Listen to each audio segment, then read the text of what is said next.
marquee player can be difficult, but they've got to hold strong. And now the opening lineup for Boston. Walker and Smart, the guard. Fournier out there with Tatum, and it's Thompson in at the 5, roaming the paint. And for the Nuggets, Millsap and Jokic, the big men.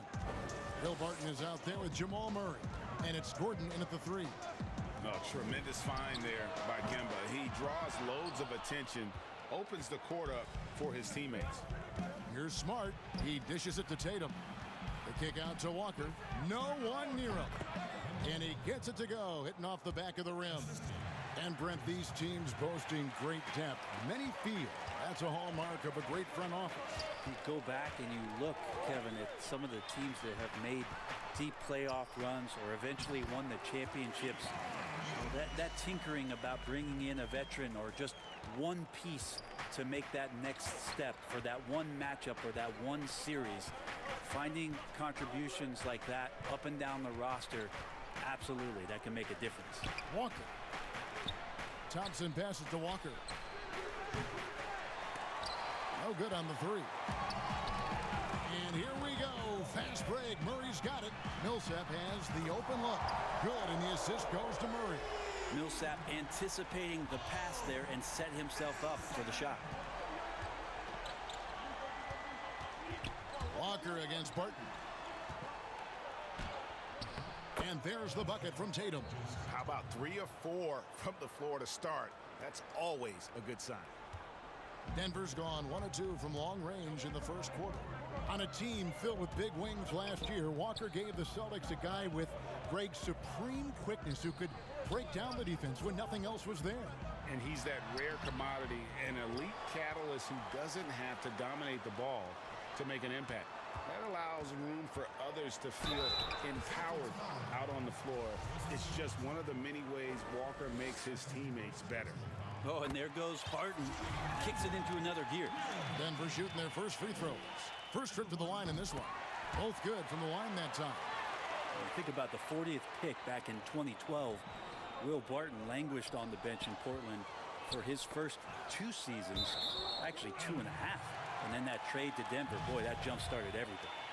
A split second late, but almost came up with a steal there. Real close, and I'm sure next time you might time that a little bit better and get a hand on it. Now here's Murray. And pushing it up, here's Boston. Tatum leading the charge. And Fournier kicks to Thompson. Tatum wide open, he fires one. They get the rebound. Thompson finds Fournier. Comes up empty from 19 feet out. For Denver, they've gone 2 for 4 from the field so far today. Barton with it, now guarded by Tatum. And how about the craftiness from Tatum? He plays smart, quick hands on defense, and able to block the shot. Changing ends quickly, he's rewarded with a high percentage look. Yeah, the defense trying to do their best to slow him down, but when he gets room like that, you got to look out. And with the Nuggets, Barton becoming an immediate contributor. And Brent, in recent seasons, their starter at the small forward. Yeah, he's an interesting player. He's a slender, slightly built player, but excellent at getting out there and rebounding. A tremendous runner at the wing position to play in transition. And that wingspan certainly helps out on a lot of plays, both offensively and defensively. And so Tatum nails them both. At this point, you might as well go ahead and chalk up the points when he's at the free throw line. Pretty much automatic. Murray, the pass to Millsap. And Jokic wide open. He shoots. That's good. And it's Millsap with the assist. That's 7 points for Jokic. For Boston, they've gone 4 of 7 from the field, shooting over 50%. And Justin Thompson with some force on that one. And so it's Murray who brings the ball up for Denver. Barton, wide open, he fires, and it's Denver scoring again. And here in the first quarter, with a little over 3.5 minutes played, that's a 2-pointer from Walker, and he overshot that one, missing. The Nuggets have gone 5 of 8 from the field, shooting over 62%.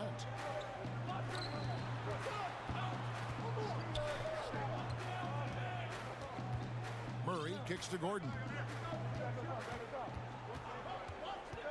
6 to shoot. Pass to Jokic. Lays it up off the glass. Jokic has got 9 points. How about he has yet to miss 4-4 to start? offensive rebound. The kick out to Tatum. Another shot. And it's Jokic with the rebound. That is some tough defense there against one of the better finishers in our game. And he comes up with the deuce. This is as good as it gets for a first quarter in terms of shooting the basketball. There's 38 seconds left in the first quarter. Walker taking his time here. Shoots over Barton. Again, the miss by the Celtics. No doubt it's been a bit of a struggle for him here in this quarter in terms of scoring. That one falls. His second basket of the game. He's now 2 for 3. And they've had assists now in their last 3 baskets. Walker with it. Pass to Fournier. Thompson dishes to Fournier. Here's Walker. And he banks in the layup. Walker's got his second basket of the game. Improving size does not matter. Walker comfortable slamming it up inside. A free-flowing first quarter. Great scoring through 1. Nuggets lead by 6. And the second quarter will get underway just after this short break. The mentality of how we play, how we move. Greg sounds like something a coach would say. It's probably something his coach has said time and time again, but Murray's really matured into a reliable, sometimes spectacular performer for this team. And if you're just joining us, we've played through 1 quarter in this one. And what stands out to you from the Nuggets in this one? Yeah, in that first period, they looked to push in transition at every opportunity. Yeah, felt like they knew that there were openings in transition and just wanted to keep trying to feed that, get out quick. They've got Michael Porter. Monte Morris is out there with Austin Rivers. And there's JaVale McGee. And it's Green in at the 3, the small forward. That's the group for Denver getting going here in the second. And the great shooters know when they've got enough opening to go for the 3. I didn't think it was a bad choice on that possession. Now, here's Neesmith. Now Edwards. Floats it up for Williams. Stolen away. Nice job to interrupt the alley-oop attempt there. And here they go. Porter with it. He's picked up by Parker. That one goes in. McGee's got the lead up to 8 now for the Nuggets. Moving it around, 8 of their last 10 coming off assists. Parker passes to Williams. Just over a minute gone here in the second quarter. Passes it to Pritchard. Fires from 14, and he gets the bucket. Pritchard's got his first basket. The Nuggets leading by 6. Morris outside. The kick out to Porter. The pass to Rivers. And the whistle blows. It's going to be on Robert Williams. That's his first foul.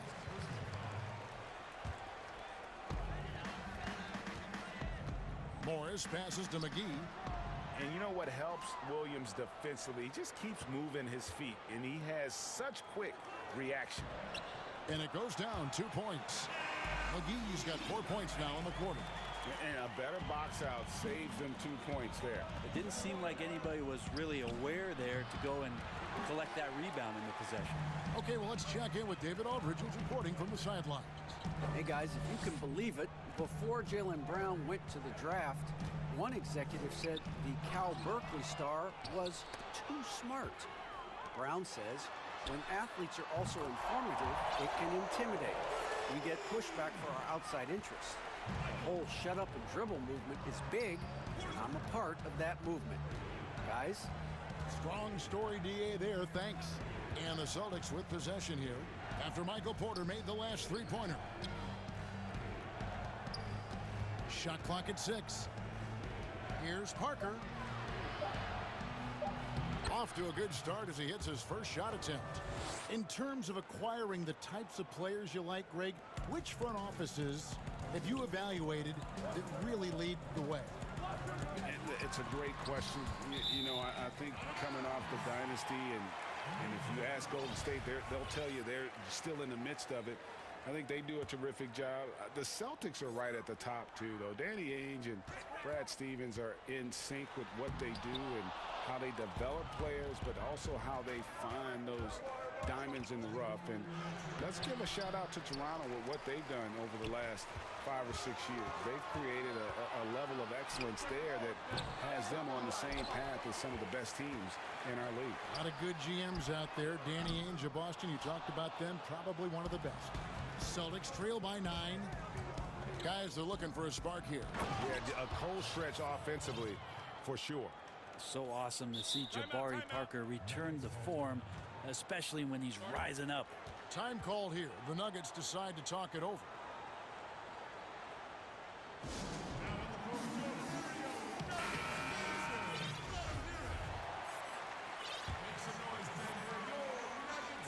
And so it's Porter bringing it up now for Denver. They've led by as many as 11 points. Yes, that goes in.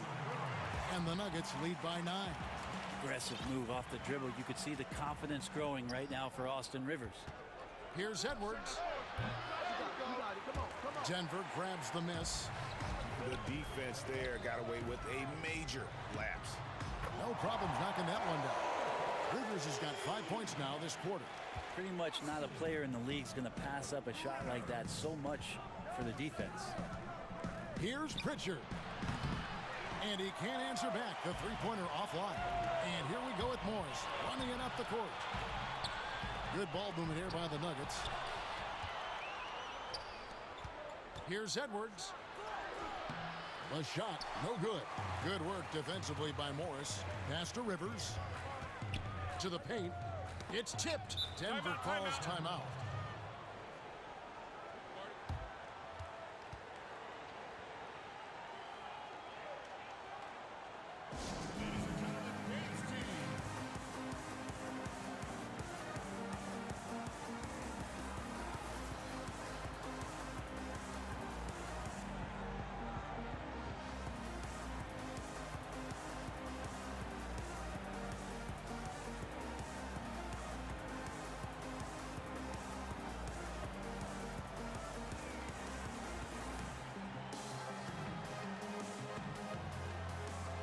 Denver with a platoon swap here on the floor.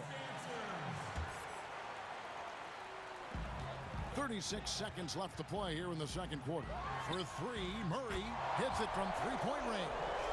Murray's got his first bucket of the game, and he's on the board for three.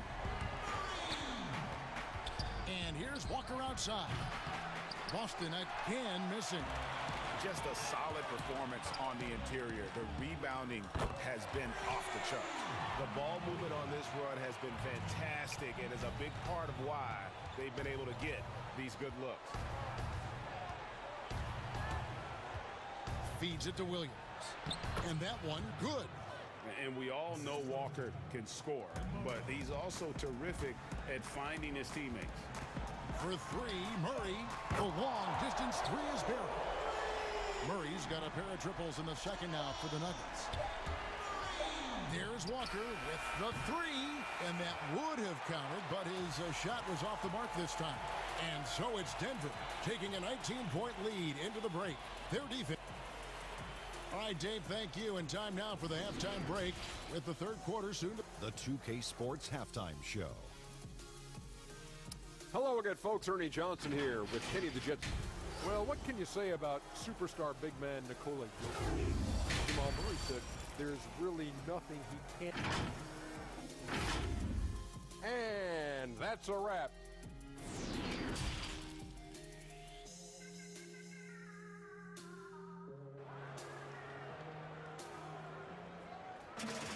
And after a very lopsided first half, we'll see if things play out a little more evenly here in the second.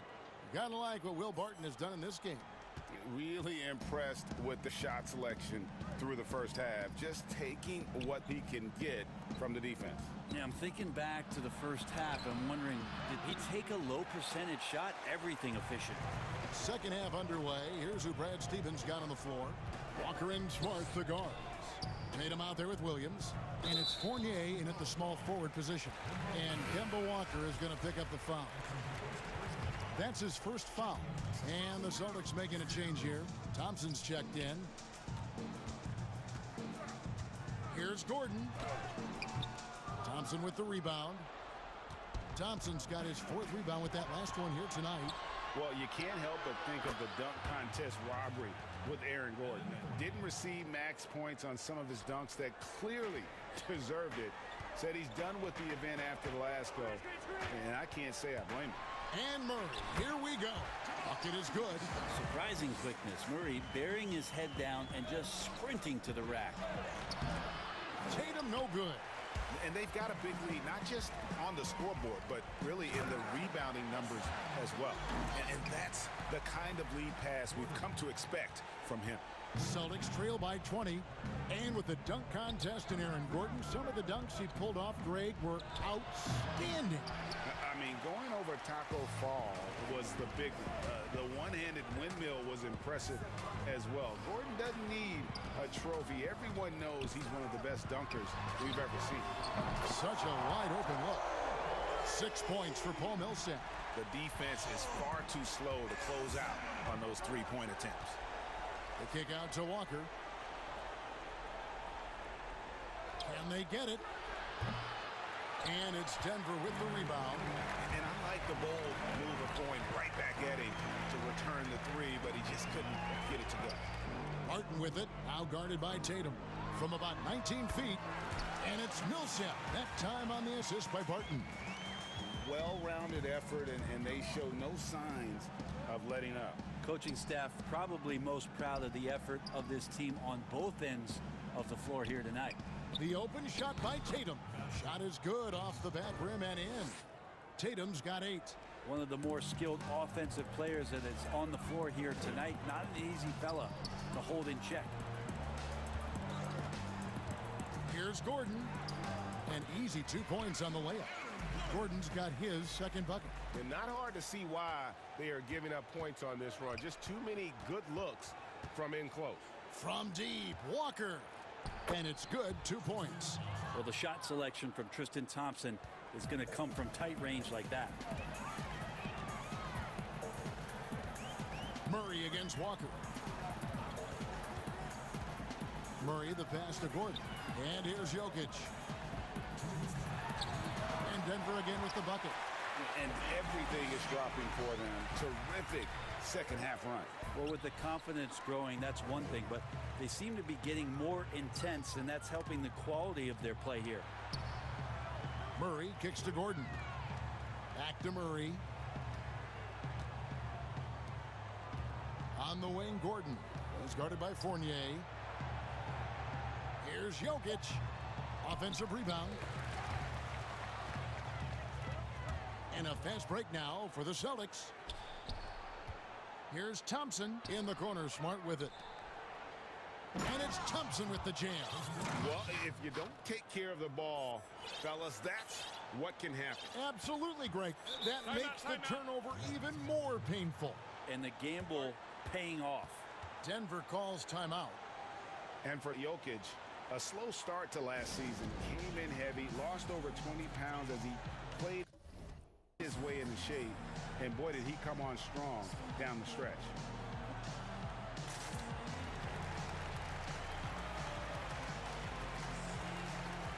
Big group substitution here for Denver. Michael Porter, he's checked in for Millsap.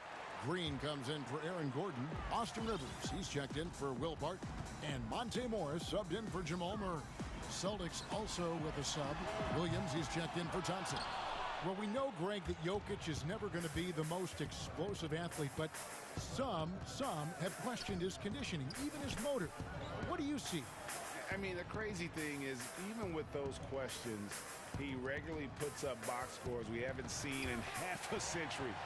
But to win it all, you've got to leave no stone unturned, and I think for a young player, he's got to make more of a commitment to his body, and I think we will see that in time. Smart misses. The Nuggets leading by 23. 8-second difference between the shot clock and the game clock. Banked in off the glass. Rivers has got 7 points in the game. Rivers plays with a chip on his shoulder, and that time driving right through contact. Jokic against Smart. Williams kicks to Walker. Smart wide open. He fires. Again, the miss by the Celtics. It's 2-on-1. A three from Morris. The putback controls the rebound and puts it back up and in. Yeah, Porter working very hard to keep the play alive and come up with some point production. And as we conclude the third quarter, pretty much a blowout. It's been a one-sided affair. The Nuggets on top as they wrap up the third quarter with a tremendous 17-6 run. And time to step aside quickly, but we'll be back in no time with the start of the fourth quarter. And a quick look now at the State Farm assist of the game. And he sliced the D wide open with his feed. They had no chance to prevent that basket. And that's what great passing will do for you right there, dissecting the defense with that play.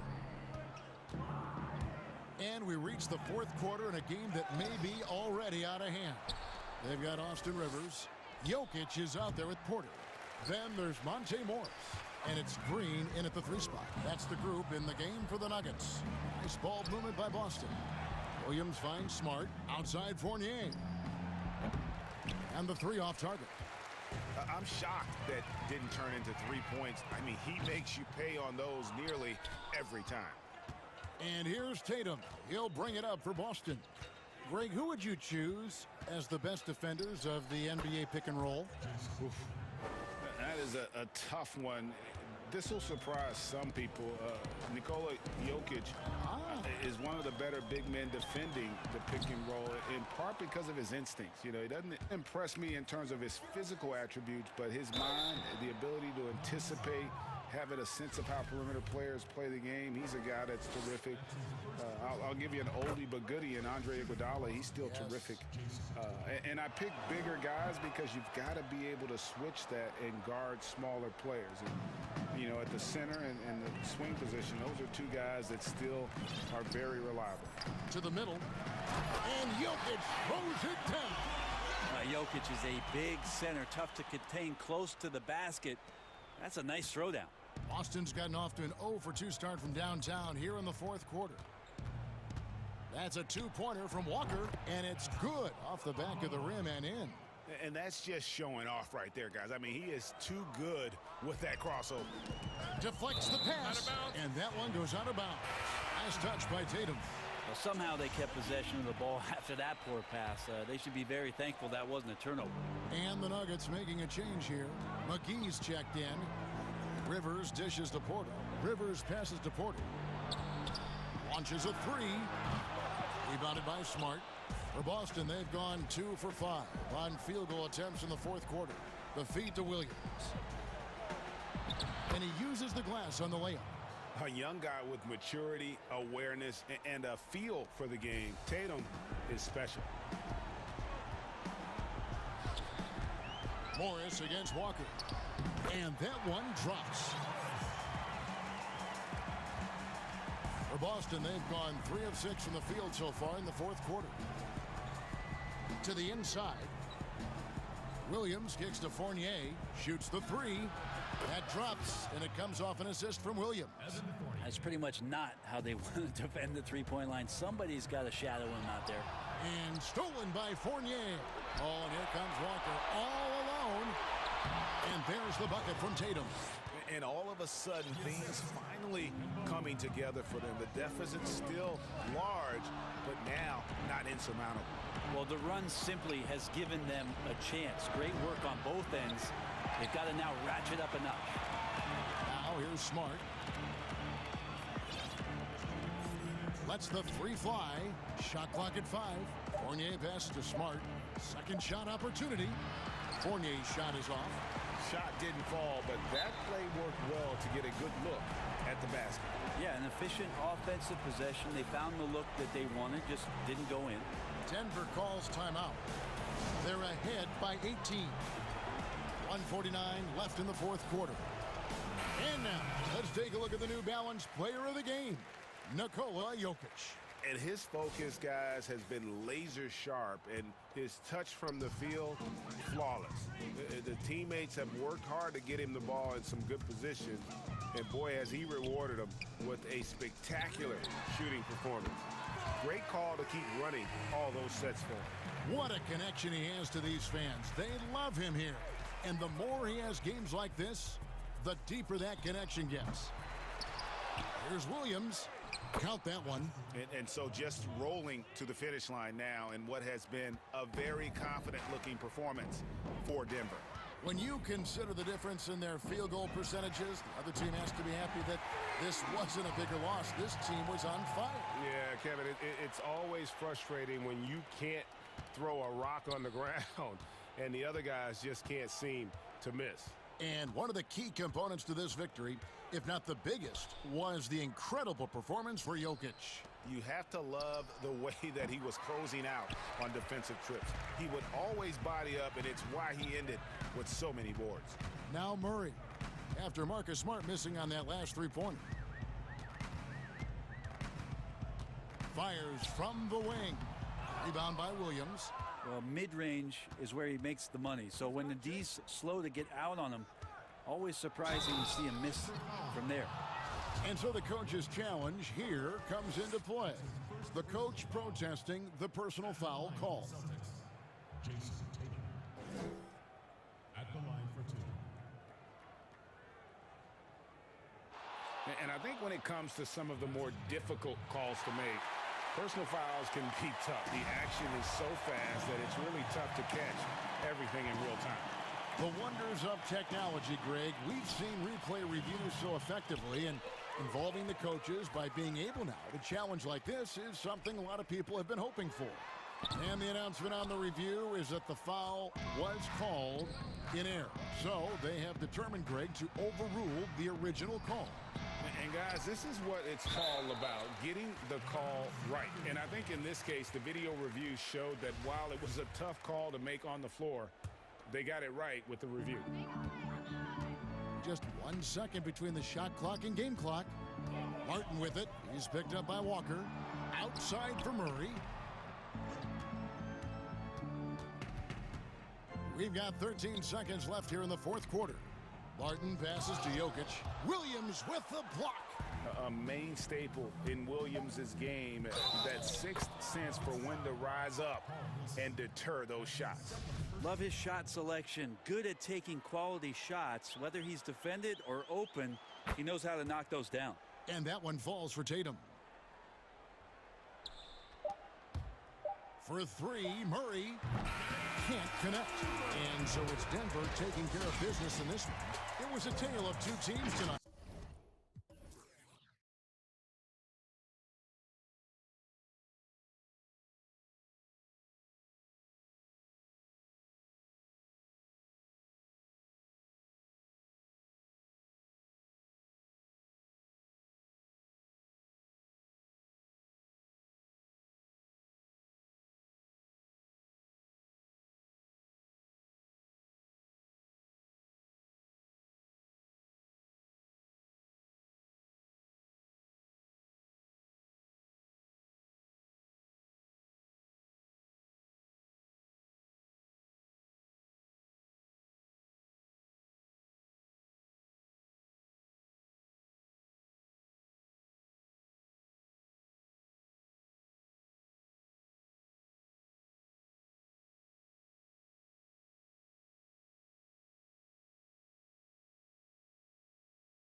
Kawhi Leonard. Then it's Ibaka, and it's Jackson in at the 2-guard spot.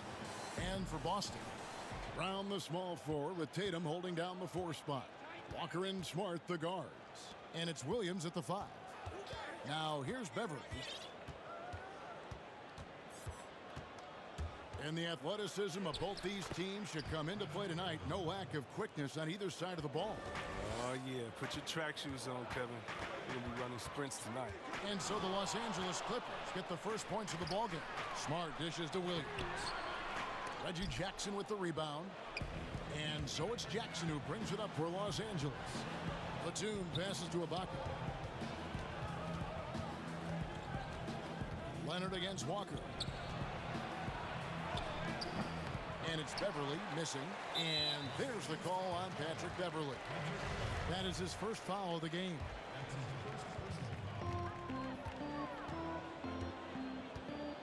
And here's Walker. About a minute played so far here in the first. When you have Walker handling the pick and roll, you have to feel confident. Just masterfully shredding the D with his passes.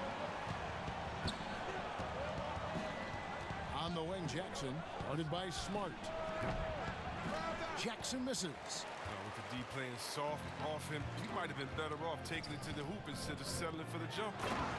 And with the Celtics entering that win-now mode last season, the acquisition of Walker just made too much sense. Yeah, he's a proven winner. Dating back to college, Walker's made a ton of clutch shots in his career. GA, as long as he's in Boston, they have plenty of opportunities to continue that. Ibaka finds Beverly. 6 on the shot clock. Back to Ibaka. Williams with the block. The reach of Williams is outstanding. He uses it to perfection to deny shooters.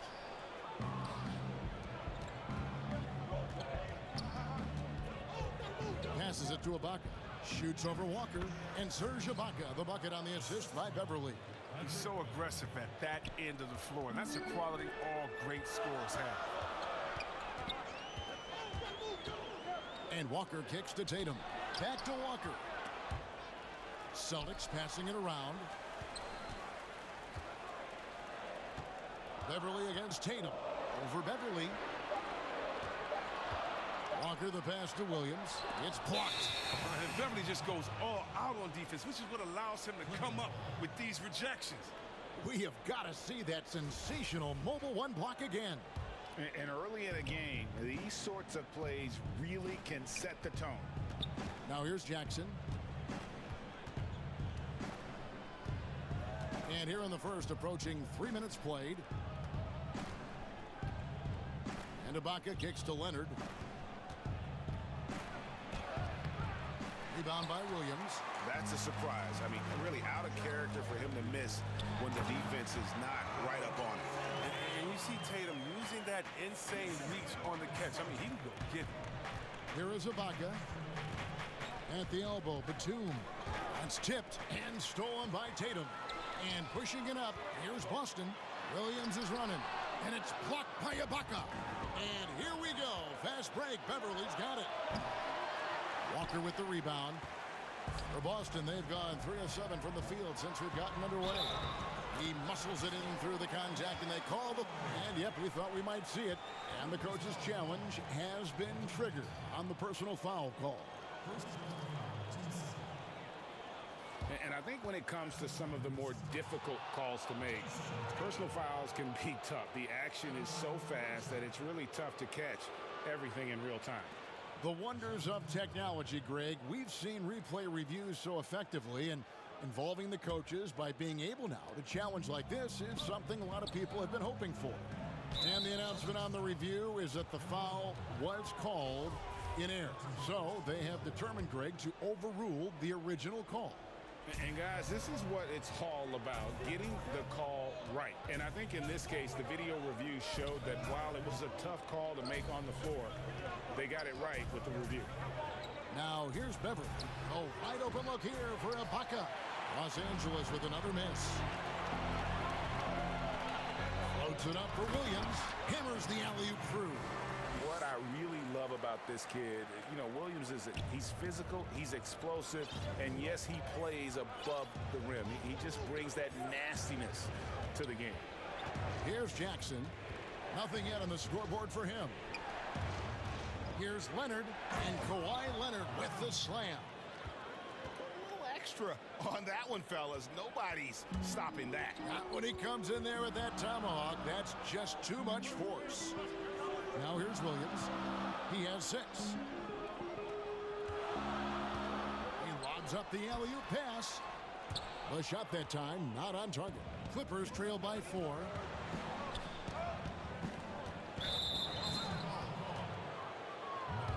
The Clippers shooting their initial free throws of the game right here. And last season, as a team, they knocked down 79% of their free throws. So those are numbers you'll be happy with. Well, for Jackson, it's about being consistent. I mean, when he concentrates on playing to his strengths, he's an effective player. And the Clippers making a change here. DeMarcus Cousins, he's checked in for Ibaka.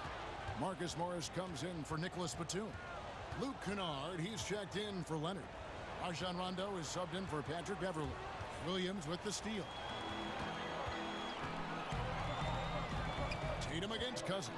Tatum drives in. And slam dunk by Tatum. He covers a lot of ground with impressive long strides. Tatum excels at driving to the rack. Here's Jackson. And that one released in time, but no good. And that concludes the first quarter of play. It's the... And before the game, we checked in with Marcus Smart, who told us how... I'm the youngest of 4 boys, so... And no question, Smart is considered one of the toughest guys, Greg, in the NBA. You have to love his passion, his willingness to sacrifice his body for the team on a nightly basis. And for those of you just tuning in, the second quarter of action is where we're at right now. When you consider how the Celtics are doing, guys, what jumps out to you, stats-wise? What we saw in that first quarter, they won their matchups defensively. Yeah, they really got after it. I mean, they made life extremely difficult for the shooters, which is why they hold this lead. In a moment now to reset the lineups, courtesy of Gatorade, all fueled up for the second quarter of basketball. On the floor for Boston, Thompson is out there with Jabari Parker. Then there's Edwards. Then it's Evan Fournier. And it's Pritchard in at the wall. Nice pass here to set that basket up. So timeout called here, the first for Los Angeles. You know, Greg, we know there's some power finishers in the NBA like Giannis Antetokounmpo, but he complains a lot that he needs to sell contact rather than muscle through it. How do you evaluate those kind of power finishers in the game? Well, I mean, there's still power will always play a role, especially when you can add in quickness and athleticism. And I think you start right there with Giannis. I mean, he's kind of epitomizes that. LeBron obviously is still in that category. And a guy like Kawhi Leonard, he can send you into the stanchion when he gets going downhill as well. The Clippers shooting their third free throw shot of the game. Free throw good, Paul George. And, you know, you go back to that horrific leg injury in Vegas back in 2014, and Paul George hasn't just made it back to the NBA. He's come back a better player. Thompson. Pass to Pritchard. Back to Thompson. The Celtics working the ball around now. That's a 2 from Parker. That's in, coming off the assist from Thompson. Moving it around, 8 of their last 10 coming off assists. And that one is hammered home. Talk about an advanced distributor. I mean, there's passes that point guards can make, and there's passes that Rajon Rondo. Here's Pritchard. Inside. Clock at 6. Out to Parker. Over Rondo. Parker's shot is off. And here's George. He'll bring it up for Los Angeles. Trailing by 5. And Thompson sends it back. Look, Thompson is a more than capable defender. He has excellent length. Oh, what a beautiful play. What intensity. Did you see that? Great. And putting his explosive athleticism on full display there. George is capable of some highlight reel dunks. And he's got such a great touch and feel around the basket. He made that reverse look easy. Stolen by George. Down it goes, his third basket. He's now 3 for 4. Well, if it ain't broke, don't fix it. They keep getting it in the paint and continue to score consistently. Down low, here's Thompson. Outside Fournier. Inside, here's Parker. And he finishes nicely on the layup. Parker's got 6 in the quarter. I mean, it took him a long time to get into the flow of the game, but the points are starting to come for him now. Well, it was a career year for Evan Fournier, just at the right time. Opted out of his player option over the summer, and he was a free agent. And Fournier proved that he can put up numbers. Aggressive looking to create with the ball in his hands. This team got a great weapon signing Fournier. And it's the Clippers' ball. They're on a 13-4 run right now. Yep, that one goes. George has got the lead up to 3 now for the Clippers. Yeah, they're going to have a nice little run here. Here's Pritchard. He's covered by Rondo. And it's Parker in the corner. Thompson dishes to Parker. Over Morris. Hits the front of the rim and out. And guys, not sure where his head was on that shot. Not what this offense was designed to create. Come on, you can't be selfish. You got to be willing to make the next pass. Otherwise, you're just predictable. Fournier in the corner. Pass to Pritchard. Out of bounds, the Clippers take possession. Jaylen Brown's checked in for the Celtics. Los Angeles calls timeout. Timeout of the Guardians.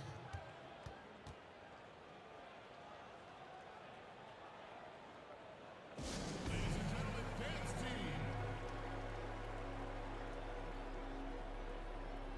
And it's a completely new group for Los Angeles. Here's the Clippers. They're on a 15-4 run. Here's Jackson, and Jackson throws it down hard. Wow. Jackson has tremendous hops. We call those pogo sticks, especially how he just gets up so easy and takes it home. Thompson passes to Parker. And I like the fact that the defense is looking to protect the rim at all costs. This is his first free throw of the game. And last season, he made good on about 3 out of every 4 free throw attempts. And last time I checked, I think that's 75%. And at this stage of Parker's career, it's about accepting whatever role is asked of him. So far, he has done an admirable job of doing this. Good, nice job down low. And the Clippers lead by 5. Yeah, and their shooting really starting to pick up here in the second. 3-second difference between shot clock and game clock. Walker the pass to Williams. The kick out to Walker. Floats it up for Williams. An emphatic LU jam. That is prime-time point guard play. A sensational find by Walker to set up the easy bucket. It's Jackson with the drive. Here's Ibaka, and Ibaka slams it in. Such incredible hops for a center. Look, it allows him to hold his own against any other 5 in the league. Paul George, he's been the guy. It's the 2K Sports Halftime Show. Hey, welcome back to 2K. And you think about how Kawhi Leonard is able to dominate from the three position at both ends of the floor.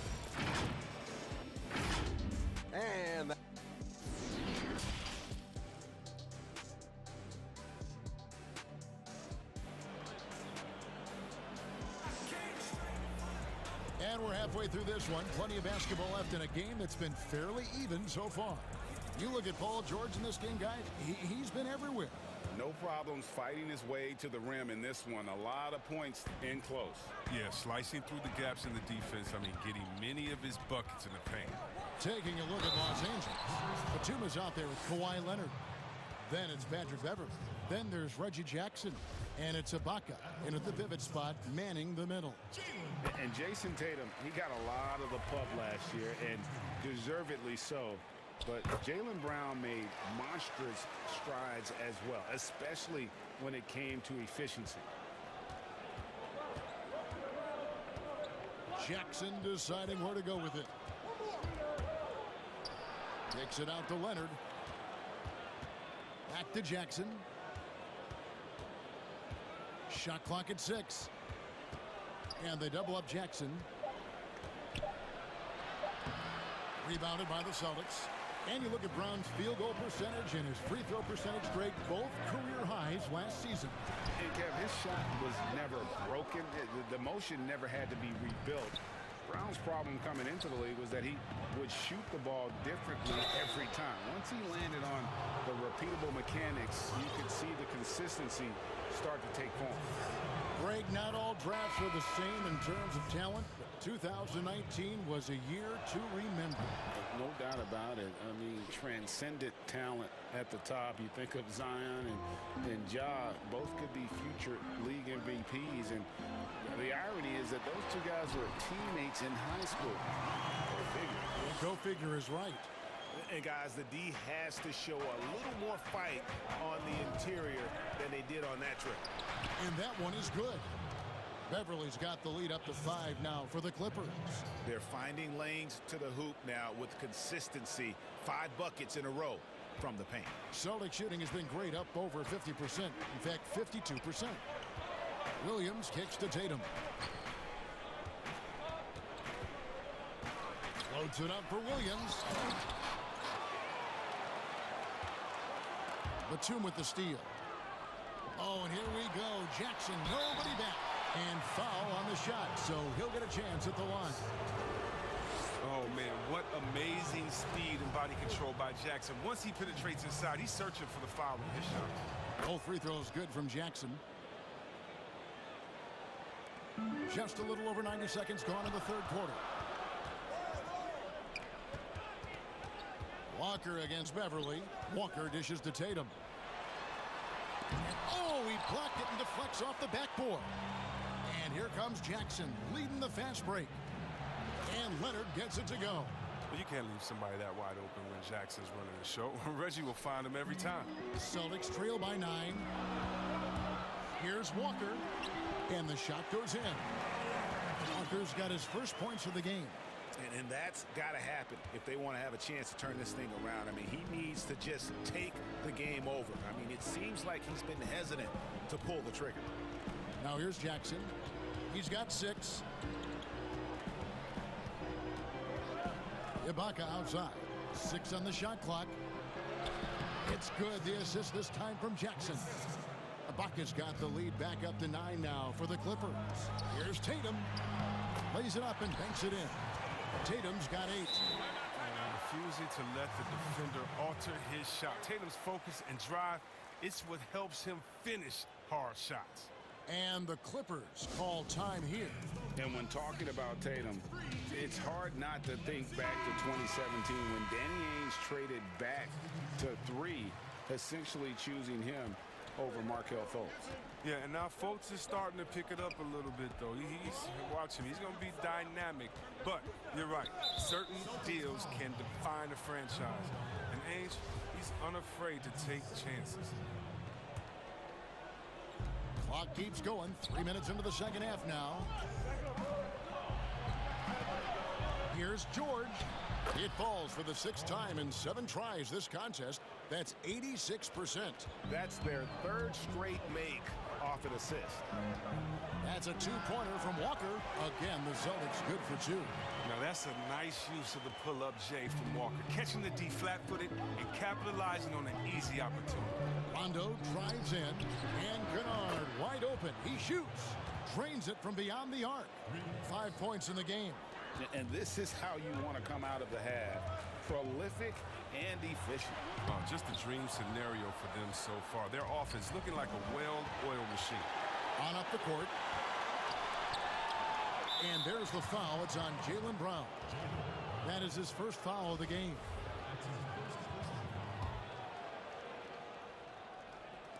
In the third quarter with just over 3.5 minutes off the clock.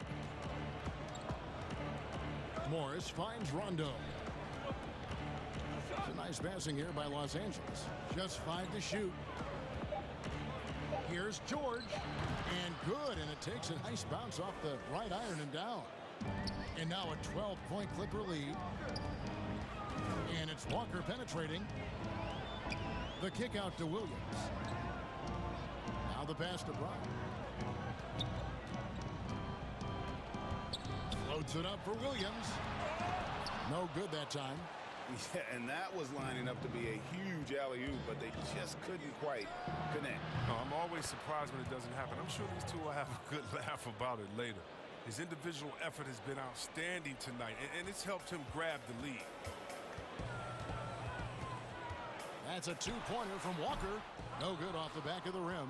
Oh, you hate to let those easy chances slip through your fingers. And here's Morris for three. And another three for the Clippers. Yeah, they're relying on their three-point shooting and getting pretty good results. And the rejection by Cousins. Now Brown.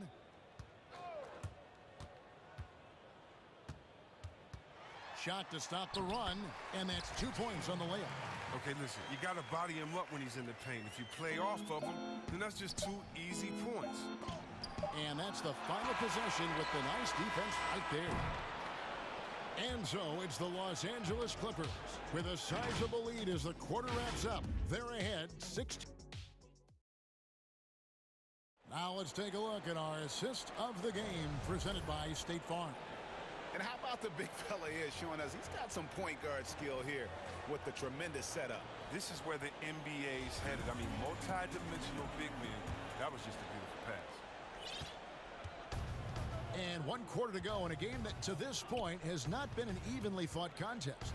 Walker and Smart the guards. Brown the small forward with Tatum holding down the 4 spot. And it's Williams at the center. That's the Boston 5. Williams finds Walker. Back to Williams.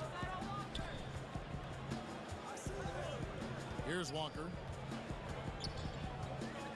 Floats it up for Williams. Up high to stop the alley-oop. And the pass there floated it up to the precise spot it needed to be. And no messing around on the finish. He powers it through. Rondo with it. Williams picks him up. And the whistle blows. It's going to be on Robert Williams. That's his first foul. Reggie Jackson's checked in for George. In the corner, it's Morris. And Morris throws it down. Morris really rises up for these jams, leaving no mistake as he finishes with authority. Williams passes to Brown. Morris against Tatum.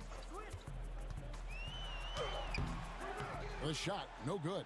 Nice D from Cousins. Clippers leading by 19. That's a 2 from Kennard. Jaylen Brown with the rebound. He hasn't chipped in with many points tonight. It's a good thing he has the guys around him to carry the weight. Here's Brown.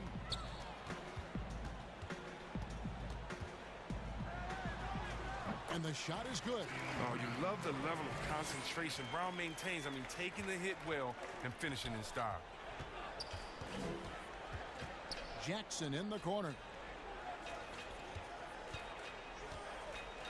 Passes it to Kennard. Here's Cousins. Williams with the defensive effort. Celtics trail by 17. And the dunk by Tatum. Oh, nice look there from Smart, finding the open man. And the Clippers call time here. And not only is Smart one of the best defenders in the league, Greg, he's also one of the most versatile players in the NBA. Yeah, when you talk about players who can guard 1 through 5, it's usually referring to Kawhi, PG-13, or Giannis. But Smart at 6'4" has the strength, the anticipation, and the toughness to hold his own against anyone. It's remarkable. A platoon swap here for the Clippers. Okay, well, let's go down to David Aldridge for a report from the sideline. Kevin, during the last break, I heard Tyronn Lue talking with his team. He told them, look, we're in a good spot. The one thing I want you guys to do, stay in the moment. Don't look ahead. Stay in the moment and compete. Kevin, we'll see if they can keep focused. Okay, David, much appreciated. Tatum wide open. He fires one. Good, and Smart gets the assist. Smart's got his 4th assist in this one. Beverly deciding where to go with it. Ibaka outside. In the corner, George with it. 6 to shoot.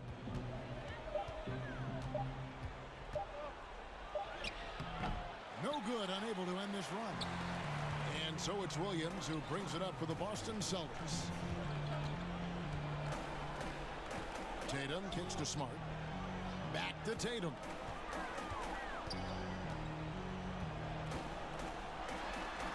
Played in with a nice touch off the glass. Well, I love seeing Tatum exhibit the passion he's shown us tonight. Such a motivated performance. Los Angeles leading by 10. A bit under 3.5 minutes have passed here in the fourth. George against Smart. Lets it go from the wing, and he gets the friendly spin, and that one drops. George has got 20 points. And guys, when George gets cooking, you are in for a long night. He's just fantastic at finding different ways to score. And I remember a lot of scouts wondered whether Brown could ever become a 20-point-per-game scorer. That question was answered in only his 4th season. Oh, yeah, it didn't take long for him to answer that question. And he did it in a variety of ways. He hit more threes, drew more fouls, did a better job of converting at the rim. And the scary part is, it feels like he's just getting started. And perimeter scoring, I have to imagine it was a topic of discussion at halftime. But it had to be. These days, you need to stretch the floor somewhat to make everything else work. Tatum down low. Defended by Batum. Here's Williams. It's not going to go for him. And it's the Clippers taking it the other way.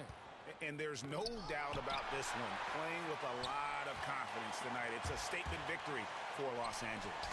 You know, it's tough to put your finger on the deciding factor in this one, but I'd say that the shooting accuracy made the difference. Yeah, I think you're on point, Kevin. They got better looks, and that tends to lead to a better field goal percentage.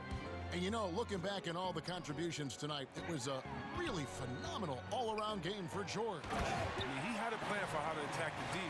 He executed and never let up. Relentless offensive basketball. You know, something that Williams does so well as soon as he has inside positioning, he just goes for the finish. And they came in determined to take this one. It's going to be a happy flight home. Yeah, there's no doubt as to who was the better team. I mean, they proved it with this win. At the line for the Celtics, Kemba Walker. And the first one at the line is good. An electrifying scorer. Walker, he'll burn you in so many ways. Kemba Walker hits them both.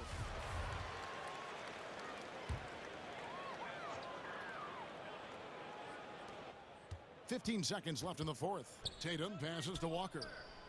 He hits the back iron and sinks the shot. On the wing, George. Guarded by Smart. The shot by George, wide open. That's good, and it's Leonard with the assist.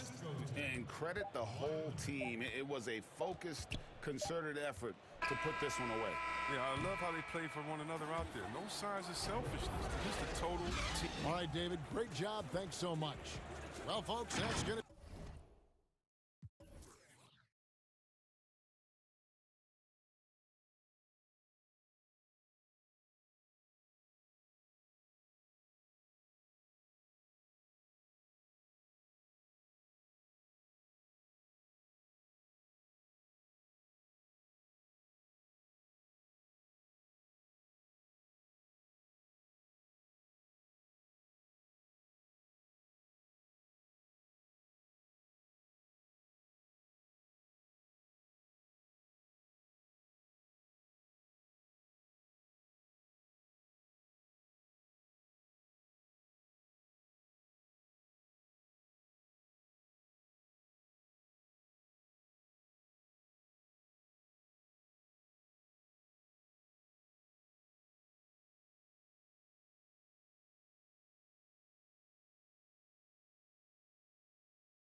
Famer.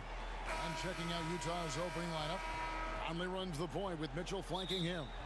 Rudy Gobert is out there at Bogdanovich. And it's Niang in at the small forward. And for Los Angeles, Patrick Beverley out there with Reggie Jackson. Then there's Kawhi Leonard. Then it's Ibaka. And it's Batum in at the power forward. Out of character for him to miss that shot. Maybe just a little too casual there. And there's a lot of talk about Gobert's rim protection, but his rebounding is every bit as important on the defensive end. Yeah, that's finishing off defense. Once you force them to miss, you don't want to allow second chance opportunities. Rudy Gobert averaged over 10 defensive boards a game last year. That was the best numbers of his career and top 3 in the league. And so the Los Angeles Clippers get the first points of the ballgame. Conley gets the bucket. And Mike Conley can do this now. He can play off the ball and punish the defense for giving him space. Jackson against Mitchell. Over in the corner, Batum. Makes it off the glass. And once he got to the 10, I think he was surprised to find himself that wide open. Wow, that's a defensive breakdown. Can't do that against good scores. Now here's Conley. Reggie Jackson with the rebound. I mean, you won't see this too often. Getting denied at the rim. He's likely to remember that one. And he gets it back. Outside for Batum. The pass to Jackson. Batum trying to break loose. And the dunk by Jackson. Quick off his feet. The long arms. Easy jam for Jackson. Pass to Niang. The drive by Mitchell. Niang passes to Gobert. Dishes it to Mitchell. Out to Conley. Pocket 6. Here's Gobert. And that one drops for him. A much more physical player now than when he first entered the league. Gobert powering it home. Leonard inside. He is covered by Bogdanovich. Ibaka, no luck. Okay, that's frustrating. You work hard to get these open looks. Oh, what a play! Watch your head. I got a feeling Donovan Mitchell will be watching this highlight over and over and over. Now, here is Ibaka. For 3. It's good for his second make. He's made 2 of 3 so far. No doubt, Greg, you are known being a gritty, in-your-face defender. And when you think of the most hard-nosed point guards in the NBA today, who comes to mind? For me, I think Chris Paul, I go first because this guy, one, he's a phenomenal two-way player. He'll do whatever it takes to win, even if that means pushing the envelope a little bit. Pat Beverley is another guy, just a flat-out bulldog. Marcus Smart, I think, falls into that category. Again, it's not always about being the most talented, but if you bring an edge about you, that really permeates throughout your team. So those are some guys. Drew Holiday is another guy I'd throw into that mix as well. Yeah, they all lock in. You're right. He had a nice open look right there. Ibaka's got 8. Sound shot mechanics for Serge. He has confidence shooting it from out there. Here's Beverley and the powerful one-handed slam. He takes advantage of them in every way possible. And Greg, he lures them into a trap on the steal and then bang, straight to the bucket. Great activity at both ends. Great teamwork as well. On the wing, Jackson. Here's Leonard. Whistle blows. Bucket is good. And he'll have a chance at the line to make it a 3-point play. And the story here, Kevin, early on is how well they've shot the basketball. Los Angeles shooting their first free throw of the game here. Yeah, and 79% from the line as a team a season ago. Pretty reliable in that regard. Here's Mitchell, and they call the foul, so he's got the and one chance here to make it a 3-point play. I really like Donovan Mitchell's composure out there, leading this team by example. A platoon swap here for the Clippers. Los Angeles leading by 5. The drive by Rondo. Cousins, no one around him. Good. And it's Rondo who picks up the assist. Just taking what's there. Cousins understands when to force things a little and when to just take the shot. Mitchell kicks to Gobert. Back to Mitchell.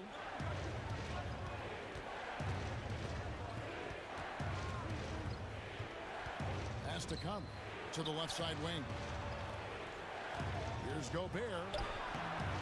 And it's the Clippers with the rebound. Kennard on the wing. On the wing, George. Cross contact on the shot, and now a three-point play chance as he'll head to the line. Filing to try and stop the shot, but PG-13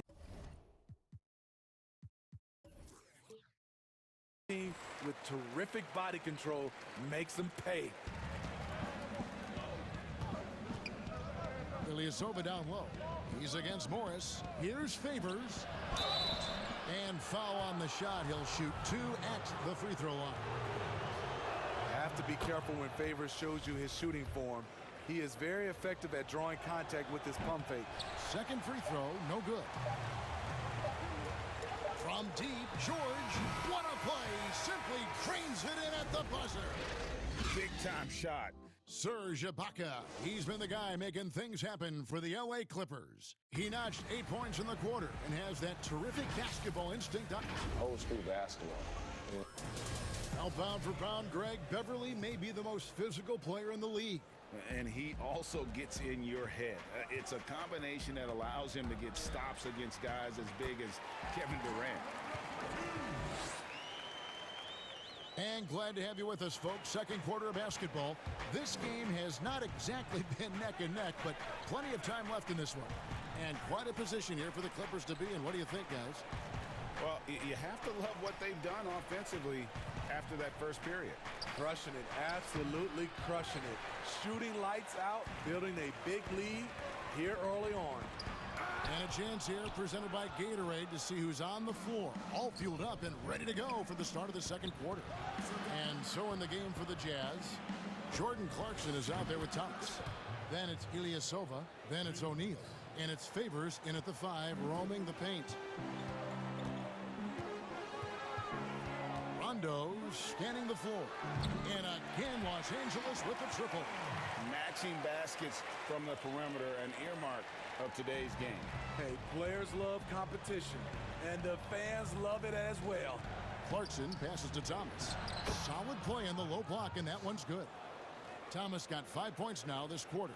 Wow, what a pass there. He made that a very easy basket with that setup. And George kicks to Cousins. Pass to Kennard. Nice pass, nice catch, and a resounding dunk. And don't kid yourself about Cousins. He has the ability to see the whole floor, and he's willing to share the wealth. In the corner, O'Neal with it. Ilyasova against Morris. Right side Favors. Shot is good, and the Los Angeles leads cut down to just 12 points with the basket from Clarkson. And really, it's been a major aspect of their offense in the early stages here. Their success working the ball inside and getting points from close range. Here's Cousins. And it's good, coming on the assist by Rajon Rondo. Cousins has got his second basket. They are just killing them on the interior. Clarkson passes to Favors. To the middle. Thomas dishes to Clarkson. That's a miss. He's made one and missed one. And so Cousins will bring it up for the Los Angeles Clippers. 14 points, their largest lead in the game.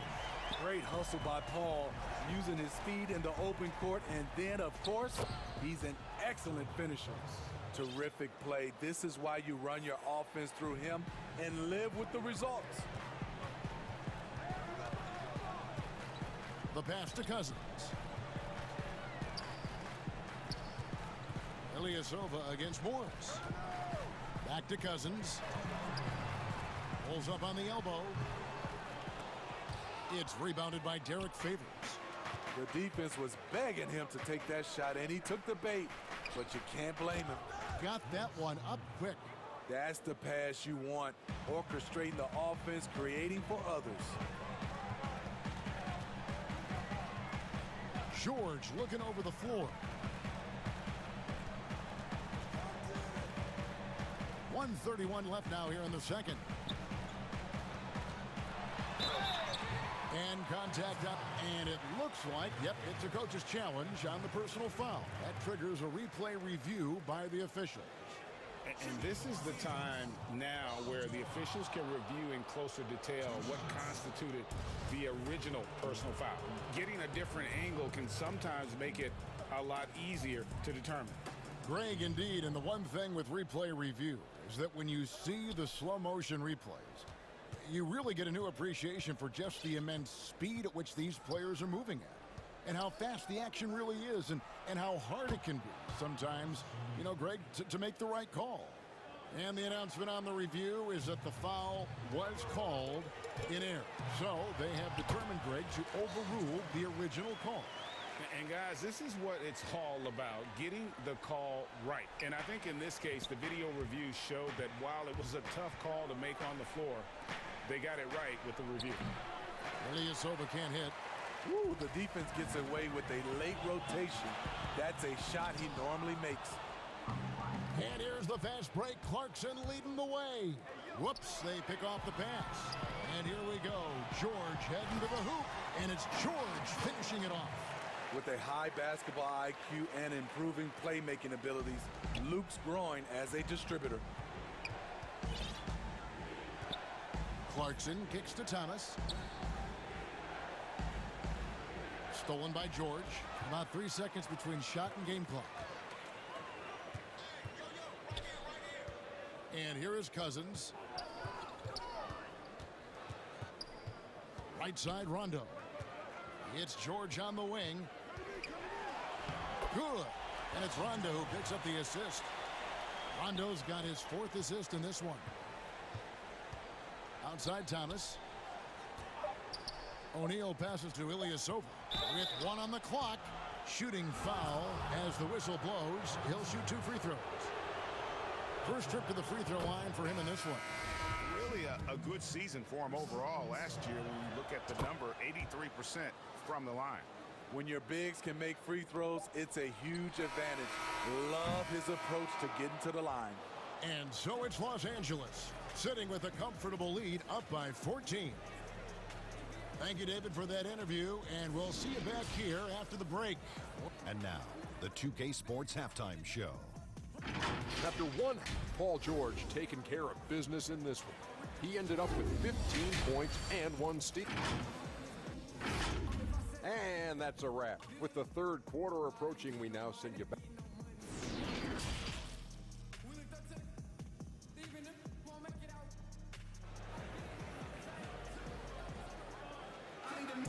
And as we dive into the second half, we'll find out if the next 2 quarters are any different from the first 2. So far, it has been a runaway. You look at Paul George in this game, guys, he's been everywhere. Yeah, and just look at the numbers from the first half. He has been very efficient. And it's not like everything's been at the rim. There's been a number of jump shots along the way. Batuma's out there with Kawhi Leonard. And there's Jackson. Then it's Patrick Beverly. And it's Ibaka in at the 5 spot. So that's the lineup on the floor for the Clippers. Rudy Gobert not content to just take the foul, used his size to follow through for the bucket. Bogdanovich is checked in for Utah. And such a great all-around player for over a decade now. Conley is one of the class acts in our league. He is, GA, one of the best floor leaders we have. He's completely unselfish. Also, 3-time NBA Sportsmanship Award winner, and in 2019 was named NBA Teammate of the Year. They are at their best when Mitchell pushes the action. His aggressiveness raises the level of this team. Jackson against Mitchell. Out to Ibaka. Fires for 3. Buries it from 3-point range. Ibaka's got 11 points. I love that they're continuing to attack despite being up big. I'm impressed with their intensity tonight. They've came in focused and they've executed. Conley against Beverly. He feeds it to Jackson. And he drops in the layup off the glass. Jackson's got his 2nd bucket of the game to go. This is what you get from Reggie Jackson now. Powering through contact and has the focus to complete the play. Mitchell kicks to Conley, takes a three. Good, and it's Mitchell picking up the assist. They couldn't have asked for a better start to this half offensively. 4 straight and counting. Beverly against Conley. Ibaka, wide open, he fires. And again, it's the Clippers from deep. Defensively there, you have to account for Serge Ibaka. Counters with a 3 of his own. Here's Gobert. That one, no good. Good work defensively by Ibaka. A slight rebound advantage for them. One more column in their favor, and it's all adding up. Assists like that have typified their effort today. Terrific ball movement. The drive by Mitchell. No one near Conley as he lets it go. Had the space there, but it's offline. And now running up the court. Leonard pushing it up. And again, Los Angeles with the triple. Boy, you have to be impressed with the offensive production. They have got it firing on all cylinders. It's been tremendous job of play calling and execution. They just continue to increase this lead. Mitchell with it. It's Ibaka picking him up. And it's Mitchell with the jam. Good find, and one of Gobert's advantages as a passer, he can see over everyone's head.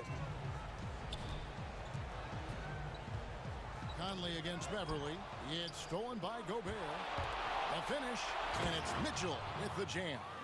And there's that transition offense. Push the ball up the floor. The defense can't get set, and you can get some easy baskets here. Clippers leading by 13. Third quarter action, and just under 3.5 minutes have gone. And they call the foul, so a chance at the line for one more coming up. And that sends Patrick Beverly to the free throw line. Michael Conley picks one up. The Clippers shooting their third free throw attempt of the game. And Smitty, you know what Pat Beverly is going to bring every night. A fearless, ferocious, at times almost sociopathic level of intensity. And this guy just does not take a possession off. You know, he's one of those guys I would have to question even playing with him. He plays so hard. I know I hate playing against him. I'll tell you, Jackson's first step is dynamite. A big asset off the dribble. Bogdanovich finds Conley. That falls. Nice feed that time from Bogdanovich. And that's now 10 points for Conley. Man, he keeps doing his part. They just haven't been able to get over the hump. Out of bounds, Clippers ball as the Clippers keep possession.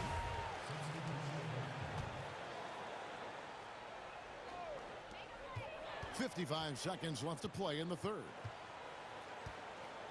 Here's George. He gets that one. George has got 17. So far, George's competitive play has worked well. He's getting just about everything to fall. Mitchell wide open. And Utah again with the bucket. They're still behind, but not because of his efforts.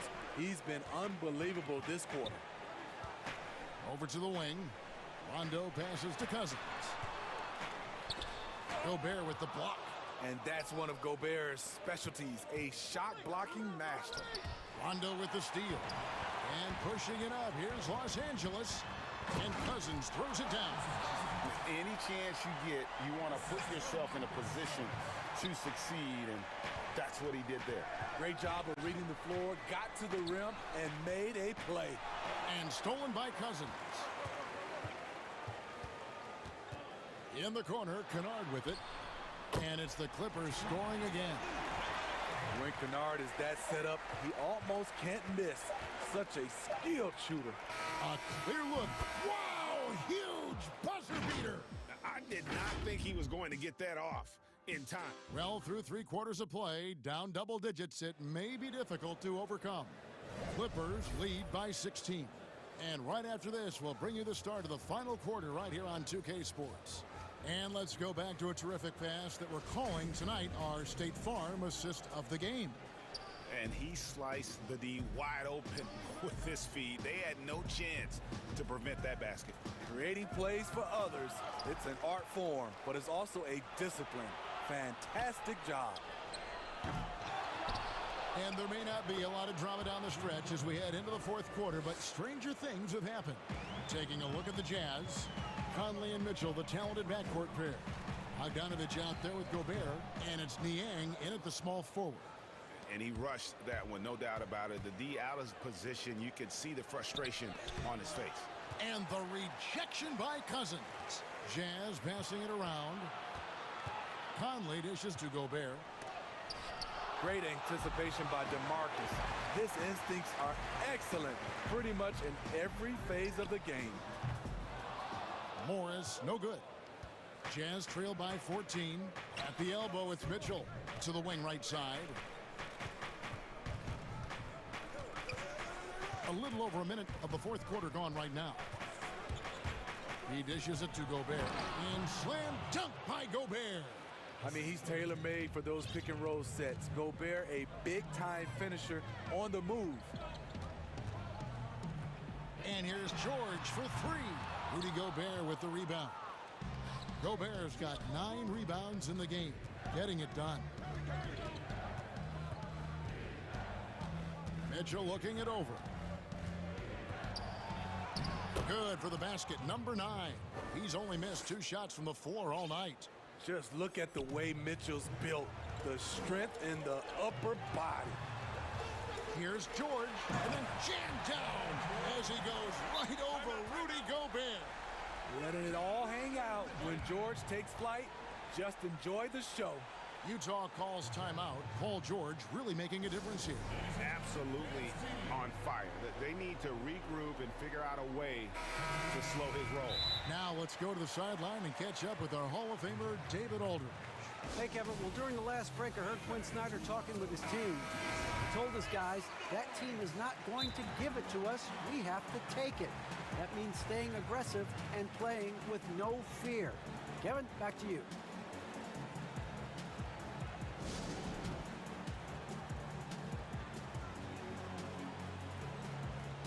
George is checked in for Reggie Jackson.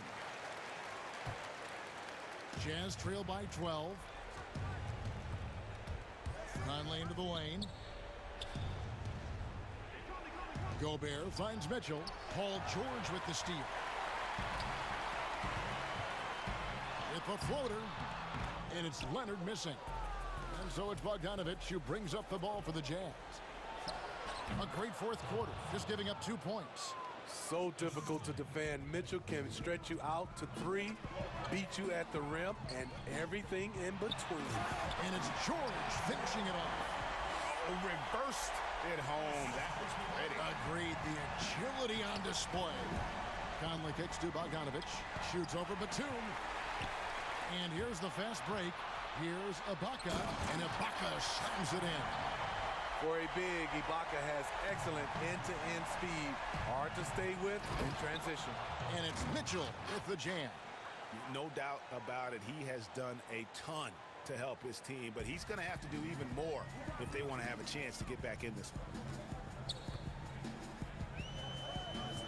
George against Mitchell. Three-pointer. Rebounded by the Jazz. Gobert's got double-digit rebounds now in the game. Mitchell doing a good job. In order to have a chance in this league, you've got to be able to score. He's done that tonight. Here's Leonard, and Kawhi Leonard with the slam. And the one-hand slam just looks so pretty when it's in his hand, and he's the one doing the slam. Agreed. He is smooth as silk, even on a power finish. I mean, simply an incredible postseason performance from Donovan Mitchell. The team went out in the first round, but he put the scoring load on his back. One of the best displays of offense I've ever seen in the postseason. You know, Greg, you look at the numbers that Mitchell put up in that series. Simply amazing. I mean, he was putting up 40, 50-point games like it was nothing. At times, the guy looked unguardable. Truly one of the young stars to come out of the Orlando bubble. Clippers leading by 14. Beverly the pass to George. To the inside, Ibaka. Serge Ibaka has gone through a lot of roles since he's entered the league. Now pretty much a shot-blocking stretch 4.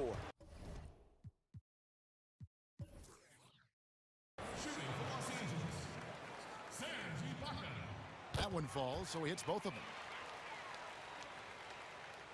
Jazz trail by 16.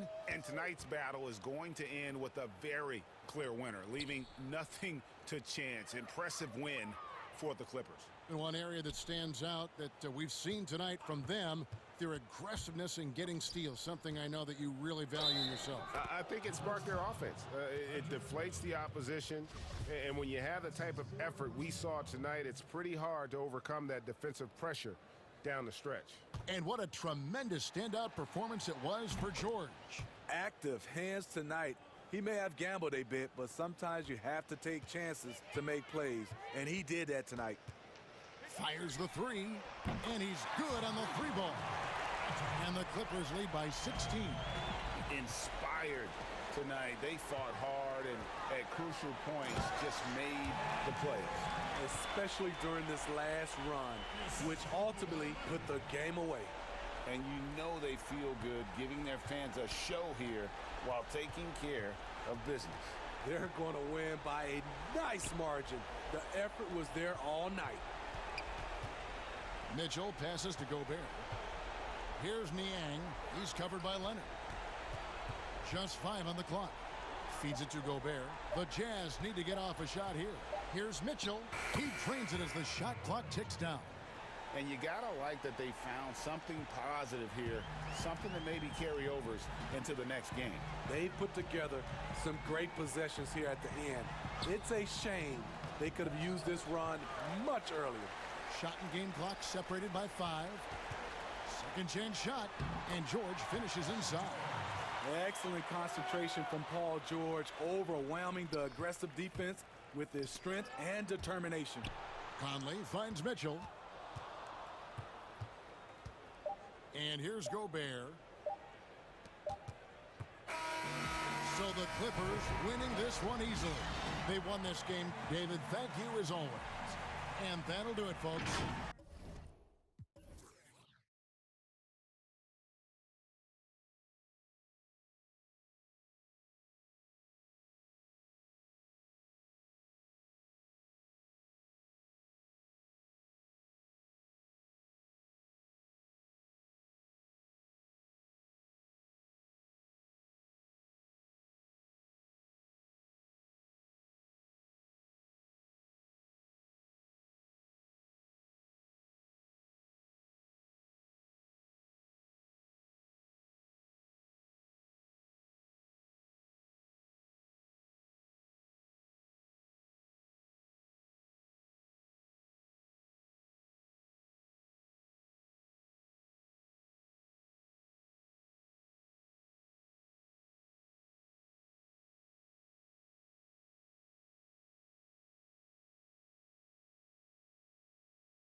tip-off. Hey, Dave. Hey, Kevin, thanks very much. The Jazz, like Memphis, willing to grind. Thanks, D.A. Short a rotation play. Nothing that they can't overcome, but it does shrink their margin for error just a bit. Short a rotation player, nothing they can't overcome, but it does shrink your margin for error just a bit. So the opening lineup for the Suns. Booker and Bridges are the wings. Jay Crowder out there with Ayton. And it's Paul in at the point. And for Utah, Conley and Mitchell, the talented backcourt pair. Rudy Gobert is out there with Bogdanovich. And it's Niang in at the small forward position. It's good. Eldors, it should be an interesting matchup in the low post. How do you see the battle of the bigs playing out in this one tonight? Boy, what a classic low post, strength-on-strength contest we are in for tonight. Now, that's more the exception than the norm these days. But I'll tell you what, you give me some skilled big men on the box doing work, I'm all about that. Well, no hesitation from Bogdanovich in the catch-and-shoot situation. Beautiful. And so it's Paul bringing it up for the Suns. It's a three-point game. To the paint. And Ayton throws it down. Yeah, nice, strong finish on the inside. But, Greg, that's what he does. He's got the dunker mentality. Here's Mitchell. Sinks that one from the post. What area of the floor can't Donovan Mitchell score from? This guy, terrific job on the interior. Paul passes to Booker. Back to Paul. Oh, Ayton in position. Takes the alley-oop pass and dunks it down. What a connection DeAndre Ayton has with his guys. Great timing on the alley-oop. You know, you think back to DeAndre Ayton's college career, he demonstrated three-point range. And while he's eager to show that in the NBA, the Suns want him to attack the rim. Mitchell's shot is good. And early on, they look great. They've made all 4 of their shots to start this game. Ball against Conley. Booker outside. That three off the mark. And Monty Williams said, offensively, Ayton's got to be 80% beast, 20% shooter. The reason they say that, Greg, is they want him to exploit the elite physical tools he brings to the game. If he can draw more fouls, he can get to the free throw line. And he's such a good shooter there, it only makes sense. Yeah, that's a tough call for the refs to make there. I'm not sure it was on the way down, but that's how they saw it. Jazz have gotten all 5 of their shots to go down in the first quarter. Terrific start.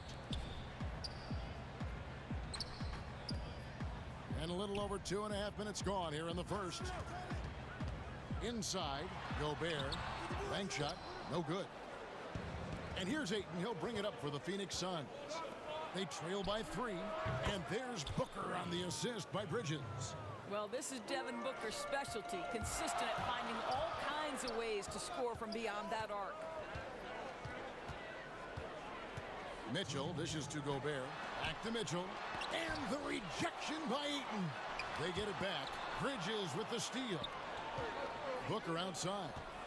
Goes up on the wing. That one a tad offline to the right, but drops in for him. Booker's got 5 now.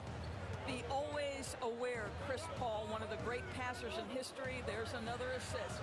Back to Gobert. To the inside. And it's Mitchell with the jam. How good a playmaker are we watching? Always leading, always trying to create for others. First quarter of play and just over 3.5 minutes in. Paul against Conley. Chalk up 2 there. Paul's got his second bucket. Well, to a good point guard, running the pick and roll in the NBA is second nature. Chris Paul's been doing this a long, long time. Oh, how about using the rim to get some true hang time? You know, he just wanted to make sure the landing was softer than the takeoff. Here's Booker, following the bucket by the Jazz. Elbow shot. Conley grabs the miss. Well, that's a blown defensive coverage, but it doesn't matter. He cannot answer the bell. And the Suns with a completely new group on the floor. For Utah, they've gone 7 of 9 from the field. A really nice start offensively for them. Right side, Conley. Pass to Bogdanovich. Kicks it out to Mitchell. Back to Bogdanovich.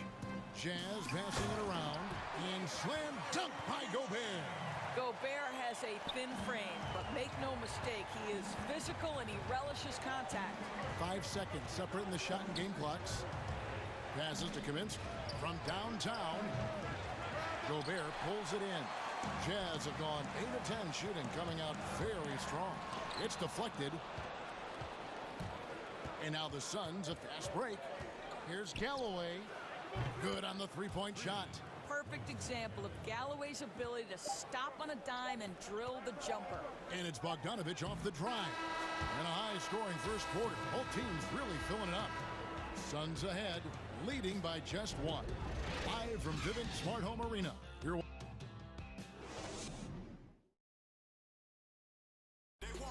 When it comes to the art of providing leadership, CP3. The guys on the team already tell. Well said. He does a great job of keeping everyone involved and on the same page. And Kevin, he practices what he preaches. He plays the right way and motivates his teammates to do the same.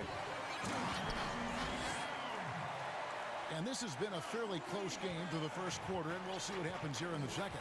And from what we've seen, guys from Phoenix, what do you guys see? I know it's early, but all those three-pointers, boy, do they add up. And that's what has them ahead in this game. Their floor spacing has been just tremendous. All fueled up and ready to go. Let's reset the lineups courtesy of Gatorade as the second quarter gets going. And Phoenix looking who they've got on the floor. You've got Payne, Kaminsky out there with Johnson, and it's Galloway in at the 2 spot. The Jazz shooting their first free throws of the game on this trip to the line.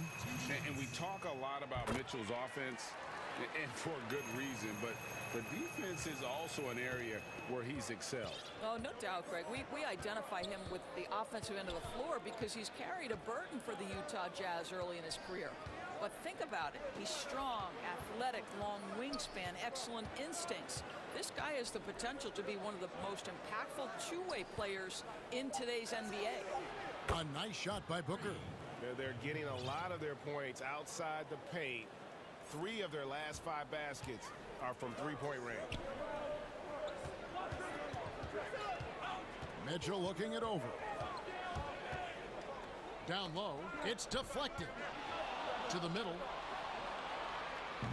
And they're moving it up. Booker with no one around. Again, Phoenix. No doubt about the consistency when it comes to scoring the basketball for him tonight. A real nice lift for their offense. Outside Conley. Pass to Mitchell. And that one falls coming off Conley's feet. Mitchell's got 6 points in the quarter. They're finding lanes to the hoop now with consistency. 5 buckets in a row from the paint. We're now about 2 minutes into the second quarter. In transition, here come the Jazz. And Bogdanovich throws it down. But Donovan Mitchell's wingspan is effective when it comes to swatting away the basketball and getting steals for his team. Payne with it. He's been patient so far. Nothing on the scoreboard yet. Outside Crowder. 6 on the shot clock. And Booker kicks to Payne. Over Mitchell. Rudy Gobert with the rebound. Gobert's got his 5th rebound in this one. The drive by Mitchell. Kicks it out to Bogdanovich. Well, good with the triple. And so Booker will bring it up for the Phoenix Suns. Trailing by 2. And Crowder slams it in. Don't you love the way Jay Crowder slashes into the teeth of the defense? Superb at penetrating towards the cup. Here's Mitchell. And the layup's good off the glass. Mitchell's got 20. I'm sure you've got a list, Greg, of players you've visited with over the years who you really enjoy spending some time with and talking to. I mean, there's so many, Kevin. A couple guys, and there is a little bias as a point guard, but Damian Lillard and Steph Curry and Chris Paul, 3 guys that... And here we go with the coach's challenge. Not surprised in a competitive game like this. And he's disputing the personal foul call.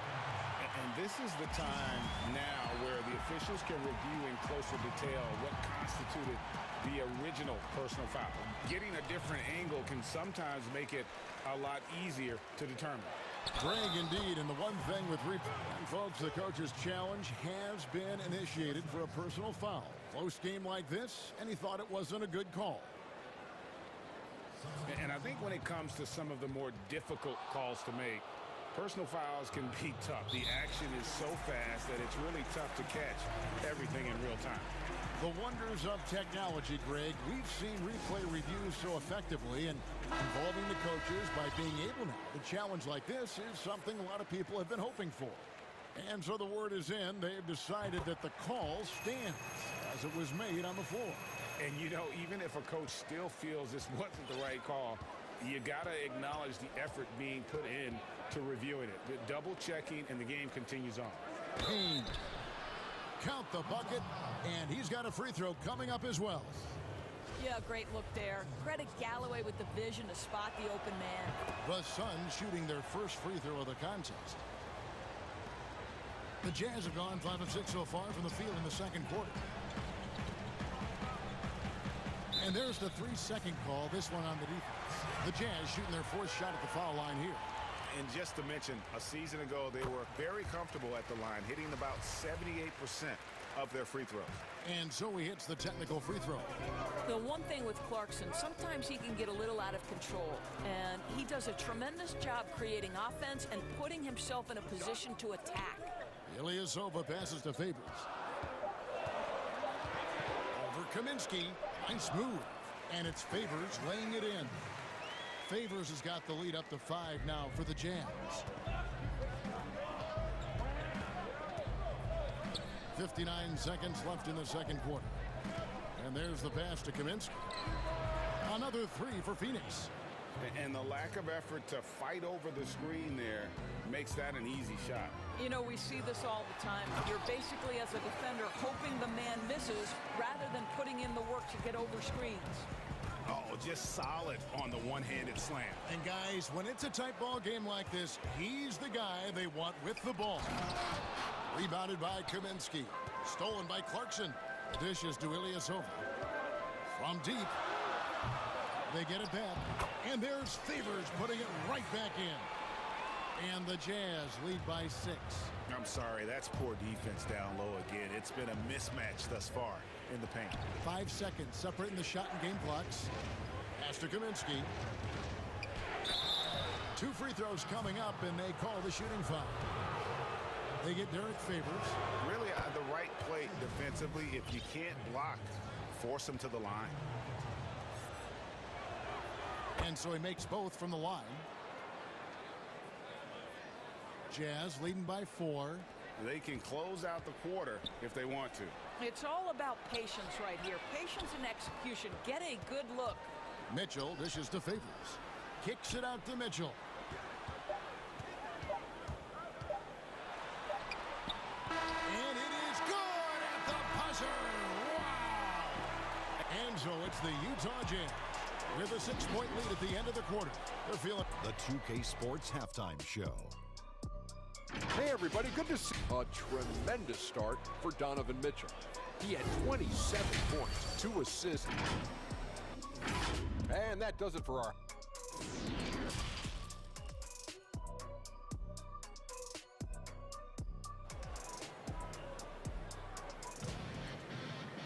And if you're just joining us, we've played through the first half in a game that's been fairly even so far.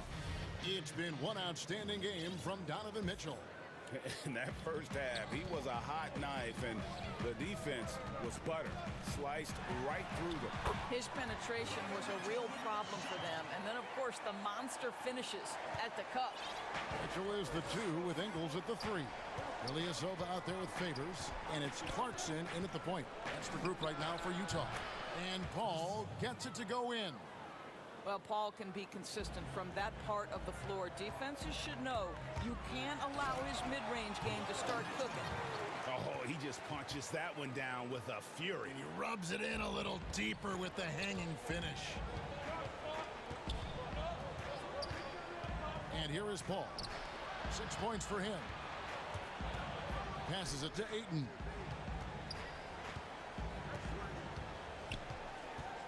Kicks it out to Paul. Ayton trying to break free. It's good on the putback.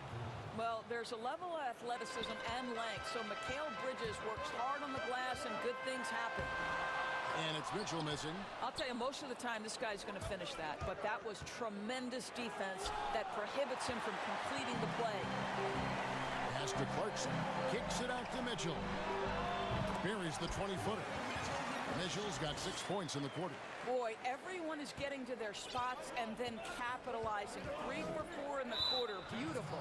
And one thing you love about Ingles, he hits a lot of contested jumpers. He does, and he'll get to his game by using jab steps, pump fakes, really good ball handling. He's unafraid in the clutch. He'll talk a little smack every now and again. Joe Ingles has carved out quite a career. Looking at who's out there now for the Jazz. Gobert, he's checked in for Favors. Bogdanovich comes in for Ilyasova. George Niang, he's checked in for Joe Ingles. And Mike Conley subbed in for Clarkson. Boy, this guy's operating like a 10-year vet. Booker making all the right decisions almost immediately. On the wing, Mitchell. Defended by Bridges. Shoots from 14. And it's Ayton with the rebound. Well, the defense flat out awful right there, and he couldn't punish them for their mistake. Tries it from 19. A second chance effort. Kicks it out to Booker. On the wing, Booker over Mitchell. Ayton. And 3 chances on that possession, but they just couldn't find a way to score. Oh, and the dunk by Mitchell. How high was Donovan Mitchell? How pretty was that dunk? My goodness. Suns trail by 8. Down low. And Ayton throws it down. And way to finish and cut into that lead a little bit. Yeah, but look at the basket guy still shaking. To the inside. Conley. Good, and it's Mitchell picking up the assist. Conley's got the lead up to 8 now for the Jazz. Inside, and Ayton throws it down. And right there you see Devin Booker's feel for the game. This guy knows exactly when to give it up. And the Jazz call time here. If you go step in a time machine, what would you like and dislike about playing in this era at this time? Well, no doubt about the tempo and the spacing. I think that, more than anything, allows for the true skill and artistry of the game to be on display. I probably wouldn't want to get switched onto Embiid down low. I would probably dislike that and let it be known vociferously. But I always pictured you as being fearless, like you would never turn down that kind of challenge. I wouldn't turn it down publicly. Want easy looks? Don't allow the defense to set up. What a beautiful fast break opportunity, and the finish pretty good. I tell you, he's playing the game with pure excitement right now. He capped off that dunk with some serious hang time on the rim. There's the pass to Kaminsky. Another 3 for Phoenix. Well, more and more you see big men working on the outside shot, and this guy has one of the better ones in the league. Here's Mitchell. Count the basket and the foul. Frank Kaminsky picks one up. Well, you love that they've been able to rely on him time and time again. You love the effort here late. Utah shooting their 5th attempt at the line in the game. It's crazy to think that 12 teams passed on Donovan Mitchell. He has become a premier scorer in the NBA. Oh! Goodness. And he shows us all what the breakaway rim was invented for. Can you believe he almost brought the whole thing down by hanging on that long? Out to Conley. Now, here's Mitchell. Guarded closely. Niang passes to Gobert. Teardrop shot. That's good for Mitchell on the assist by Gobert. Mitchell's got 42 in the game. It just seems like the more he touches it, the more the lead grows. Pass to Craig. The dish to Kaminsky. Here's Craig. He's gotten some minutes, but nothing on the board yet. Here's Galloway. And it's off from three-point range. The drive by Mitchell. Basket counts. And it's an 8-point Jazz lead. My goodness, how do you guard against that? Mitchell tremendous at just getting through the contact. Boy, that's a bang-bang play on the inbounds pass. I like those quick hitters. Now Mitchell. And so it's the Utah Jazz with their lead standing at 6 points here at the end of the quarter. And they've done it. And while we can now, let's take a look at today's State Farm assist of the game. And he sliced the D wide open with this feed. They had no chance to prevent that basket. Well, that's what a great pass will do, right? You love the unselfish play. Well, this has been a great contest so far, and I imagine the fourth quarter could have even more action in store for us. On the court now for the Suns, getting going here in the fourth. We've got Johnson. He's out there with Kaminsky, and it's Galloway in at the shooting guard. Now, this is just carryover from the excellent three-point marksmanship he showed at St. Joseph's. Galloway showing he can stretch it out to NBA range. High post, Gobert. Kaminsky's there. Gobert, the pass to Bogdanovich. Kept alive. And the shot goes in from Rudy Gobert. And the Jazz lead by 5. And defensively, they are on their heels every time the ball comes inside. And those plays can make a difference in a game like this. Well, you know it's going to fire up, Greg, everybody on that bench. Well, credit him for going for it, not settling, saying, I'm going to attack. And they had some botched coverage that turned into no coverage. And the foul called on Bojan Bogdanovich. That is his first foul of the game. A few possessions into the fourth quarter, just over a minute played.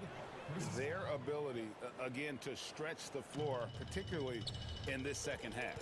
And guys, boy, when you're hitting, it sure does work. It obviously opens up major options at the offensive end. Fundamentals, guys, using the one-hand slam. Really makes the basics look pretty exceptional. Booker outside. Back to Paul.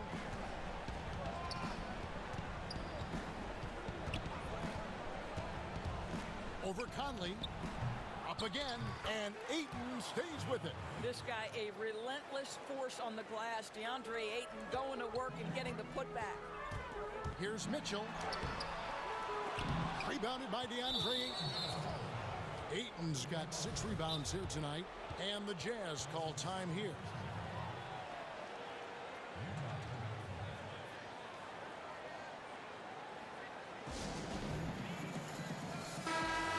Let's catch up with our sideline reporter, David Aldridge. Well, during the break, I listened in on Quinn Snyder's huddle. He told them, hey, guys, this is a close game, but if we execute right here, I like our chances. There's no need for hero ball. Trust one another. Make the simple play. Kevin, back to you. And so it's Crowder with it. He'll bring it up for the Phoenix Suns.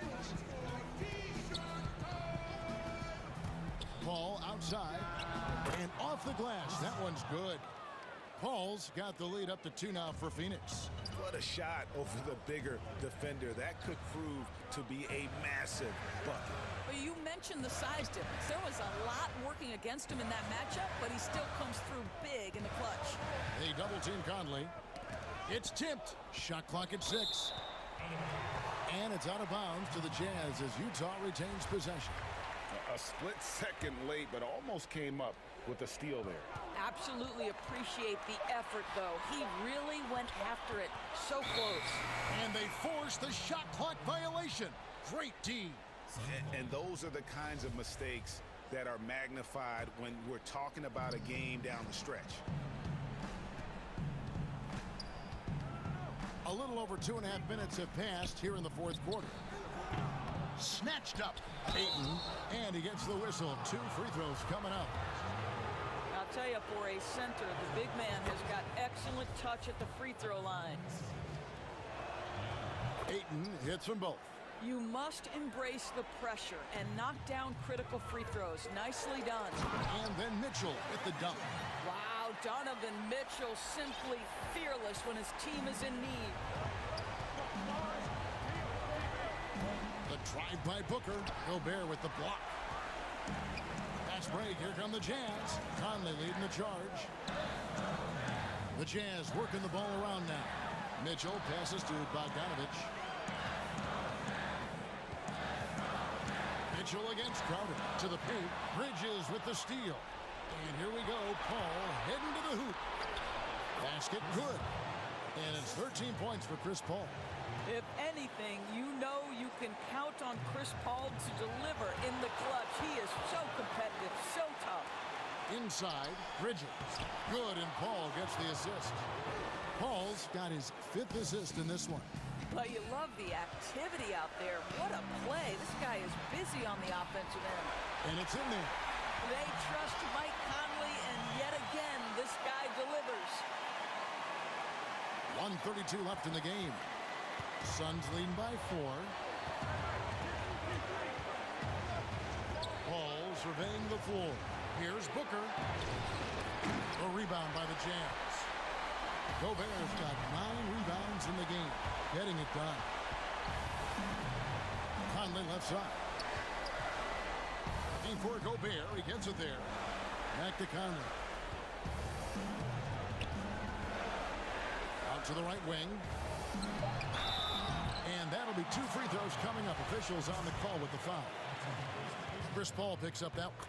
Rudy Gobert showing a bit of an edge on the interior. This guy, if he goes up strong, the defense is going to have to whack him to contain him. And now down to a 1-possession game. Those foul shots, huge. Now here's Paul. Pass to Bridges. Stolen by Michael Conley. Mitchell in the corner. To tie it up. And again. My goodness. 50 for the game. Yep, he is putting on a show. Paul outside. Over Conley. Goes back up. Kicks it out to Paul. Phoenix calls timeout.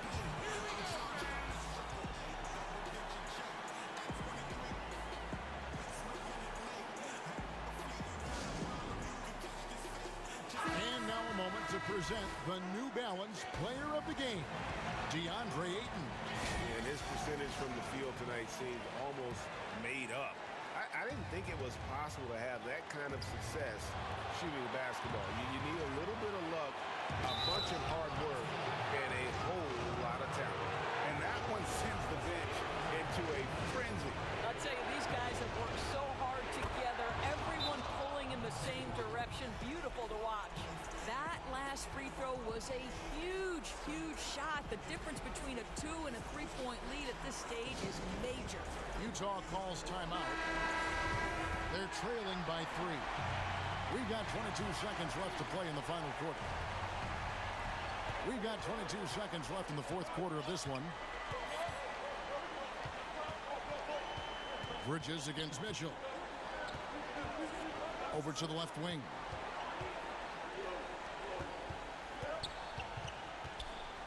Looking for Gobert. He gets it there. Some solid defense from Ayton.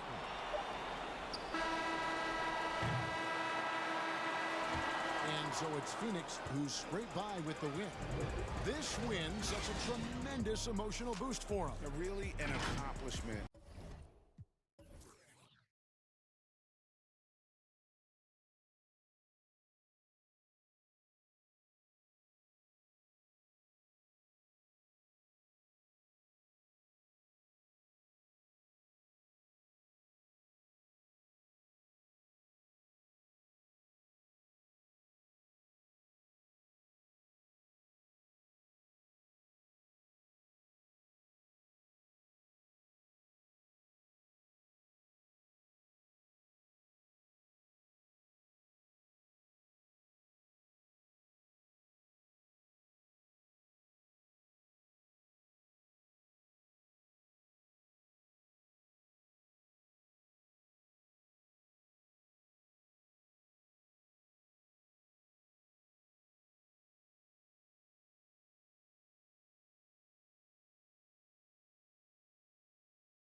And they'll have some minutes to make up for with an injury in their roster.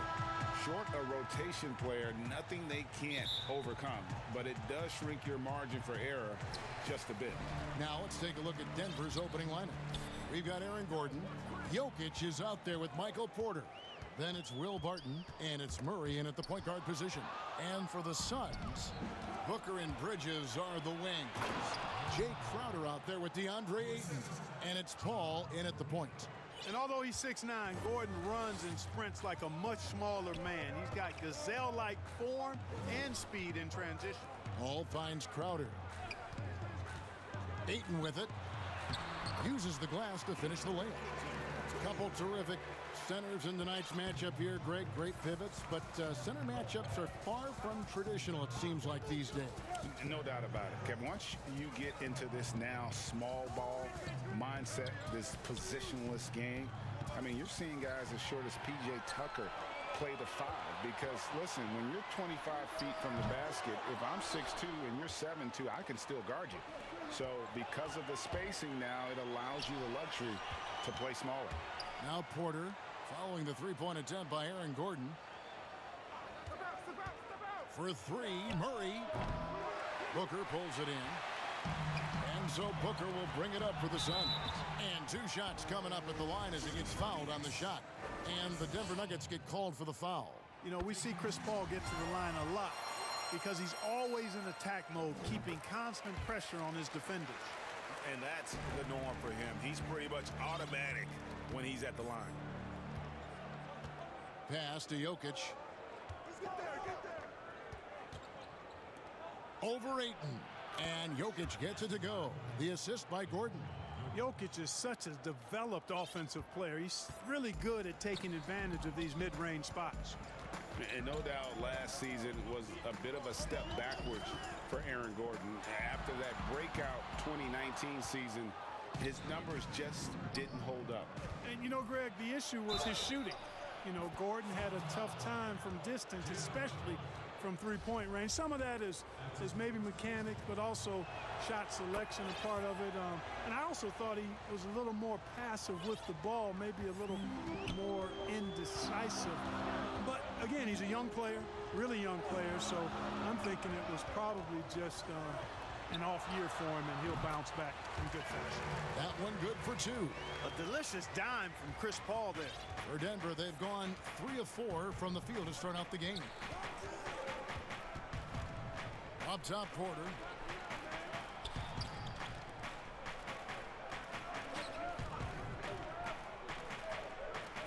Six to shoot. Murray, the pass to Porter. Denver needs to get off a shot, and you know that's going to be goaltending, guys, so that's a free basket right there. That's a very close call. I'm sure he thinks it's a clean block, but looks like it was on the way down. First quarter of basketball, just over 2.5 minutes play. Here's Booker, and it's Phoenix scoring again. The quick, clean shot there from Booker. Strong mechanics give him great accuracy. The kick out to Barton. Gordon deciding where to go with it. And then Gordon with the dunk. This guy is a high flyer. I mean, especially for a power forward, and he needs to be as an undersized player. Now Paul throws it up high. And the instincts from the veteran point guard. Chris Paul has tremendous feel for the game and for how to get his teammates the ball when they're open. Here's Murray, and the rejection by Ayton, and he's able to get it back. Murray against Paul. They grab their own miss. Persistence pays off as they finally hit a shot. Murray's got 5. And of the last 6 baskets, 5 have come on the interior. This is just smash mouth physical basketball, guys. The score now all even. You know, so far he's been dominant this period, making the most of his opportunities. Murray for 3. His shot is good. Scores his third basket in 6 tries. Shooting 50%. Murray has that spirit of, you make one on me, I'm coming back at you for mine. Now here's Booker. He's got 7. And the pass to Ayton. Back to Booker. There's the 3. Traps in the tray. He's got 10. Boy, he's really feeling it right now, shooting a high percentage to start this game. Denver's gone 1 of 2 from long range in the first quarter. On the wing, Gordon. That one goes. Count it. They should continue to get the ball inside. The defense struggling to contain them. And when you make 5 in a row in close like that, it also takes pressure off your perimeter guys, too. Now here's Booker. 10 points for him.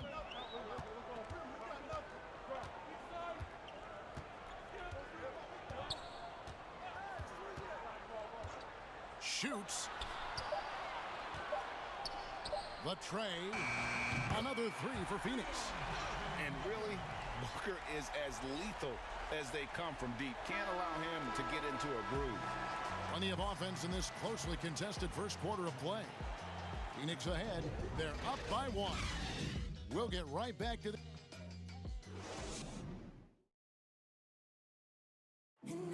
And if you're wondering whether players watch the standings, one thing we have to do is stop comparing ourselves. You know, Greg, he makes a great point. Even when you have mostly the same guys, every season is different. And if you're a coach, it'll give you gray hairs trying to preach that to your players. Many guys don't believe it until they're in it and then have to dig themselves out of a hole. And if you're just tuning in, it's been a pretty even game through the first quarter. And let's quickly check out the scoring breakdown here for the Suns. They've definitely had a hot hand from three-point range. Always nice to get off to a good start. Also, what passing we've seen from them here early. I mean, there could be a big number in the assist column if this keeps up. And now, brought to you by Gatorade, all fueled up and ready to go. Let's reset our lineups. So out there for the Nuggets right now, Morris is out there with Austin Rivers. And it's Green, and there's JaVale McGee. And it's Millsap in at the 4-man position. Morris passes to McGee. Morris inside, working on Payne. And the call on the shot that sends him to the line. I know you appreciate this, Greg. So much of defense now is closing out on the three-point shooting and then protecting the rim. Consequently, pull-up jump shooters are super valuable. And there are a lot of good ones in the NBA right now. No doubt about it. And Kevin, you know, you think about a few guys. James Harden, I mean, he shoots that step-back 3, but he's a guy that, because of his ability to utilize your inability to defend that three-pointer, Kyrie, Dame Lillard, those are some guys. Chris Paul still as good as anybody in that mid-range area. C.J. McCollum. These are guys that have really feasted and carved out a nice niche for themselves in the NBA because of that ability to take and make jump shots. And I love that last year right on. Payne with it. Guarded now by Morris. Shooting foul as the whistle blows. He'll shoot 2 free throws. And with the offense getting right to the rim, at least they saved the layup. Old school D right there, just telling them no easy layups. It's as simple as that. And that's what you expect from them. The Nuggets trail by 3. Morris with the ball. A floater, and he lays it up and in. Morris has got 6 points in the quarter. He knew what he wanted to do all along. The teardrop. 2 minutes now played in the second quarter. Pass to Kaminsky. Fires from deep. No good on the shot. Now the Nuggets take it the other way.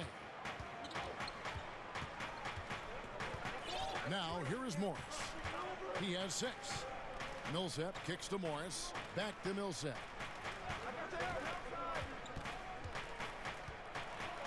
And Millsap slams it in. Strong drive. That's how Millsap has to play. Assertive and aggressive. Payne passes to Galloway. Releases. Good as the jump shot falls. And the Suns lead by 1. Several lead changes going on here in the early portion of this game. It reminds me of that cameo song, Back and Forth. Joseph looking it over. Outside, Green. Goes up from the top of the key. Here's Morris.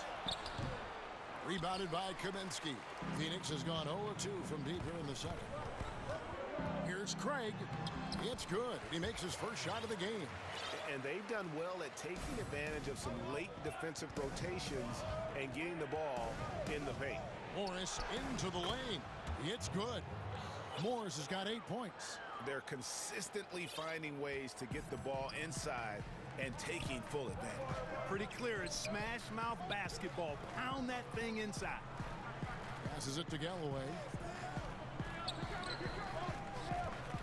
Here's Craig, headed by Green. Offensive rebound. Craig kicks to Galloway. To the right side. Johnson outside. No good from outside. And close to making the defense pay for the lax coverage that time. Timeout is called. First of the game for the Nuggets. And team strategies closely guarded. One aspect of the game the fans aren't always privy to. Yeah, typically there's some type of adjustment made out of a timeout. It might be major, or it could be just a slight tweak. And the Suns with a completely new group on the floor. A different look for Denver. Murray dishes to Porter. Back to Murray. Crowder against Porter. And Paul pulls it down. And the rebound battle split evenly thus far. Yeah, tit for tat on the glass. Just one more aspect of what's been a very closely contested ball game here. This is a guy who once scored 70 points in a game. Booker, doesn't take much for him to start percolating. Porter against Crowder. Porter passes to Murray. Here's the floater. He lays it in. He's got 10. He's super hard to guard is Jamal Murray because he's got all the shots, including recognizing when to use the floater. Paul finds Booker.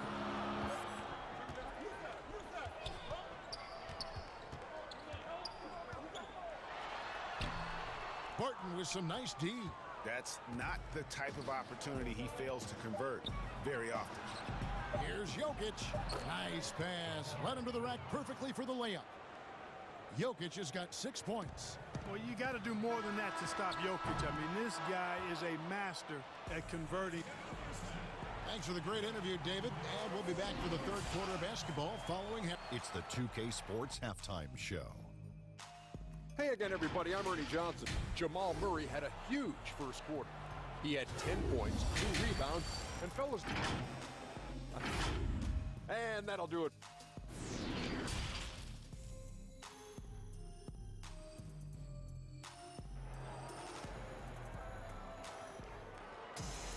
And in that first half, we saw a pretty tight battle. We'll soon find out what sort of adjustments were discussed during the half. You know, guys, Devin Booker has been exceptional here. Man, he's been running wild on him through that first half. Absolute dynamite on offense. And you know what? I'll be interested to see just how much he's got left in the tank. That first half had to take a lot out of. Booker and Bridges are the wings. Ayton is out there with Jay Crowder. And it's Paul in at the 1 spot. That's who's out there for Phoenix. Yeah, I've got mad respect for the way Barton carries himself. I mean, he's a terrific teammate. He does everything he can to impact winning. And the call up against Jokic. That's his first foul. Here's Booker.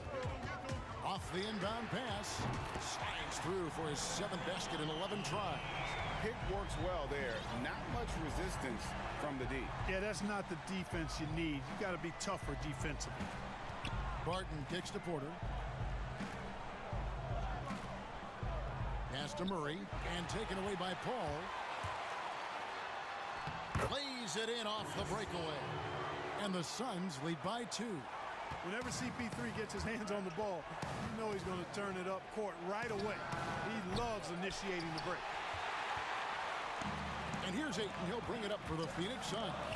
Boy, that was a momentum killer to start last season, wasn't it, Greg? 25-game suspension for DeAndre Ayton. And he sprained his ankle in his return game. The Suns at full strength, able to win some games. He's obviously a huge part of their future. Time called here. The Nuggets decide to talk it over.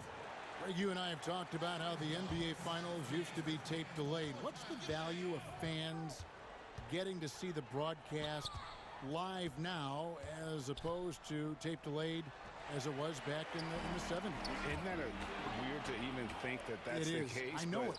You know, I think, Kev, that the fans, they just feel more connected to their favorite teams, the end players. It creates more anxiety, right? Because nowadays there's nothing that can happen that you don't know about it, whether you see it or not. So live sports, especially the NBA Finals, the anticipation, that anxiety that we talked about, man, I'm still a fan to this day in a different way. So I can only imagine when you have a personal vested interest in the team, what that's got to feel like. Edge of your seat, you're right. And it's Phoenix's ball. Good momentum, 8 straight points. To the inside, Ayton trying to get open as Crowder. And it's Ayton missing. Even with that miss, they're shooting 75% coming out of the break. That's a strong start to the half. Clearly out of sync to begin this half. 0 for their first 3 attempts. Pulls up. They get it again. And Ayton stays with it. Ayton's got the lead up to 7 now for the Suns. A towering presence on the offensive glass. Ayton uses his height well to keep possessions alive. And Murray, here we go. The numbers in their favor. Here's Booker. And the dunk by Booker. That's a double whammy, guys. That's right. A great defensive play, then the emphatic stuff. Well, turning defense to offense, we talk about it all the time. Try to hit your opponent at the other end before they can set up the defense. Yep, it goes in, and the Suns' lead is cut to just 7 points in the basket for Murray. And it's the Suns' ball. They've got a 12-2 run in progress. Crowder against Porter. And here's Booker from the arc. He's off on that one. And it's Denver the other way. And that one's good. Barton. And now just a 5-point Phoenix lead.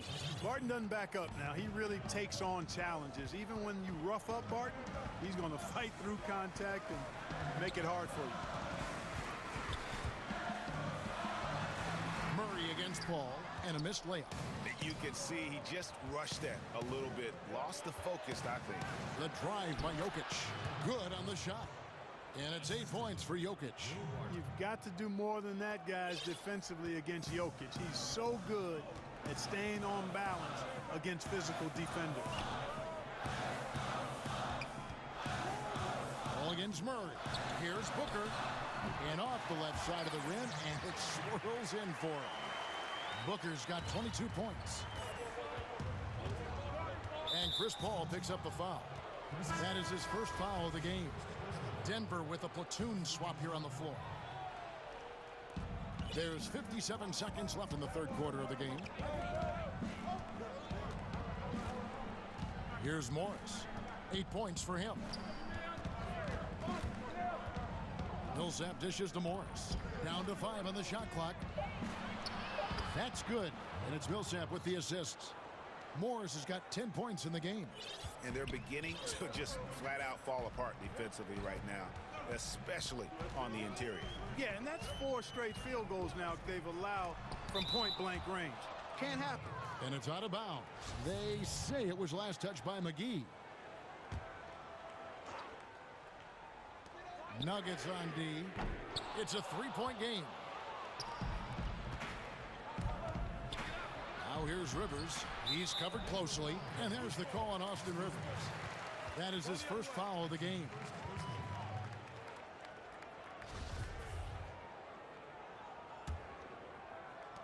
There's 21 seconds left to play here in the third. And no need to rush this. Let the clock run down. Yeah, don't give them another possession here. And here is Johnson. He's still scoreless so far in this one. Back to Payne. 1 second left. Misses.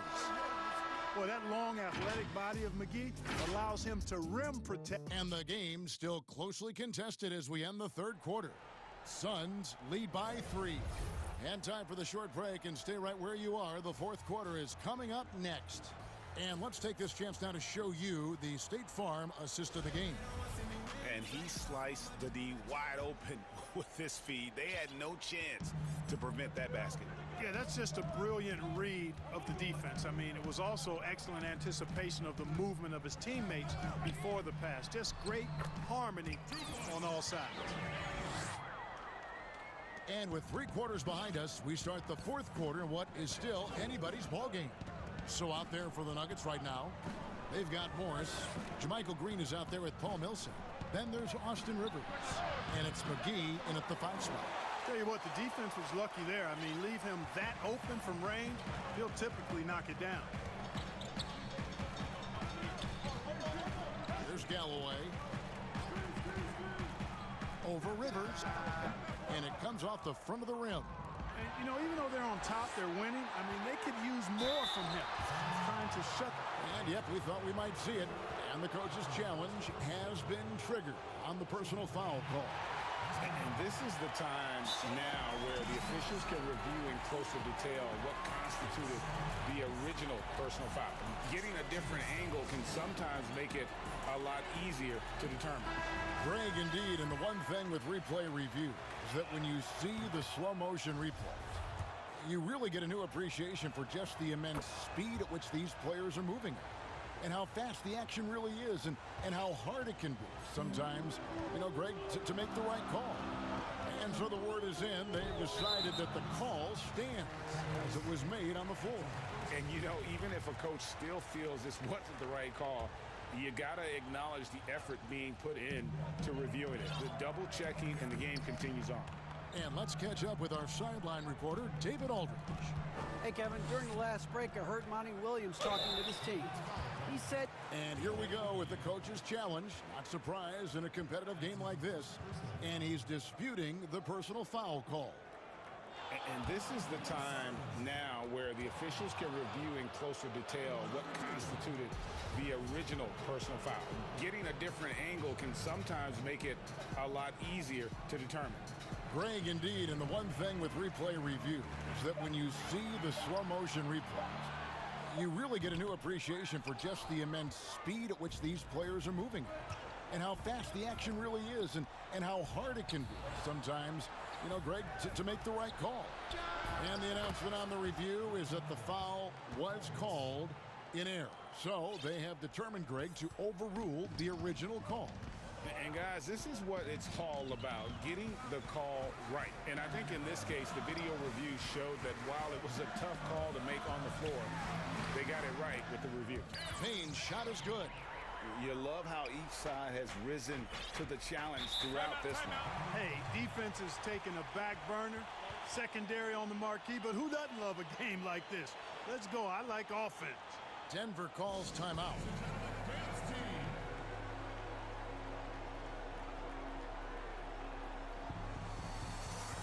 So both teams making some changes here.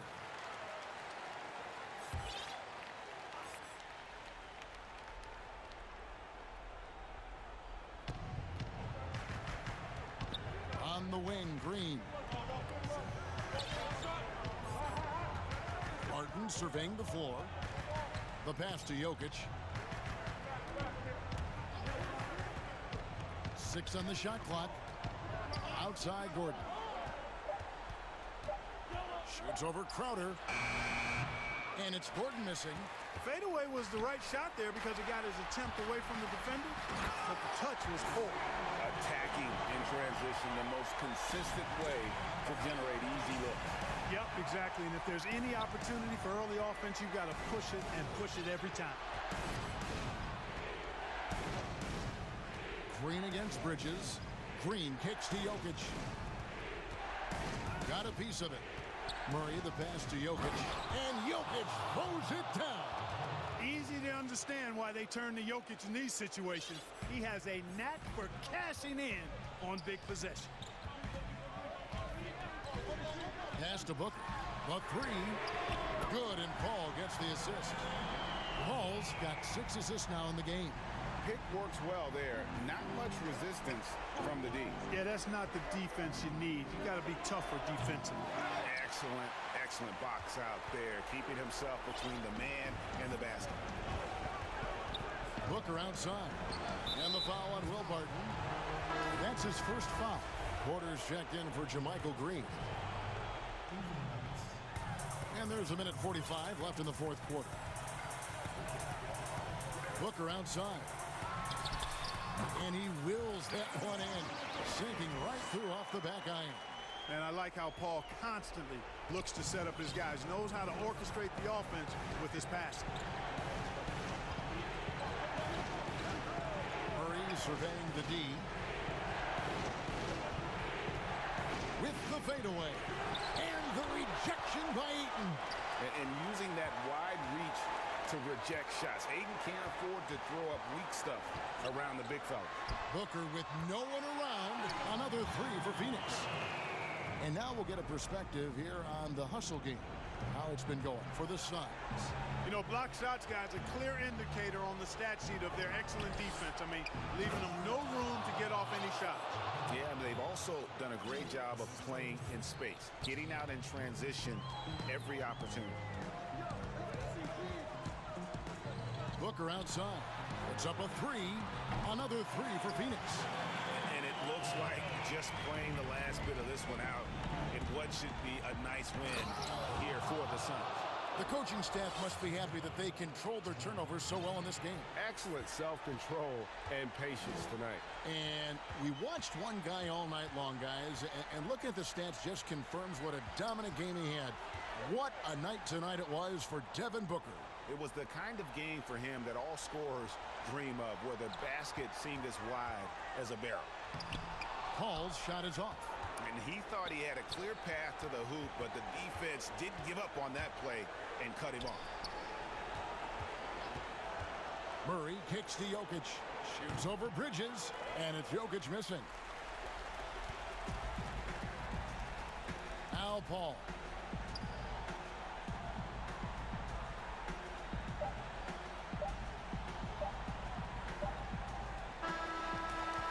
So the Suns win it, a confident win, and one where they clearly showed the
Let's take a look at the Nuggets opening lineup. They've got Jamal Murray. Michael Porter's out there with Gordon. Then it's Will Barton. And it's Jokic in at center. And for Boston, Brown the small forward with Tatum holding down the 4 spot. Walker and Smart the guards. And it's Williams at the 5 down low. Now here's Jokic. And the shot goes down. Well, the outcome tonight, Greg, could come down to the big man up front.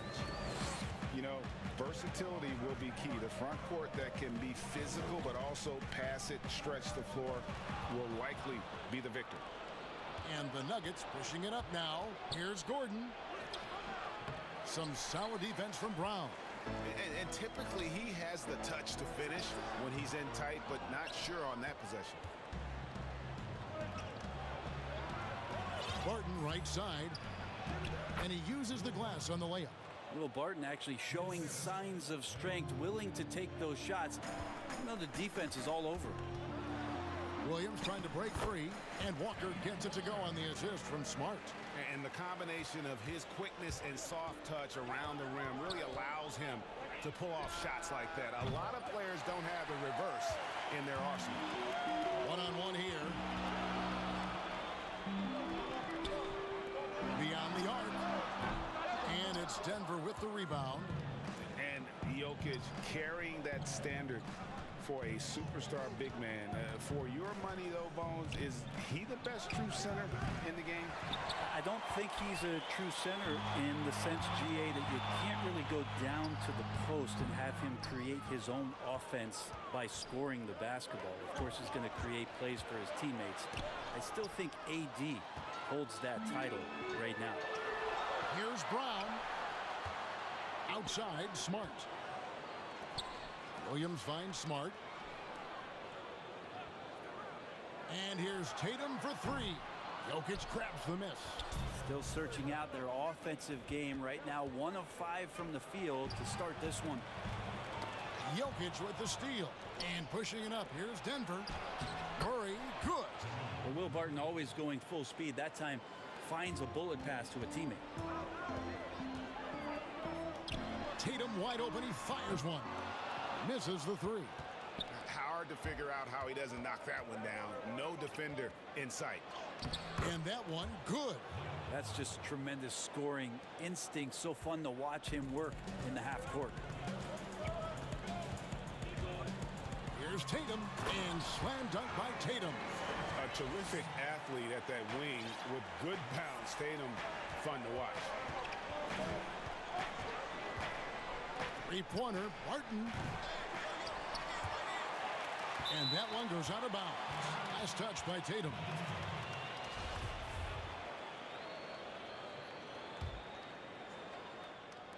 About 3 minutes gone here in the first quarter. Here's Murray. Rebound by Williams. Celtics trail by 4. It's Smart with the drive. Tatum. Good, and Smart gets the assist. Awesome ability to focus there by Tatum. He just has a feel and a belief in what he's doing out there. And really deep through that time. Murray's got 5 points so far. You just don't realize how difficult it is to hit a shot that deep. And that was sweet. Pass to Williams. Nice ball movement by Boston. Clock at 6. And here's Tatum for 3. Gets the 3-pointer to fall. He has 7. And using good instincts, Tatum gets buckets. His game is polished. Here's Murray. And it's Murray with the jam. Making the most of the screen. That's how it's done. And it's in the perfect spot, Greg. Frees him up to get all the way to the bucket. Really not enough help there. Lack of communication on the backside. You know, still a raw talent, but Williams does have a reliable inside game that continues to get better. Here's Murray. That's good, and it's his 4th basket of the game. He's a strong 4 for 6. His shooting has been outstanding. Definitely one of the reasons they're up in this game. The Celtics shooting their first shots from the stripe in this game. And when you look at their numbers from a season ago, 80% as a unit, that's something you'll be happy with. And so, Smart nails both of them. And some of what Smart gives this team doesn't always show up in the stat sheet, but he makes plays that help you win. Now here's Porter, and then Gordon with the dunk. Now flying high and throwing it down with the one-hander. One of his favorite moves right there, guys. Here's Walker. Tries again. The kick out to Brown. The three.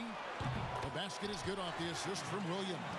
And that's just tremendous confidence from Brown. Going up with the shot right away and giving the D no time to react.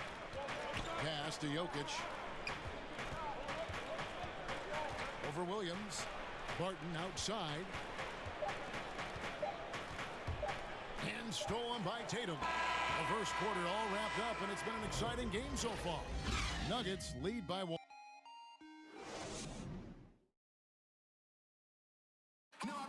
And we caught it before the game with Nikola Jokic. Selfless. I mean, you need to cure. Greg, there are areas of Jokic's game where he probably is the best in the world. I can't think of a center with better floor vision or better passing ability. His positioning, his angles, his ability to use his size to maximize effectiveness, all at an elite level. Some good action already in this one, but a fairly even matchup after the first quarter of play. And the Nuggets, guys, what jumps out to you, numbers-wise? Well, in that first quarter, they were intent on just pounding the ball down low. Yeah, you don't see that all that often, getting down there and doing that much damage in a quarter. You got to respect the game plan. And now let's check out the lineups courtesy of Gatorade, all fueled up and ready to go. Here's the second quarter of play. On the court for the Celtics, Walker and Smart, the guards. Brown, the small four, with Tatum holding down the 4 spot. And it's Williams at the 5. And that's where Brown is at his best, a muscular beast who loves finishing strong through the contact. Now, here is Morris. And the slam dunk by McGee.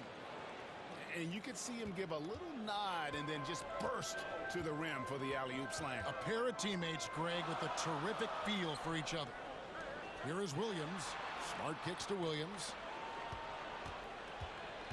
Walker the pass to Tatum. And he dunks it right over JaVale McGee. Holy cow. I'll tell you what, don't sleep on Tatum. He has some ups. And I love seeing him trying to electrify the crowd. And that's out of bounds. Boston will retain possession. You love the pressure he's putting on them. Almost had that steal. Yeah, pestering right now, and that's going to pay some dividends. At some point, there's going to be a turnover. That one drops for him. Boy, have they gotten hot here in the second quarter. No wonder they're in front. A serious talent when Robert Williams is healthy. He makes his presence felt. Has great length and lift off the floor. Defensively. What a jam! Wow, fans loving that right there. What a jam! Nice. How about the speed with which Tatum gets down the court? Awesome at reading the defense and then exploiting the opportunity in the open floor. And here in the second, 2 minutes gone by. Brown outside. Down low. Millsap with the steal. Rivers looking over the floor. McGee against Williams. Timeout is called, first of the game for the Nuggets. Looking at current NBA players, Greg, leaving aside the real star players, who would you love to have played with from this era? And there's so many guys that, and I hate to call them role players because they bring so much more to the table, but in reality, they got to fill some roles, right? And, John Collins is a guy who's got great potential, a tremendous finisher around the rim. How about Robert Covington, a smooth shooter who defends his tail off?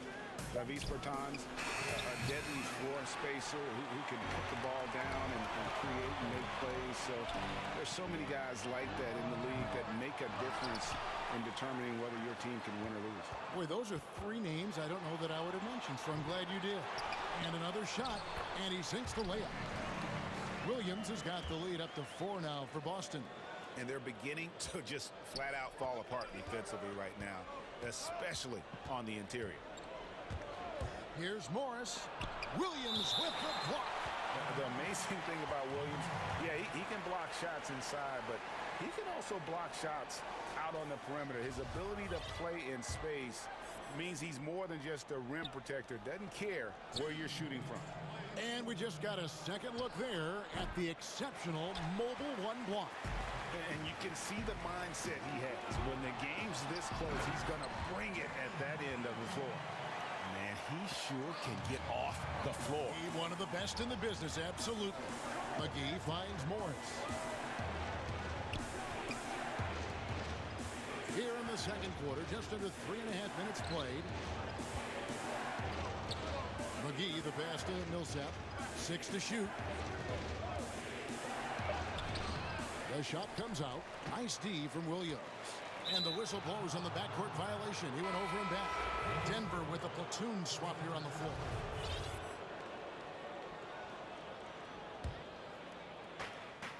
.121 left in the first half. Murray outside. That's in.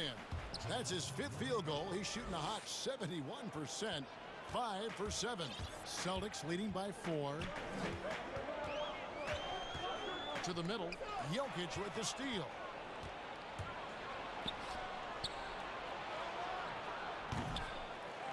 Goes back up. Kicks it out to Gordon. Jokic trying to free himself up. And it falls over the rim and in. Like that from Murray right there. When he's passing it like this, it can make him so much better and so much more open.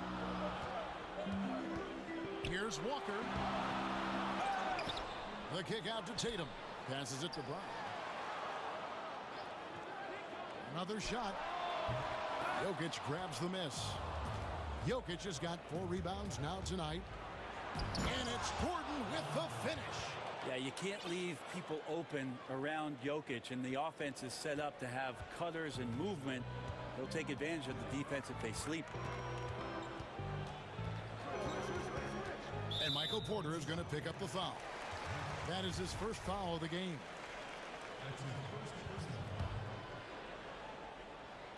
And so it's Boston with it. Outside, Walker.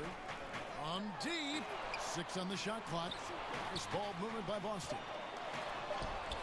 There's a quiet intensity that Jokic plays with, especially on defense. It made that shooter a little bit nervous.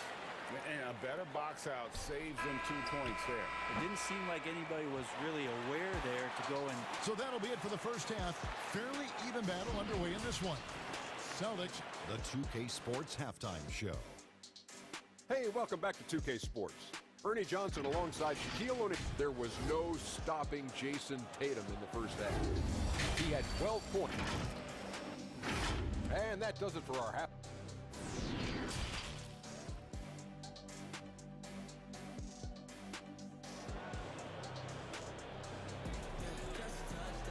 And we've got second half action for you. Thus far, a pretty evenly contested game. One of the stories here, Jason Tatum getting it done today. Yeah, and early on, he has been feasting in the paint, and you have to think they're going to keep feeding the big fella. Oh, man, pouring it on right now, and why wouldn't you? Second half underway. Here's who Mike Malone's got on the floor. Bill Barton is out there with Jamal Murray. Then it's Aaron Gordon, and it's Nikola Jokic, and it's Porter at the 4 spot. Murray dishes to Gordon. The pass to Jokic. The kick out to Barton. Nailed from three-point land. Barton's got 5. Off-season work and shooting the basketball paying off for Barton there. This guy you have to keep your eye on if he gets the ball around the arc. Shot's good by Williams. It's a great move, and he catches the defense completely off guard. Well, just ripping through right there as he finds the open spot and gets right through there. High basketball IQ play. Murray kicks to Porter. Oh, and that one had the right spin on it, and it is good. Porter's got his second basket of the game. And if you're drawing up your starting 5 for team irrational confidence, Jamal Murray makes a strong case. This guy is fearless.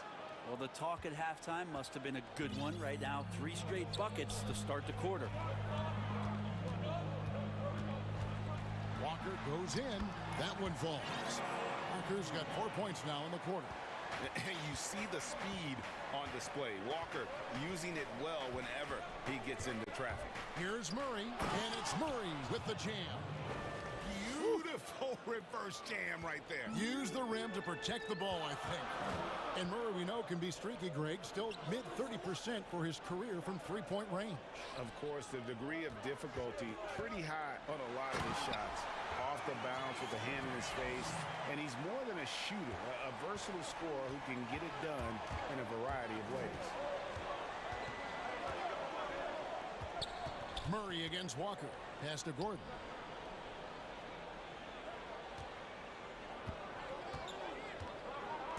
Back to Murray. From the arc. Another three for Denver. Wow, 5 straight buckets coming out of half. They are rolling. And stolen by Murray. And it's Murray with the jam. This is one of those games where we're not seeing him slow down, so we're in for something real special from Jamal Murray. And there it is for him. Tatum's got 16 points. This team really feeds off of one another in terms of their energy. At least in the second half they have been. The first half wasn't played anywhere near this intense. Jokic, no good. The game has been very close in a lot of areas, but rebounding has been the one differentiator thus far. Beautiful transition offense there. That's execution at its best. Yeah, once you burst through a seam like that, you got to look right towards the rim. Sweet play. Here's Jokic. Good, and the assist goes to Murray. He's got 5. Three-point shooting since the half has been about as good as you could ask for. And that'll be 2 free throws. And, yep, we thought we might see it. And the coach's challenge has been triggered on the personal foul call.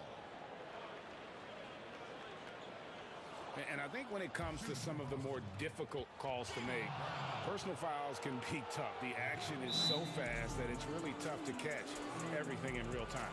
The wonders of technology, Greg. We've seen replay reviews so effectively, and involving the coaches by being able now to challenge like this is something a lot of people have been hoping for. And so the word is in. They've decided that the call stands as it was made on the floor. And, you know, even if a coach still feels this wasn't the right call, you got to acknowledge the effort being put in to reviewing it. The double checking, and the game continues on. And Brown drops them both. And the vertical that Brown has is pretty impressive, as relentless a finisher as you'll find in our league. Murray with it. Williams picks him up. Jokic drills it from outside. Jokic has got 6 points in the quarter. And perimeter scoring, I have to imagine it was a topic of discussion at halftime. Maybe trying to find a little bit more space and ball movement to get guys open at the three-point line. Here's Brown, and it's sent back by Jokic. Yeah, you like when Jokic is this active on the defensive end. More blocks, please. Boston, no good that time either. Denver leading by 4. Here's Murray. 20 points for him. Smart kicks to Brown. A 3 ball. Can't hit that one. And the Nuggets going the other way. And now Jokic pushing it up. No one back to stop him. Jokic getting out and running. That's a huge plus for this offense. Determined to beat some people up the court. The Celtics shooting their 7th and 8th free throw attempts for the game right here. That's good from Walker. Big group substitution here for Denver. Paul Millsap's checked in for Michael Porter. Green comes in for Gordon. Rivers, he's checked in for Barton. And Monte Morris subbed in for Murray.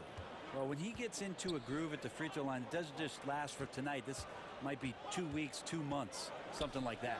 Millsap trying to get open. Jokic with the bucket. Yeah, those are starting to add up, guys. Up their last 5 baskets, 3 have been triple. Took the opportunity when he saw it. Walker's got 11 points. Nice answer back there. Love to see the competitiveness. Yeah, both teams finding ways to the three-point line and trying to take advantage from distance. Jokic with the bucket. And the Nuggets lead by 6. Man, Jokic is making all kinds of plays here tonight. Very aggressive on the offensive end. Pass to Williams. Back to Walker. Offline. And so it's the Denver Nuggets with a 6-point lead at the end of the quarter. Here now a chance to show you our assist of the game, and it's presented as always by State Farm. And I'm glad this was the pick because I love this pass. Such a great dish. That's what I call court vision. Well, a great job with the eyes. And what separates great playmakers, as we know, is peripheral vision. And it's been a very competitive game so far as we get rolling here in quarter number 4. Brown the small forward with Tatum holding down the 4 spot. Walker and Smart the guard. And it's Williams at the 5 spot. That's the Boston 5. That free throw good from Brown. Now here is Morris. Rivers kicks to Morris. Good ball movement here by the Nuggets. Here's Millsap, the 11-footer. Rebound by Williams. Williams is... Here's Brown. And finished off by Brown. And Brown runs the floor like a freight train. At 225 pounds, he's a mammoth that wrecks defenses in transition. Morris, no good. And so it's Williams who brings it up for the Celtics. Here's Tatum. That falls. Nice feed that time from Walker. Walker's got 4 assists in the game. Nuggets trail. Morris looking over the floor. Up and in on the layup. Cutting into that deficit now, well within striking distance. Yeah, just much sharper out there. You can see guys getting in tune. It's not about playing harder. Sometimes it's just about playing smarter. And Brown is just a physical beast, especially inside where he gets whatever he wants. Here's Tatum. Passes it to Brown. And it's Monte Morris with the foul. That's his first foul.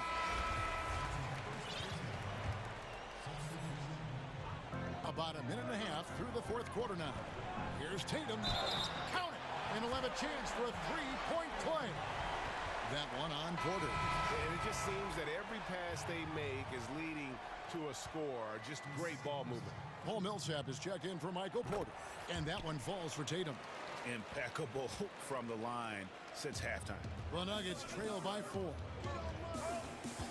From deep 3-point range, sinks it. What range from outside? Wow! Murray's got 23 points. For Boston, they've gotten every shot they've taken so far in the 4th quarter to go in. That's 5 in a row to start the quarter. And you aren't going to slow down Brown when he's scoring the ball like this. He is simply on a tear. Denver's gone downtown 13 times in this game, and they're just over 50%. 7 of 13 on threes. Murray finds Millsap. Good, and the assist goes to Murray. Millsap's got it all tied up now for the Nuggets. The defenders need to recognize the importance of staying on him as we get into crunch time. Smart against Barton. Smart passes to Williams. Brown outside. Shot clock at 6. Boston needs to get off a shot. For those just joining us, 4th quarter here. We're just over 2.5 minutes into it. To the wing on the left. Here's Jokic. And the baseline jumper, no good. And I was sure that was money on that one, but everyone is afforded an easy miss or 2. Yeah, that happens. Important thing is for players, just don't beat yourself up and make a miss like that cost you another play. Murray for 3. The rebound by the Celtics. Williams has got his 16th rebound on the night. And slam dunk by Tatum. And Tatum's experience in these spots is starting to show. He's never been afraid to take the biggest shots. Here's Jokic, not wasting any time and taking the shot and knocking it down. He's simply staying aggressive right now, and Jokic is ready to shoot at the biggest moments. And there's the bucket from Tatum. And won't find many more games as entertaining as this one. No, this is about as high-octane a game as you're going to find. Here's Murray. Lays it up and banks it in. Murray's got 25 points in the game. How about Murray stepping up, poised for this young player? Smart dishes to Brown.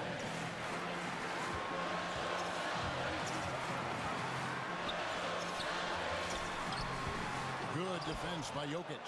Yeah, better than giving up the layup. You want to go in there and use the hard foul. They did it there. That's aggressive attitude defensively.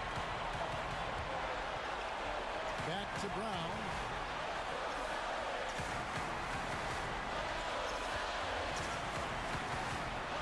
Back to Tatum. And stolen by Murray. And the Nuggets pushing it up now. Murray with the ball. And it's blocked by Brown. Walker with a clean look. Again, the miss by the Celtics. And here's Denver. Murray surveying the D. Bullseye! Remember that one, guys, a difference maker. And I'm wondering, is that the biggest shot of the game? It's Brown with the drive. Count! And just awesome speed from Brown, blasting off towards the bucket and slamming it down. And there's the foul. It's on Jaylen Brown. That is his first foul of the game. Denver with the ball. Here's Murray.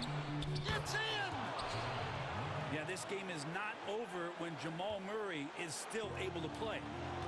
To the paint, Jokic with the steal. And Murray, here we go. Yes! In a game this close, this late, that kind of D is clutch. It is. And then, Greg, to go in for the flush. That could be a backbreaker. Well, we'll see how the other side responds here. They have to come up big. Thank you, David. Great interview once again.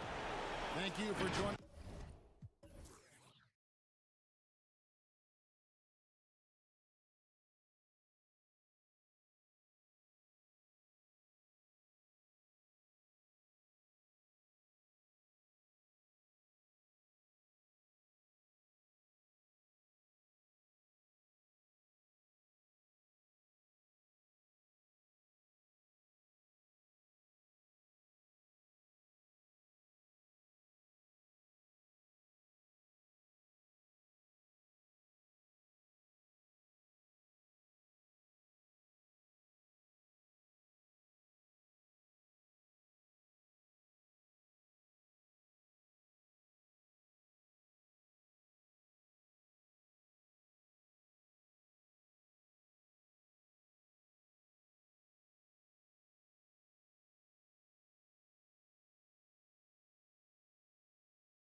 does. Thanks, DA. And now the opening lineup for Boston. Walker and Smart, the guard. Brown, the small forward, with Tatum holding down the 4 spot. And it's Williams at the 5 spot. And for the Clippers, we've got Patrick Beverly. Batum is out there with Kawhi Leonard. Then it's Ibaka, and it's Jackson in at the shooting guard position. That's tipped. Unbelievable rejection from Smart there. Really using his insane vertical to send that one back. It's Brown with the drive. Good work defensively by Ibaka. You know, they say there are no easy finishes in the NBA, but that should be easy. Beverly, the pass to Batum. And there's the foul. It's on Jaylen Brown. That's his first foul. 2 terrific defenses tonight, Greg. They do it in a variety of ways. It's been hard for either team to score. You know, strong on ball, in help, in transition, and both coaches doing such a great job of making the adjustments. And listen, the reality is defense still can be a factor in determining who wins and who loses. And we're seeing it right before our eyes. Just phenomenal awareness by Beverly, just dishing the ball to the wide open man easily. Here's Brown. Here's Williams. It's another look. Tries yet again, and it's blocked by Ibaka. And he recovers it. On the wing, Brown. Defended by Beverly. 4 on the shot clock. And it's Williams with the jam. What I really love about this kid, you know, Williams he's physical, he's explosive, and yes, he plays above the rim. He just brings that nastiness to the game. Jackson looking around, and Leonard has it in the corner. And it's Leonard with the jam. And with a good mix of power and agility, Leonard can throw it down with the best of them. And it's slammed in by Williams. And in terms of size, not your typical center, but man, he plays as big as any of them thanks to that terrific leaping ability. Good. And once he got to the 10, I think he was surprised to find himself that wide open. Yeah, very little resistance. I mean, you had to bring much faster help than that. Oh, that's a well-deserved assist. Not every player has the vision to make that feed. Beverly against Walker. And he could not get that one to go. A lot of contact, and he'll go to the line for 2. Kemba Walker picks one up. Oh, and Beverly's a guy who loves physical contact. He really tries his best to absorb the contact on his shots to draw these fouls. Taking 2 shots. Both free throws good from Beverly. The Celtics have gone 3 of 7 from the field since we've gotten underway. And Williams throws it down. Oh, nice look there from Smart, finding the open man. And so Beverly will bring it up for Los Angeles. Jackson against Smart. Jackson down low. Misses from close range. Boston trailing and pushing it up. Here's Boston. There's Walker with the 3. Rebounded by Serge Ibaka. And here comes Leonard leading the fast break. And foul on the shot, so he'll get a chance at the line. Oh, come on. How great is Jackson at earning these calls, especially from the interior where he is very crafty. 2 shots. Both free throws good from Jackson. And here in the first, about 3 minutes in. Celtics passing it around, and Williams throws it down. Oh, what incredible precision. Brown cutting the D to pieces with his pass. Now here's Beverly. Fires the 3. Los Angeles with another miss. The Celtics have gotten 5 of 10 shots to drop in this game so far. Right at the 50% mark. And Batum has arms that go on forever and ever and ever, which is why he's so dangerous when it comes to shot block. And it's Jason Tatum with the foul. That is his first foul of the game. We've got 1:28 left to play in the first quarter. Jackson down low, guarded by Smart. Ibaka, wide open, he fires. A 3-pointer off the mark. Well, that's just a lucky break for the deep. Yeah, keep giving him that shot. Bad things will happen. Aggressive pass on the break, straight up the court so he can get all the way to the bucket. Stolen by Smart. And a wide open look for Walker. And good. Got the friendly bounce off the right side of the rim. And Walker is what we call thirsty. He's thinking of firing as soon as he gets the rock. Great presence of mind from the point guard. Jackson kicks to Beverly. The Clippers again turning it over. And it's a completely new group for Los Angeles.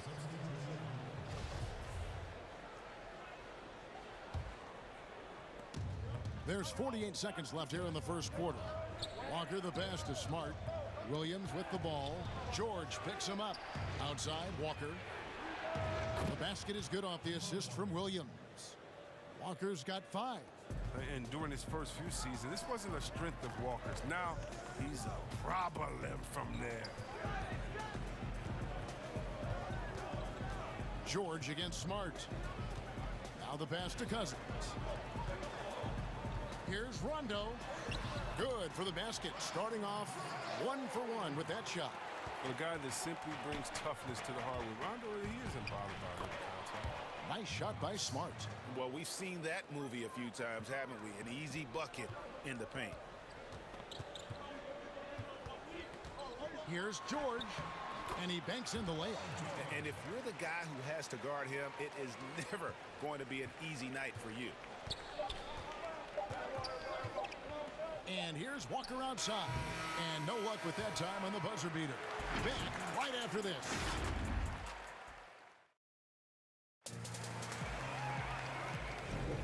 And thanks again for tuning in. If you're just joining us, we've played through 1 quarter of action so far. And when you consider how the Celtics are doing, guys, what do you think?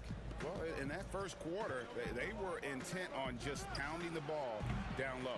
Old school approach. I mean, if you have a favorable matchup inside, just keep pounding it in there.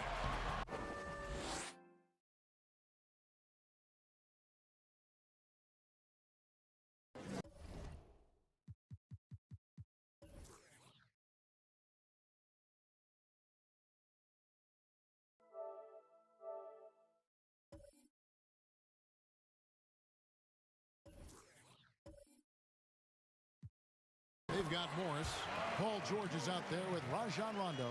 Then it's Luke Kennard. And it's Cousins in at the center, locking down the middle. So that's the lineup on the floor for the Clippers. Williams kicks to Brown.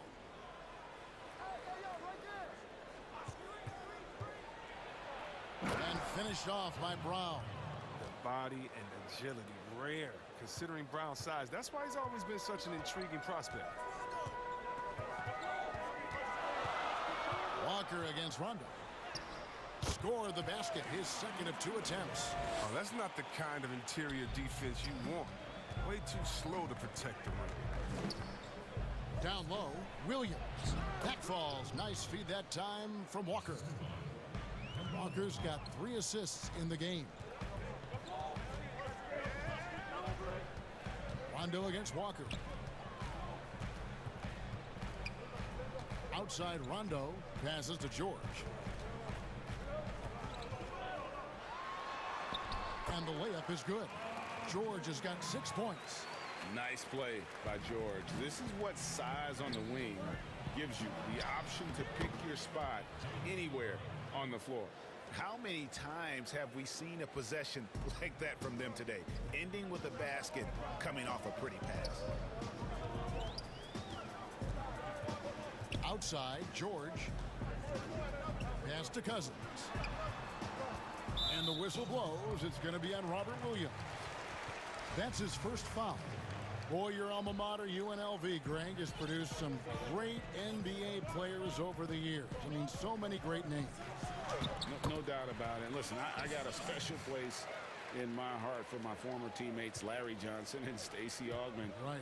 But also guys like Sean Marion. You go back to Reggie Theus, who was a tremendous player.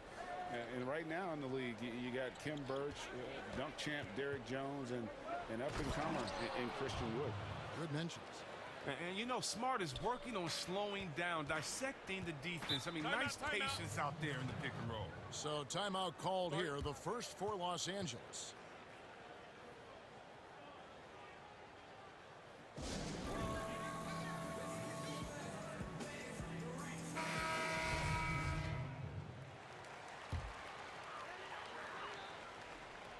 Quarter two, and just under 2.5 minutes gone by.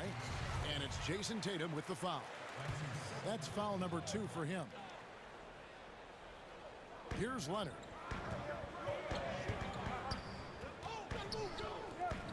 Outside, Batum.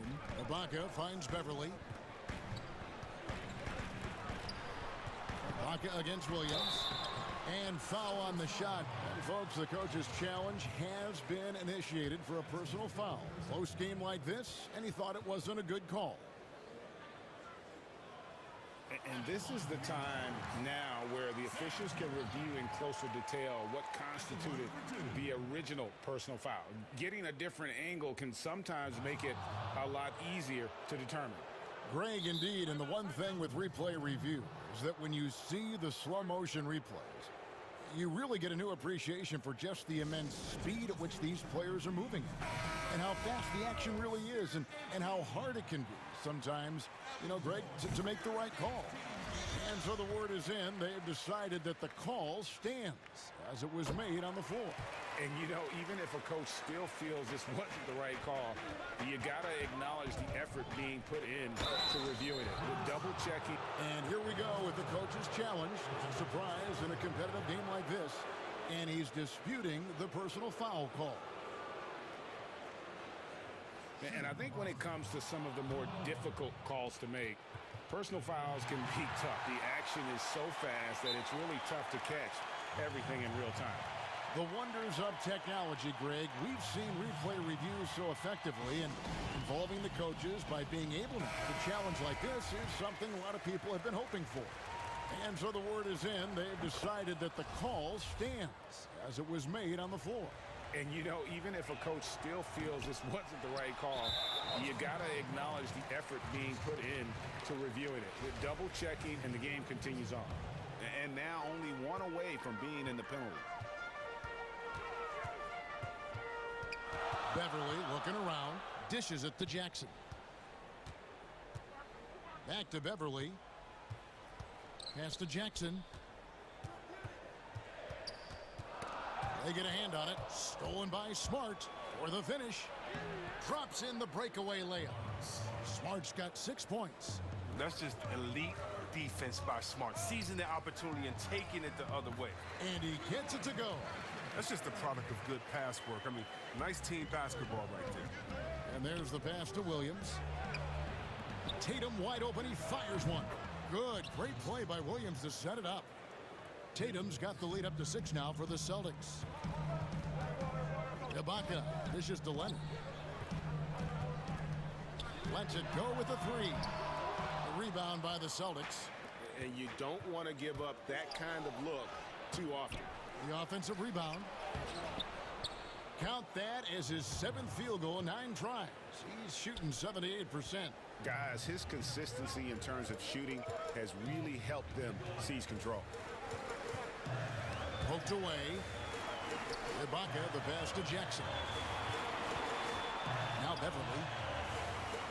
Ibaka for 3. Rebound by Williams. Williams has got 8 rebounds in this game. Floats it up for Walker. Stolen by Jackson. And now running up the court. Leonard pushing it up. Here's Beverly. Count the bucket coming off a perfectly placed assist. 8 points for him. Even when contact comes Beverly's way, I mean, he's a pro at finishing, absorbing it so well on these shots. Outside Tatum. Off target with his 3. And so Beverly will bring it up for the Clippers. 6-point game. Tatum against Leonard. Left side Jackson. Over in the corner Beverly. 5 on the clock. Score the basket. His 4th. He's only missed 1 of his 5 shots tonight. There you see why you want the ball in Jackson's hands as much as possible. He can clearly set the table. Here's Walker. In the corner. Tatum with it. Over Leonard. No good on the last second attempt there. And that'll do it for the first half. A competitive game so far. Thanks so much, Dave, for the great interview. Don't go away, folks. We'll be back for the second half of basketball. And now, the 2K Sports Halftime Show. Hey again, Boston found themselves in a close game in the first. The largest lead they had was 6 in the opening period. They're in good position.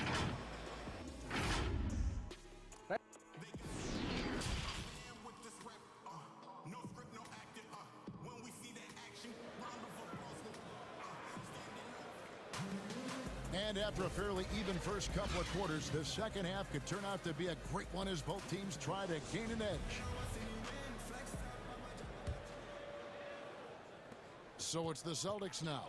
They lead by 4. Well, we've got a moment. Let's set the floor. Brought to you by Gatorade. All fueled up for the second half. On the floor for Boston. Brown the small forward with Tatum holding down the 4 spot. Walker and Smart the guards. And it's Williams at center. Outside for Jackson. Yep, it counts. Yeah, the chemistry has been terrific. Really impressed with their offensive execution. Celtics leading by 5. Count it. Brown's got 6 points. With great physical and athletic tools, Brown's adept at pushing past contact. Leonard with no one around. It's good from long range. Way to work the inside-out game. Draws the defense in and kicks it out for the open shot. Smart finds Brown. Right side, Williams. Floats it up for Williams. Rock solid start for him. I mean, they're 3 for 3 since coming out of the locker room. Jackson against Smart. That's in, and the Celtic lead is cut down now to just 4 points with the basket from Jackson. And Jackson is a genius at finishing on his drives. He just has so many tricks up his sleeve. And the dunk by Tatum. Oh, inflicting some punishment with the 2-hand flush. They're going for the throat. Jackson kicks to Beverly. It's in, and he's a very efficient 5 for 6 on the game. It hasn't taken them any time to find their rhythm in the second half. 4 for 4 from the field already. Here's Williams. The kick out to Brown. It's Brown on the wing. And that one off the back of the rim and in. 8 points for him. Yeah, just a solid job on the backboard. They are really controlling the inside. And the Clippers call time here. When you look at the balance of power between players and teams, Greg, does it feel like the players now have more say, more control than they used to? No doubt. We're seeing more players demand trades, sign shorter contracts with opt-outs.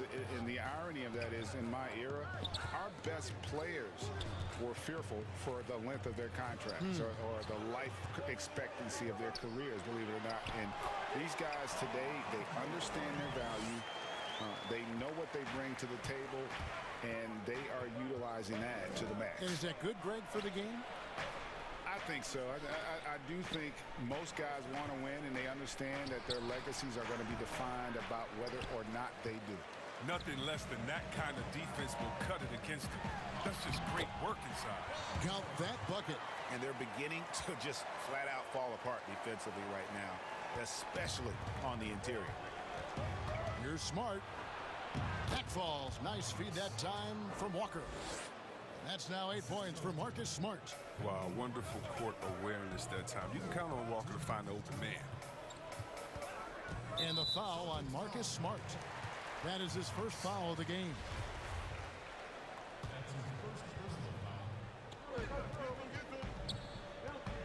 George looking around. To the inside. Here's Cousins. Drops in the layup for 2. Cousins has got his second basket. That's the 10th straight point they've given up in the paint. Walker dishes to Brown. Rondo with the steal.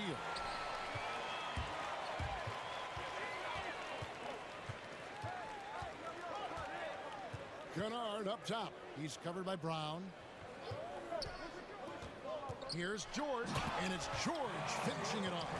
So impressive, the fortitude, the will to battle back, but it did take a lot of energy to get here. Yeah, true, but we'll see if they can keep forging ahead. For now, you got to give them credit for coming back. And it's George finishing it off. As good as he is at creating his own shot, Kennard is also a solid distributor. doesn't miss the open man when he spots it. Here's Williams, and the ball goes out of bounds. Last touch by Cousins. And he made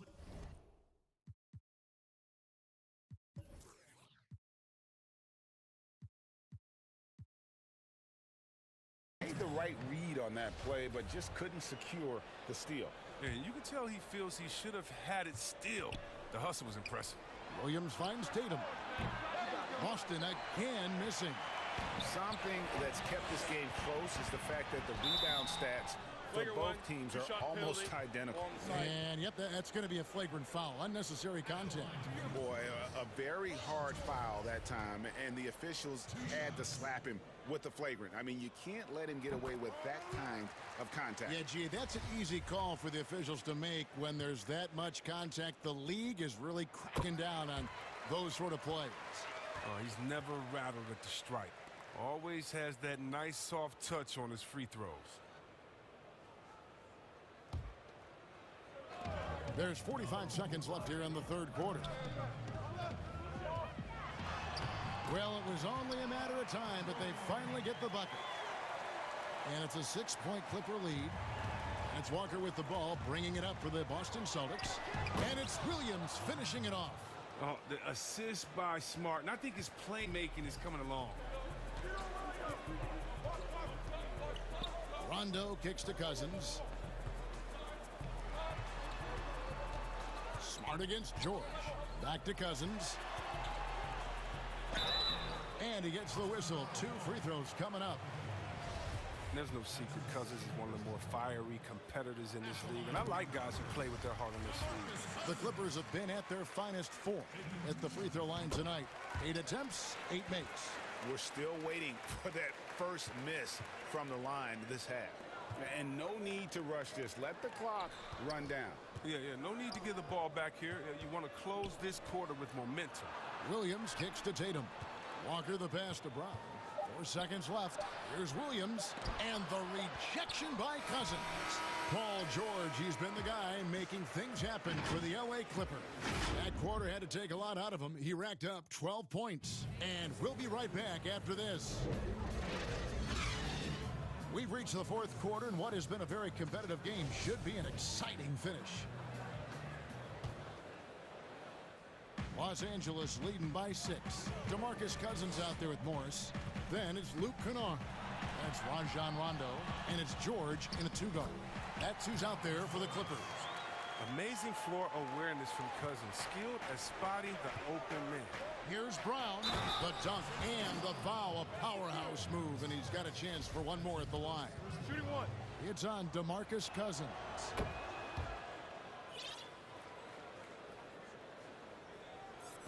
And for the Clippers, they're shooting the lights out in this one, 77%. And it's Rondo penetrating, taken away by Williams. Now the fast break, Tatum with the ball. That drops, and it comes off an assist from Williams. And that's now 9 points for Jason Tatum. It's George on the wing. He's covered by Brown. And the Clippers call time here. And team strategies closely guarded. One aspect of the game the fans aren't always privy to. Yeah, and sometimes it's the most subtle moves that make the biggest difference. Let's go now to the sideline and catch up with David Aldridge. Well, guys, over the break, I was able to listen to Tyronn Lue's huddle. With this game still up for grabs, he told his team, hey, we're in position to take this one, guys. Let's stay focused and stay together, and we'll get it done. See how it plays out, Kevin. They're finding lanes to the hoop now with consistency. 5 buckets in a row from the paint. Williams dishes to Tatum. Floats it up for Williams. Throws down the alley-oop slam.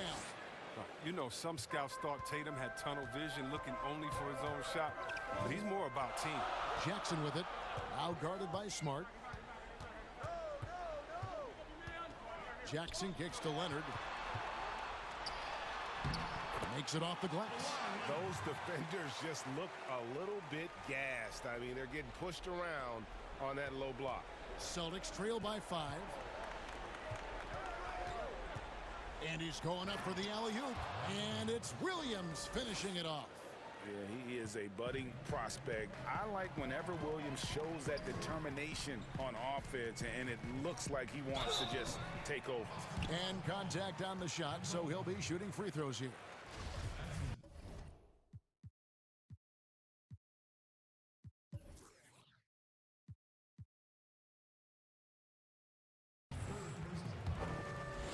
Shooting for Los Angeles, Patrick Beverly. And he makes the first. Well, in overtime, Beverly has established himself as just a defensive specialist, juggernaut, an absolute pest who plays his tail off on both ends of the floor. Los Angeles calls timeout. And at this point of the game, getting a break here, important for the teams to regroup. And for the players, this is where you have a chance to get rehydrated with Gatorade. Get ready to play strong to finish off the game. Paul George is checked in for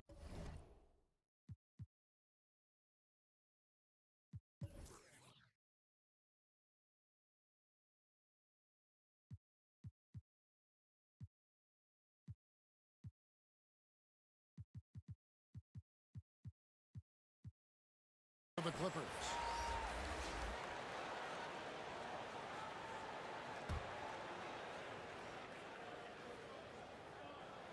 All free throws good from Beverly. Celtics trail by 5. The shot by Williams, no good. Over in the corner, Beverly.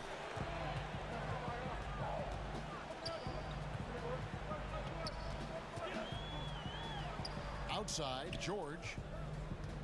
George double teamed. 5 to shoot. And that one's good. Beverly. Beverly's got 6 points in the quarter. Oh, and it just seems as if Beverly is connecting on everything out there. I mean, when he's scoring at a good clip, the D has to be nervous. Here's Williams.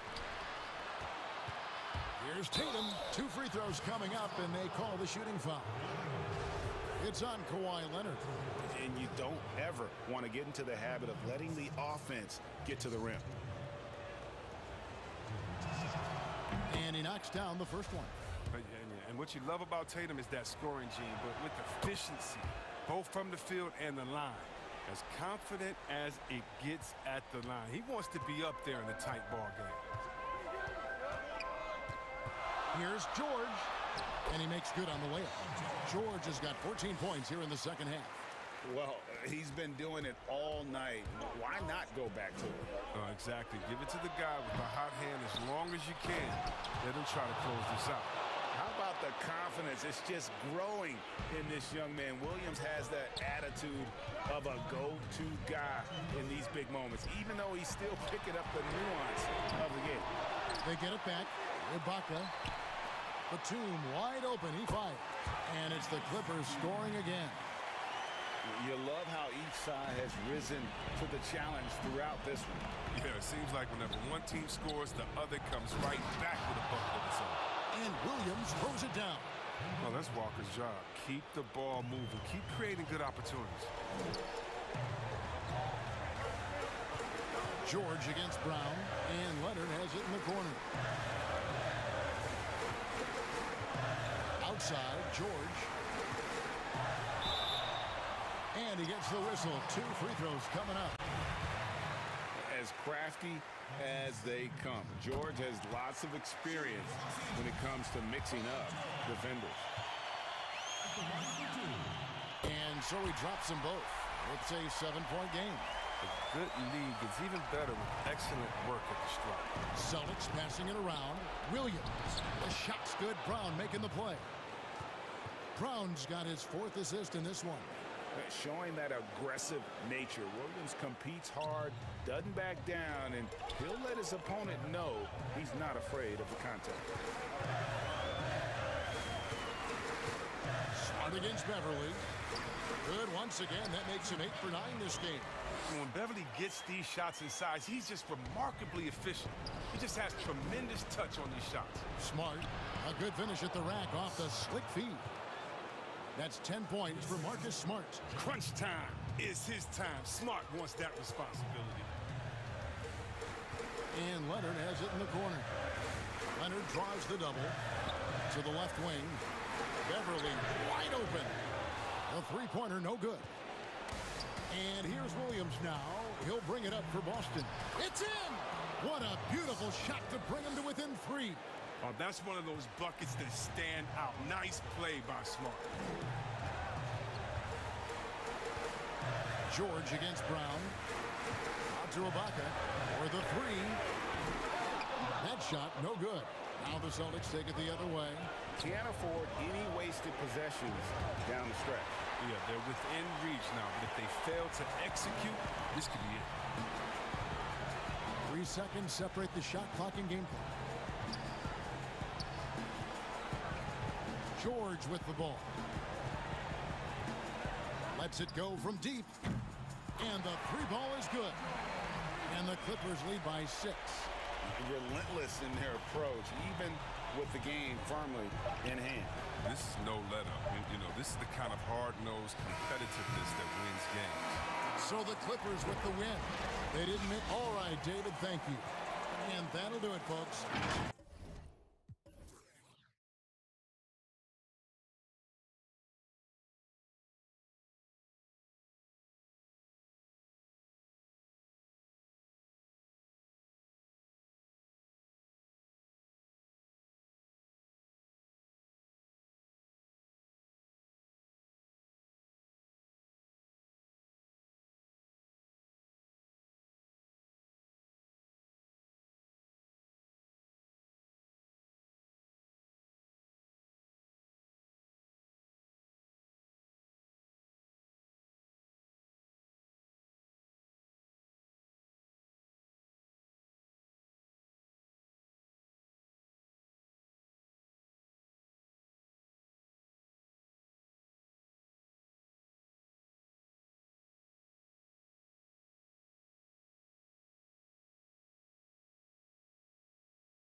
Kawhi Leonard is out there with Batum. Then there's Reggie Jackson. And it's Ibaka in at the center position. And for the Jazz, Mitchell is the 2 with Ingles at the 3. Bogdanovich out there with Gobert. And it's Conley in at the point. Beverly against Mitchell. Beverly dishes to Ibaka. Gobert with the block. You got to keep your head on the swivel when you go up against Rudy Gobert. Jackson against Conley. It's good. He makes his first shot of the game. Plenty of experience, Greg, on the floor tonight. How does that shape what we're about to see, do you think? You know, Kevin, this is one of those games where guys are going to be smart out on the floor. They're going to be in the right positions to make plays. And honestly, this could come down to who makes the bigger, tougher shots. 2 points. That one goes. And that's where Conley is most dangerous. Just amazing quickness on his way to the rack. Jackson against Mitchell. Jackson deciding where to go with it. Ibaka outside. Off target from three-point range. Here's Mitchell, and then Mitchell with the dunk. Good find, and one of Gobert's advantages as a passer, he can see over everyone's head. Beverly, the pass to Ibaka, and it's out of bounds. The Clippers able to retain possession here. You love the pressure he's putting on them. Almost had that steal. Fantastic anticipation. He has active hands. Even though he doesn't come away with the turnover, he's disrupting their offensive flow. Now here's Batum. Just 5 on the clock. They are out of rhythm. 1 for 5 so far. You just need to calm down and reward your matchups. And good that time. Mitchell's got his second bucket. Lights out here, right out of the gate. Perfect 4-4 from the floor. And last season, at least at first, it was a challenge for Ingles to mesh with Mike Conley. Yeah, I mean, Conley came in to run the offense, which kind of took the ball out of Ingles' hands a little bit. But then Conley goes out with the hamstring, and that allowed Ingles to get back into rhythm, and he's been able to handle that load many times for this group. And here is Mitchell. Serge Ibaka making his last triple. And slam dunk by Gobert. Good job by Mitchell, trusting his teammates, and in turn, that's going to open up opportunities for him. Beverly against Bogdanovich. Now here's Beverly. He's guarded closely. Ready by Bogdanovich. And so it's Bogdanovich who brings up the ball for the Jazz. Leading by 5. Great defense by Serge, a tremendous athlete, blessed with insane length and leaping ability. They get it back. Jazz have gone 5 of 7 today so far. Nice shooting to get this game underway. And it's Mitchell with the jam. Oh, he just punches that one down with a fury. He rubs it in a little deeper with the hanging finish. And we're approaching about 3.5 minutes played in the first quarter. Takes it out to Leonard. It's stolen by Ingles. And they're running. All going up court. Here's Conley. And misses it off the right side of the rim. Clippers trail by 7. Now Beverly. Still looking for his first bucket in this one. Outside Jackson. He dishes it to Leonard. Drains the 19-footer. You know, there's a rhythm to Leonard's game, but also an awareness. Just takes what the defense allows. Mitchell up top, defended by Beverly. Here's Gobert.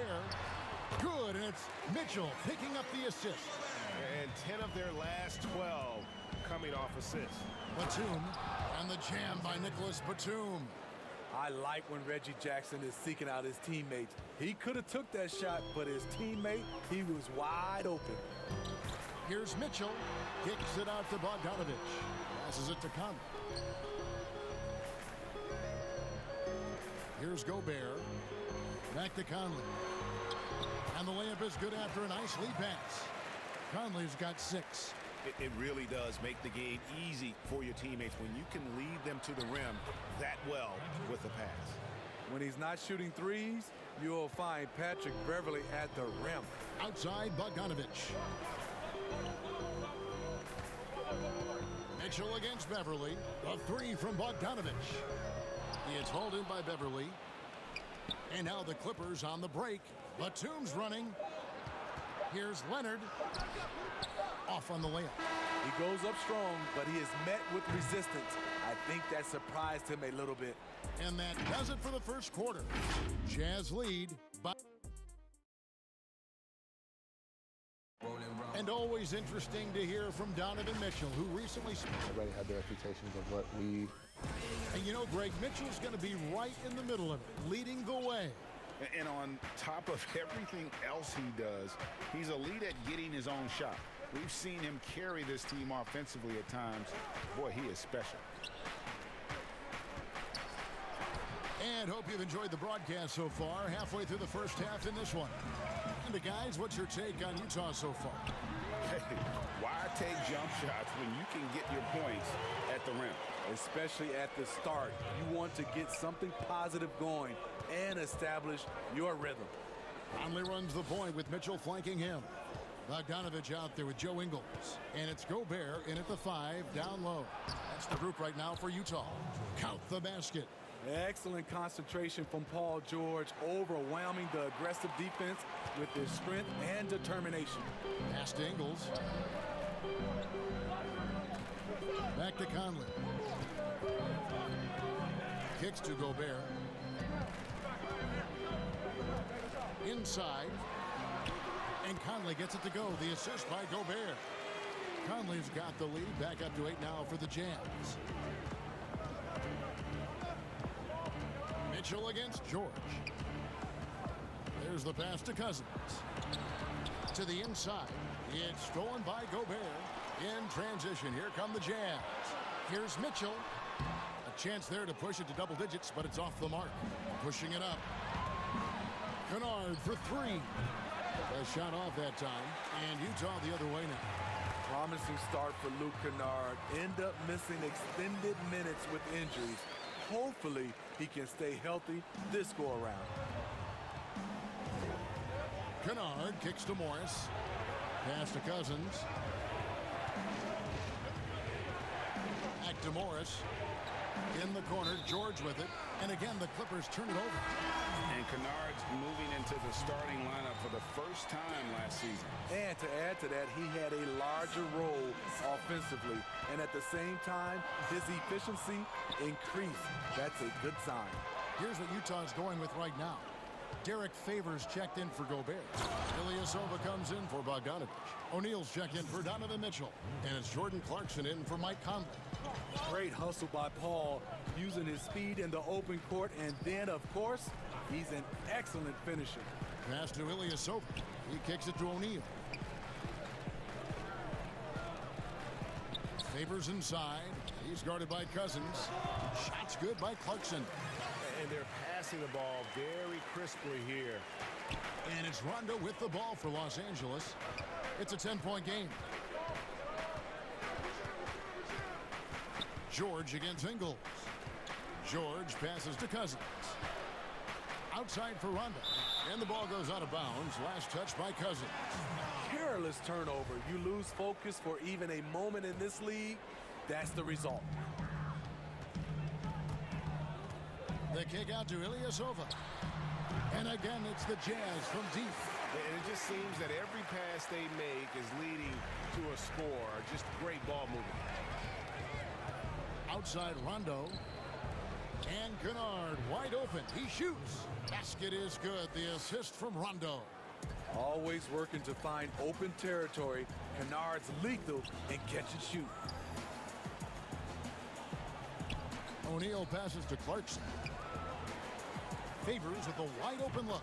Hits some rim on the way in, and the bucket's good. And the Jazz lead by 13. And on our sideline, our reporter, David Aldridge. Hey, Kevin.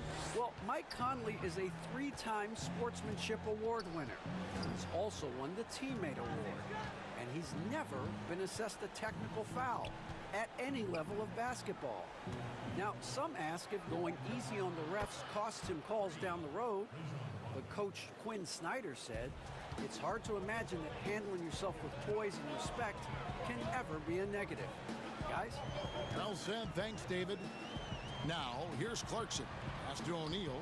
Nice ball movement by Utah. And it's out of bounds. The Jazz able to retain possession here. And the Clippers decide to take their first timeout here. Yeah, just looking to tighten up their defense in the paint. They've got to be better. It's a matter of want to. Helping out, contesting shots. You have to want to make the effort.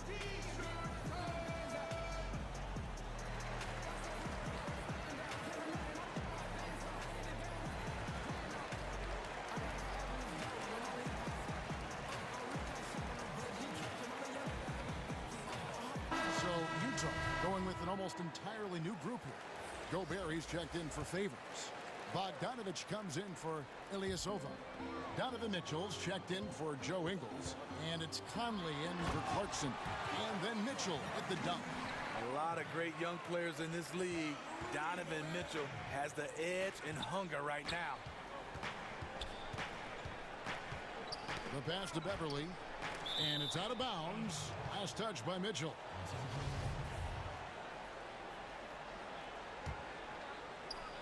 We've got 33 seconds left in the first half of the game. On to Ibaka. This one for three. And again, it's the Clippers from deep.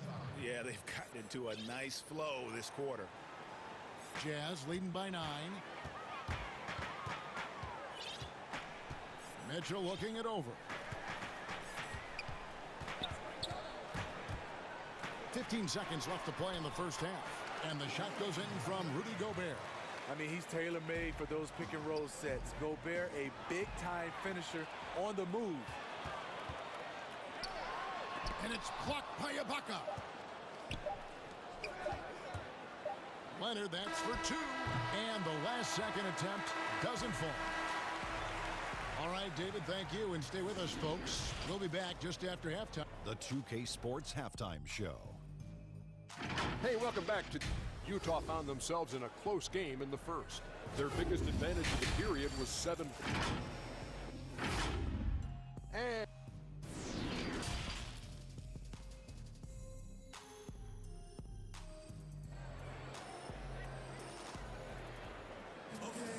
well, we've got a second half of basketball for you. We think it's going to be pretty good. A big comeback, though, is needed for this game to be competitive, and it probably has to happen quickly. You look at Michael Conley. What a contribution. Well, we'll find out if they were able to find an answer for him over the break. He was scoring with ease in that first half. I think both sides probably adjusted a few things. The key for him is to bring the same level of energy over these last 2 quarters. Checking out the group for Tyronn Lue to start the second half. We've got Reggie Jackson. Baca is out there with Batum. Then it's Patrick Beverly. And it's Leonard in at the 3, the small forward. 6 on the shot clock. Mitchell passes to Gobert.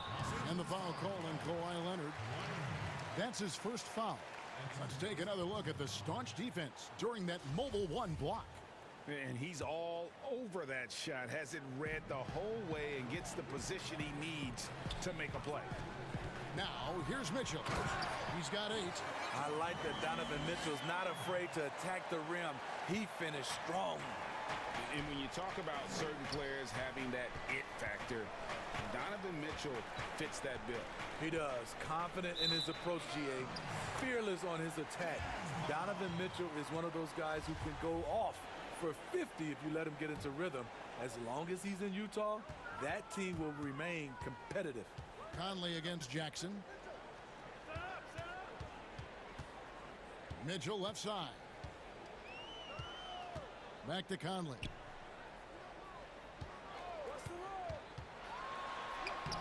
Laid in with a nice touch off the glass. Conley's got 12. Oh, great production on the interior right now. 8 straight from inside. Out to Ibaka. Jacks up a 3. Takes the three. Rebounded by the Jazz. Gobert's got his 5th rebound right now in the game. Mitchell passes to Bogdanovich. Mitchell outside. Back to Gobert. And slam dunk by Gobert. And they're getting points. They're getting stops. And this is how they'd like to play all the time. Yes, when it's going good, it feels easy. These are the nights you relish, but they're tough to replicate. Stolen by Michael Conley. Here we go, one-on-one. Oh, and the dunk by Mitchell. Love the high activity of Conley on defense, keeping his arms moving all the time to create problems for the opposition. Timeout is called, first of the game for the Jazz. And as fans and broadcasters, we're not permitted to hear the specifics in these huddles. No, we're left to infer from the adjustments we see on the floor. And it's a completely new group for Los Angeles. It's Bogdanovich on the wing. Mitchell dishes to Gobert. Mitchell's shot is good. Mitchell's got 6 here in this quarter. It's a +5 advantage for them in rebounding after that one. Mitchell against George. Cousins, the pass to Kennard. Good ball movement here by the Clippers. Los Angeles with another miss.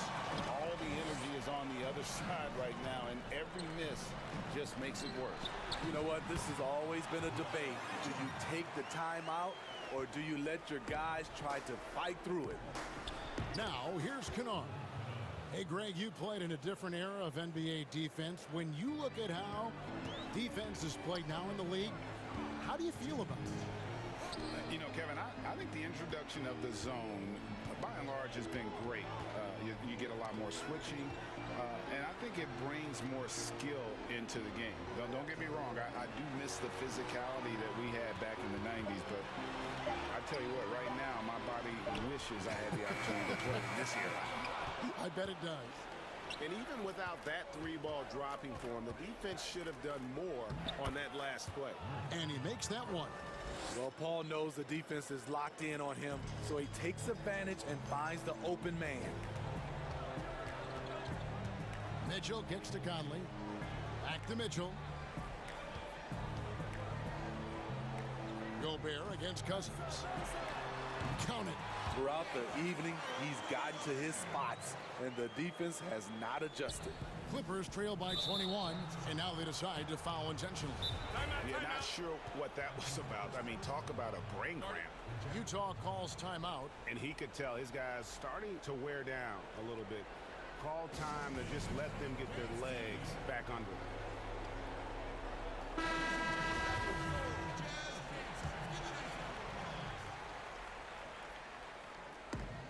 1:05 left in the third quarter. Morris dishes to Cousins. Here's George. And it's good, coming on the assist by Rajon Rondo. Rondo's got 3 assists in the game. The drive by Mitchell. Kennard against Ingles. Now here's Bogdanovich. Tight defense on him. The shot's good. And this has been a great job of just getting into the middle of that defense and really scoring effectively from the paint. And not being as aggressive from the three-point line anymore. They had a lot more attempts in that first half. And it's Mitchell with the jam. Doesn't matter to the great offensive players who's guarding them. And Donovan Mitchell is trying to become one of them. Kennard, the pass to Cousins. And George, here we go. Yep, that one goes in there. George has got 4 this quarter. I tell you what, it's almost like stealing to watch how he plays the game from this seat. Utah calls timeout.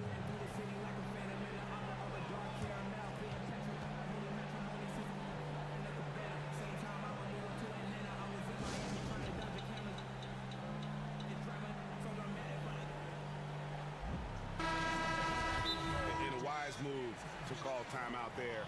They need to settle down a bit. They've been playing out of control at times here, and it shows with their turnover numbers. And the Clippers call time here.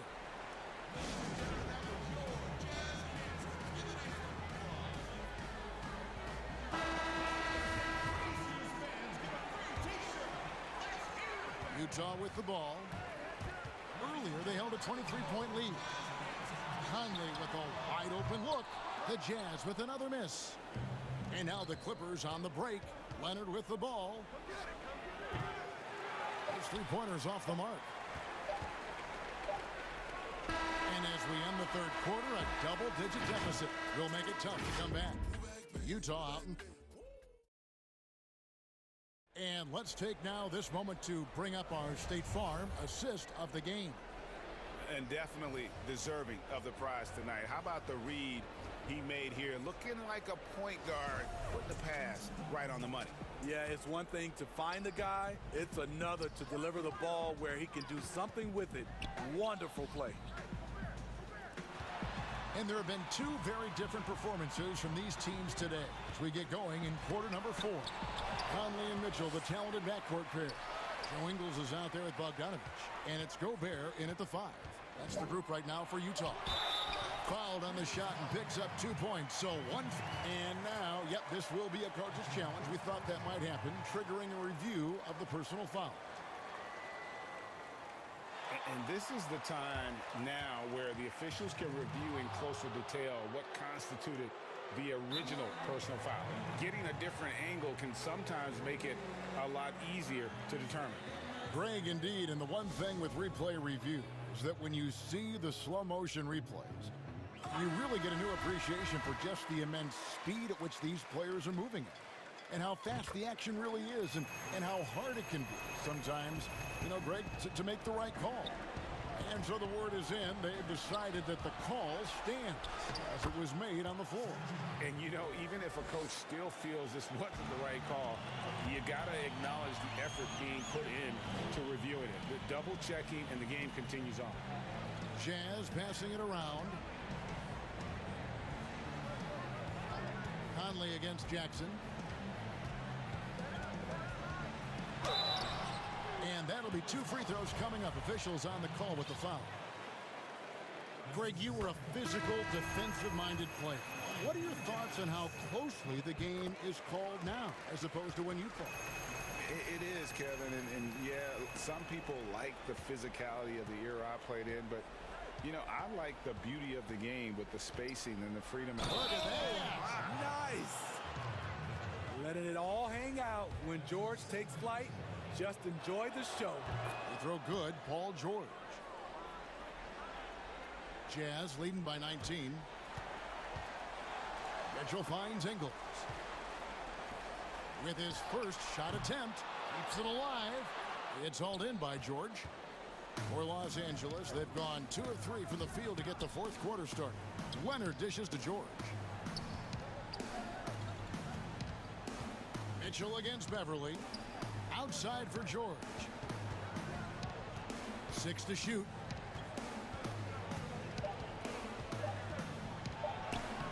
It's good. Now he's shooting 6 for 7. And it's really hard to knock George off his balance. He's just so long and strong. Nice take there. A nice shot by Bogdanovich. He is cold-blooded. Drops the dagger. Piles on to what was already a big lead. I mean, defensively, if you have any hope of coming back in this game, you can't afford to give him those looks. And defensively, they are on their heels every time the ball comes inside.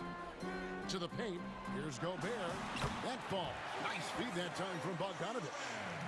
Bogdanovich has got 3 assists in the game. Pass to Beverly. Kicks it to Ibaka. To the middle, here's George. And George with the stuff. Capable of flat-out torching you. Once PG-13 gets into a groove, watch out. Mitchell against Beverly. Nice shot by Gobert. Well, this is what you're trying to do. Put the game away. And he's doing it by getting to his spots and making big shots. And George, here we go. A wide open look here for Ibaka. Drills the three-pointer. Ibaka's got 5 points now this quarter. Stretching the floor for Ibaka. This shot's become second nature. Mitchell with it. George picks him up. Conley with the 3. Here's Mitchell. Dishes to Bogdanovich. Back to Mitchell. Outside, Bogdanovich. From outside, off the mark. And he didn't punish them for the weak coverage there, but they can't count on him to continue missing. And you see Kawhi's hustle in transition, always putting himself in position to succeed. Back to Conley. And it's sent back by George. Bogdanovich finds Mitchell.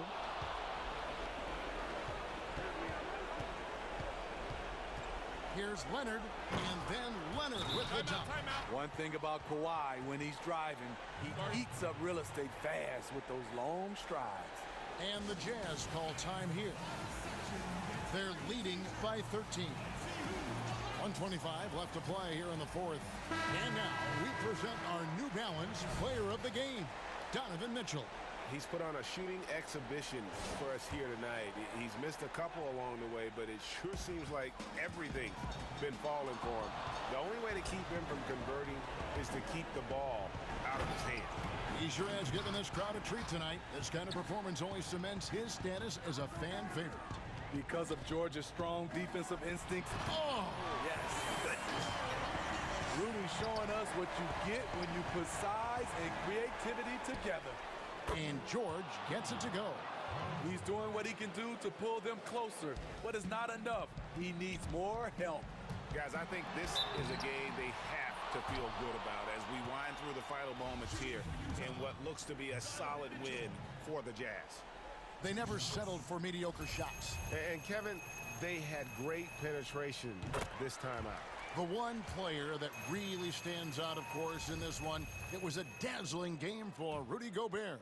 He came out and let everyone know that points would be hard to come by with the way he swatted away shots and protected the rim. And foul on the shot, so he'll get a chance at the line. You know, because Donovan Mitchell is so explosive, few guys have the energy, the effort, and the discipline to guard him on a nightly basis. He hits one, then misses the second attempt from the free throw line. Ingles against George. Over in the corner, Beverly. On the wing, George. Down low, Morris. And Morris throws it down. On the heels of this run, you wonder where was this effort earlier on? Well, the question becomes, are they playing that much better now, or has their opponent taken the rest of the night off? The try by Mitchell, and it's Mitchell with the jam. Taking no chances. They go on one last run to seal the deal. Not messing around at all. They were focused, relentless, and they got the job done.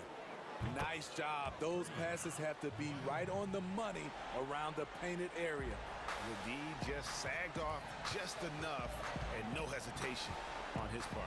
Just 1 second between the shot clock and game clock. Gobert finds Bogdanovich. Mitchell against George. Mitchell's shot is good. And the Jazz lead by 10.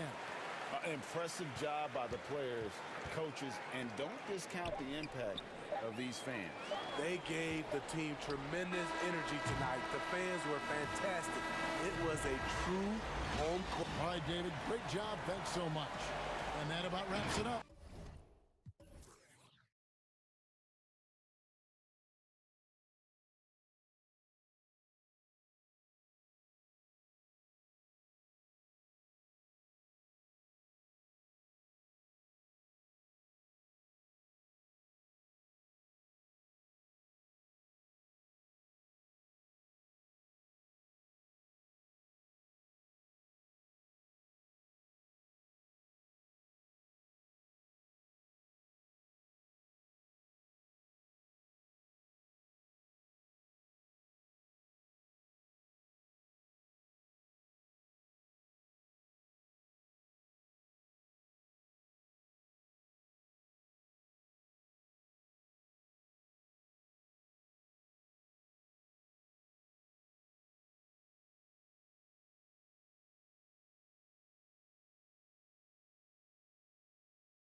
ever add anything for you playing across another top-level guard? Listen, it raises the stakes, no doubt about it. You always want the opportunity to play against the best because you want to see where you stand. But in the end, even when you know a guy's better than you, and you're going to have that be the case a lot of nights, you still know that you will have an ability to impact the outcome when it comes to winning. And that's where you have to keep your focus. And checking out Utah's opening lineup, Mitchell is the 2 with Ingles at the 3. Gobert is out there with Bogdanovich, and it's Conley in at the point guard position. And for Phoenix, Booker and Bridges are the wings. Jay Crowder out there with DeAndre Ayton, and it's Paul in at the 1. A nice shot by Booker. A case in point of running the floor well in transition. Yet another way Booker can beat you. The drive by Mitchell. At the top of the key, Gobert. Back to Mitchell over Paul. That one off the back iron and out. And so it's Paul bringing it up for the Phoenix Suns. Over Mitchell. Another one falls for Phoenix. How smooth is that? Boy, the pull-up jump shot by Chris Paul. What a look by him. My goodness. Conley kicks to Gobert. Nice ball movement by Utah. A three-pointer is right on target. Mitchell's got 5 points so far. Good way to start this game. You want to get him rolling as early as possible. He's a guy who, if he gets hot, he can carry your offense for long stretches. Now here's Crowder. Oh, Ayton in position. It's stolen by Gobert. And now here comes Conley leading the break. The wide open look here for Ingles. Nice open look, but it's no good. Indoors, as Gobert has added strength, his rebounding numbers have continued to improve. That's right, Greg. He's always been a force as a shot block. But over the past 2 seasons, this guy as a rebounder has been top 3 in the league. Last year, he even challenged Andre Drummond for king of the boards. He's got great size, great anticipation, and he plays with passion. Good D by Mitchell. Ooh, couldn't quite get that one. 4 for 5. First quarter of ball, almost 2.5 minutes in. Here's Gobert, shooting foul as the whistle blows. He'll shoot 2 free throws. The gigantic frame of Rudy Gobert is a problem for the defense. Very hard to contest this guy without fouling. And that one goes in. 2 from the line that time. For Phoenix, they've gone 4 of 5 from the field so far. Paul against Mitchell. The shot by Paul, no good. It's Gobert with the ball for the Utah Jazz. Trailing by 2 from deep Ingles. Mitchell kicks to Conley over Paul. And it's Conley that time on the assist by Mitchell. Well, to me, it's critical that Mitchell continue to focus on hitting the guys who are open. We know he can score the ball. Gobert with the block. They recover it. And Paul gets it to go in. Utah's gone 1 of 2 from long range in the first quarter. Mitchell passes to Gobert. Now Conley. Defended by Booker. Conley scanning the floor. Over Booker. Conley's shot is off. You almost have to assume he's going to knock those down when he is that open. Bridges shot. Good. Bridges has got 5. Boy, you have to be aggressive, powering through contact. Mikal Bridges, no signs of backing away. Boy, you love what this guy is doing right now. He's taking smart shots, shooting a high percentage, starting to cook. Now, here's Bridges. He has 5. Outside Crowder. Pass to Booker from outside the arc. That one misses. Now the Jazz take it the other way. Here's Mitchell. Lays it up off the glass. And that's now 7 points for Donovan Mitchell. And he is really in a zone right now, playing and scoring with confidence. The Suns have gone 6 of 10 from the field in this ballgame. He gets it in there. You must respect the in-between game of Devin Booker. So good in the mid-range. Jazz have gotten 5 of 10 shots to drop in this game so far. Right at the 50% mark. Gobert finds Conley. Back to Gobert. Passes it to Kama. Shot clock at 5. Gobert trying to get open. And the rejection by Ayton. Boy, really tough to score on DeAndre Ayton. Such a patient shot blocker, guys. A platoon swap here for Phoenix. Here's Payne. Goes up and lays it nice and easy. 20 seconds left here in the opening quarter. Bogdanovich dishes to Mitchell. That falls. Nice feed that time from Bogdanovich. Bogdanovich has got 3 assists in the game. There's Galloway, covered by Mitchell. Galloway kicks to Kaminsky. Another one falls for Phoenix. Yeah, great look there. Credit Galloway with the vision to spot the open man. Here's Mitchell. The basket's coming early and often in the first quarter. Suns lead by 4.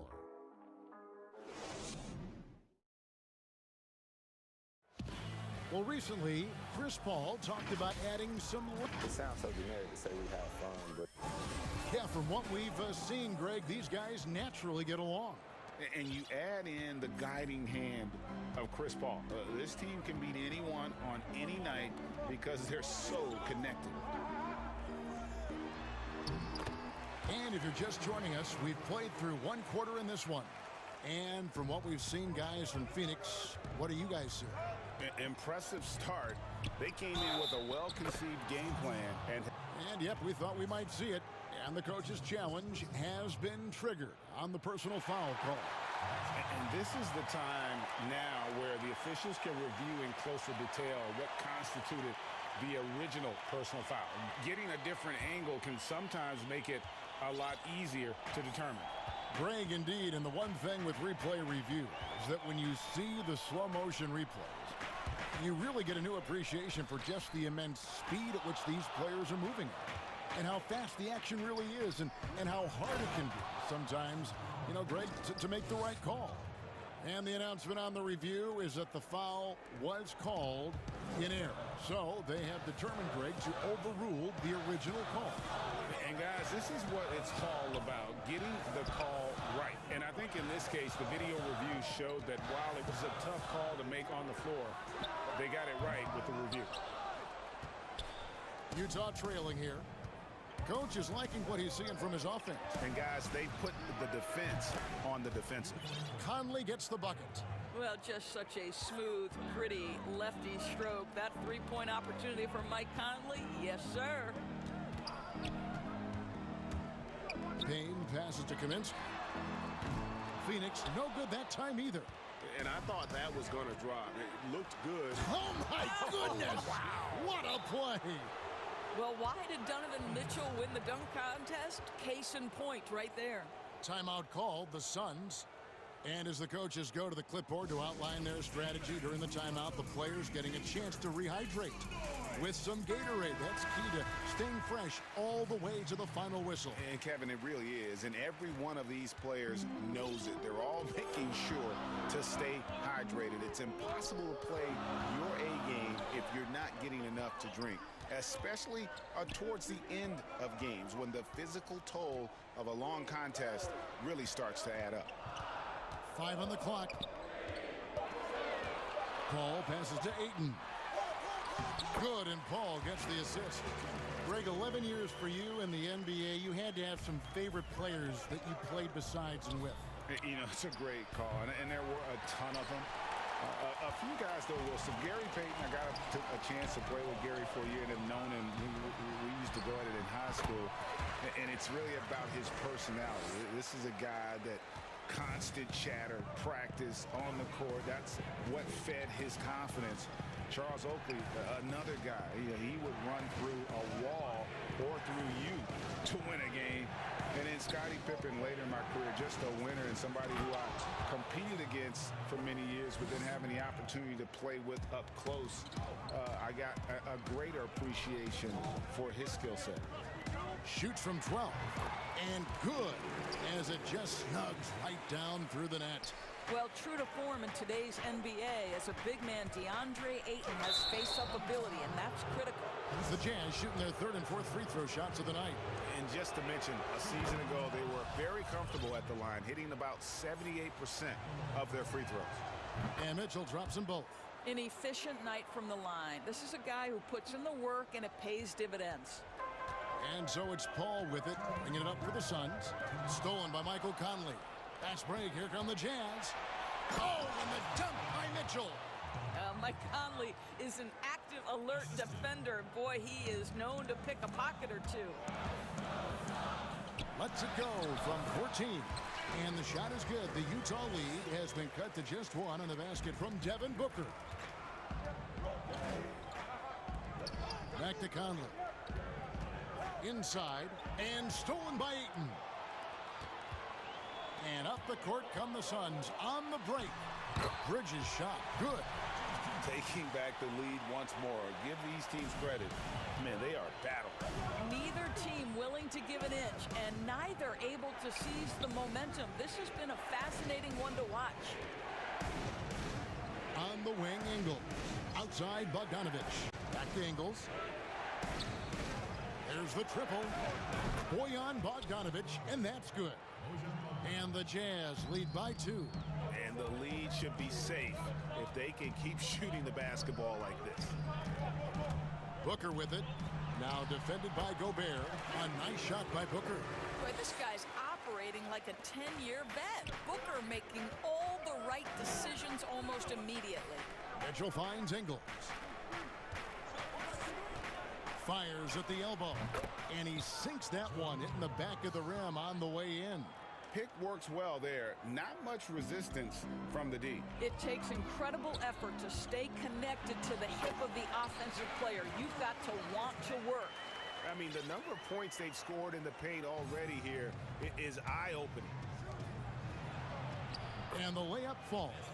This offense just continues to impress. The Suns have gone 8 of 11 from the field in the second quarter. Really flowing here. Pass to Bridges. Back to Paul. Fires from 14. Another one falls for Phoenix. Well, the mid-range is always a good option for Chris Paul. Conley against Booker. And Chris Paul picks up the foul. That'll be his second foul of the game. 7 seconds left in the first half. And here's Clarkson. Favors with a wide open look. And he was able to put it up in time, but doesn't fall. And it's the 2K Sports Halftime Show. Hey, welcome back to for the Suns. The first quarter was pretty even. Such a tremendous floor leader, CP. And that.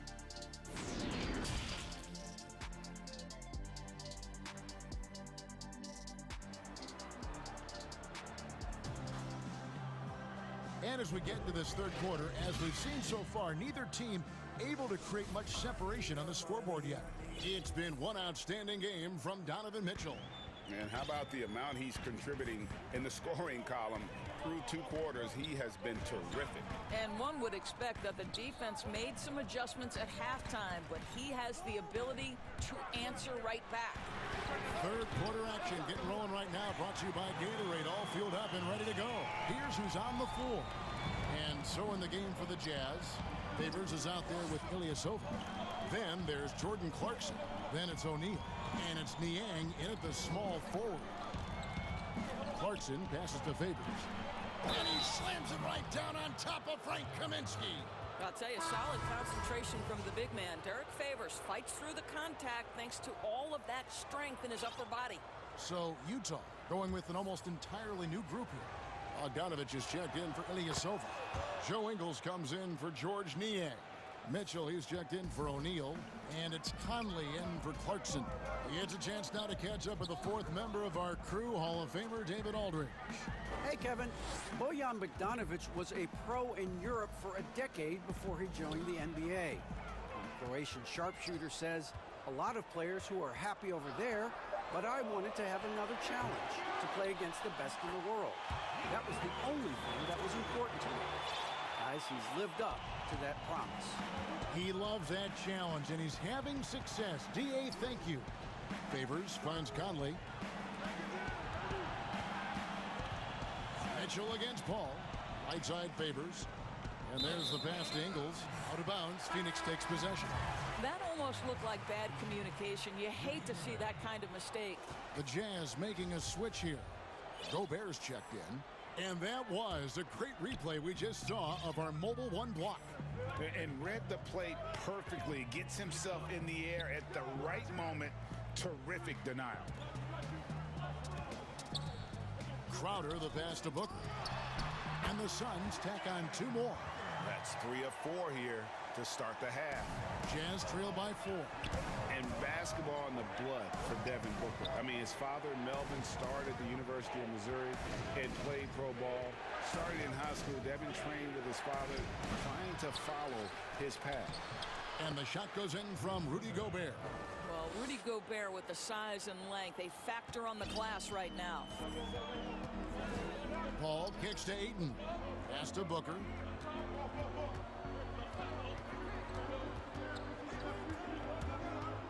"14 feet away. Another one falls for Phoenix. And we know the story. Booker moving from Michigan to Mississippi to live with his father and develop his skills. And 4:30 a.m. alarms to train on the beach before the summer sun, getting to practice 2 hours early and staying late. Booker, not a freak athlete, so he had to work harder and drill the fundamentals. Down to 5 on the shot clock. Here's Gobert, and slam dunk by Gobert. Boy, that is just too easy. As Gobert gets this close, forget about it. Paul kicks to Bridges.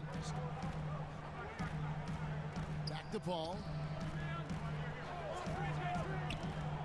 Ingles against Bridges. Passes to Ayton. Gobert pulls it in. It's all about the defense right there. Without that level of activity, he probably scores it. Conley, the pass to Ingles. Here's Mitchell. Jazz passing it around. And slam dunk by Gobert.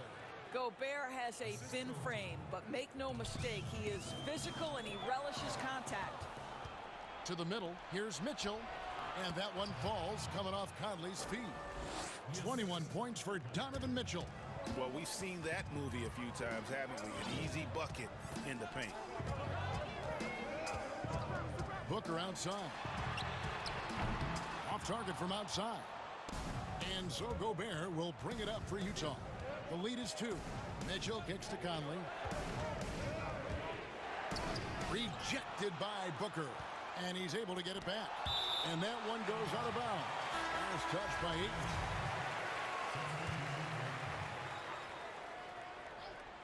Now off the inbound. And slam dunk by Gobert. Well, how about the court awareness from Bogdanovic showing off his ability to find the open man, Kev? Here's Kaminsky, and he takes it in for the layup off a very nice feed. Kaminsky's got 7 points in the game. That's the kind of aggressive and assertive play they need as we get closer and closer to crunch time. Timeout is called, first of the game for the Jazz. And he could tell his guys were dragging a little bit, calling timeout to kind of let them catch their breath.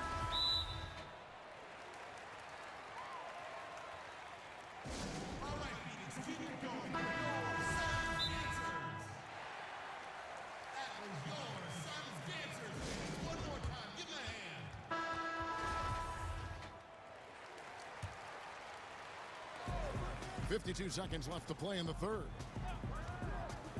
Mitchell dishes to Gobert. And slam dunk by Gobert. How quickly does Rudy Gobert move off the screen? His mobility makes him a tough cover in the pick and roll. Here's Galloway. Defended by Gobert. Kaminsky kicks to Galloway. Johnson in the corner. Phoenix needs to get off a shot. And with that, the Utah lead is cut down to just 1 on the basket from Galloway. Boy, that's just great lift on the shot from Galloway. You see the elevation, the follow-through. It's a very repeatable motion. Now Mitchell. He's got 21. It's deflected, and they're able to recover. And slam dunk by Gobert. For Utah, they have been good at the line so far, 5 of 5. A free throw drops for Gobert. Well, at 7'1", Rudy Gobert has become known as the Stifle Tower. And this guy's starting to excel and get a bigger role on the offensive end. And a great show through 3 quarters as we enter the 4th. And it's time now to bring you our State Farm assist of the game. And he may not be known as a pass-first guy playing out of the 2-guard spot, but he shows here that he can dole out an assist or 2 when he needs to. Well, having multiple playmakers on the floor makes you a much tougher team to defend. And I know I speak for all of us when I say I can't wait to see what kind of finish awaits us here in the 4th quarter. Johnson is out there with Frank Kaminsky. Then it's Payne, and it's Galloway in at the 2. That's who's out there for Phoenix. Kicks it to Payne.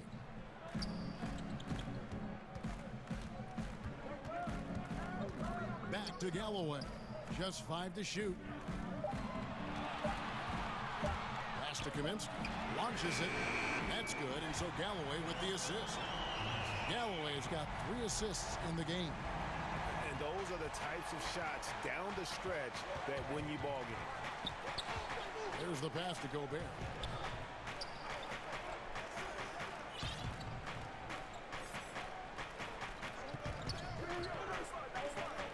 Back to Conley. Rebounded by Kaminsky. Phoenix has gone 4 of 8 tonight from three-point land, shooting 50% on the free ball here. Galloway. And the call on the shot. And folks, the coach's challenge has been initiated for a personal foul. Close game like this, and he thought it wasn't a good call. And this is the time now where the officials can review in closer detail what constituted the original personal foul. Getting a different angle can sometimes make it a lot easier to determine.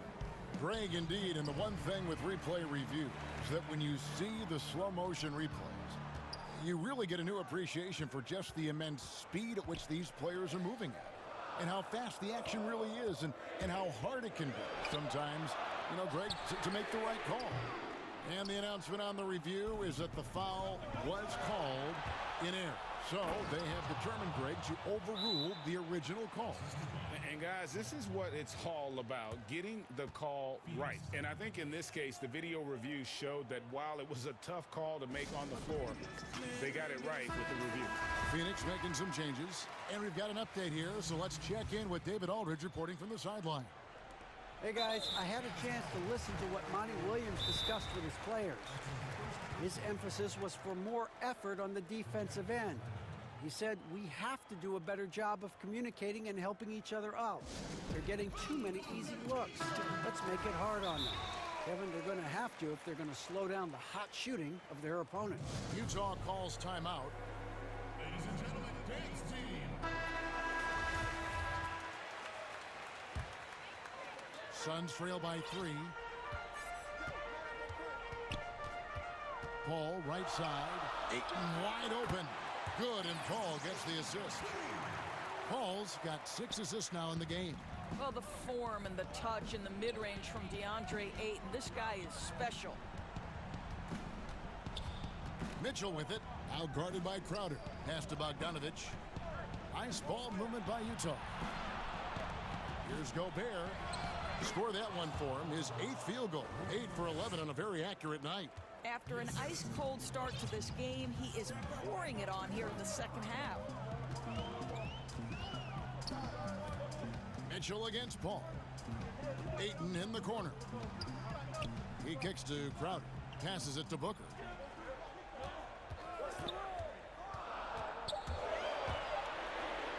Booker draws the double.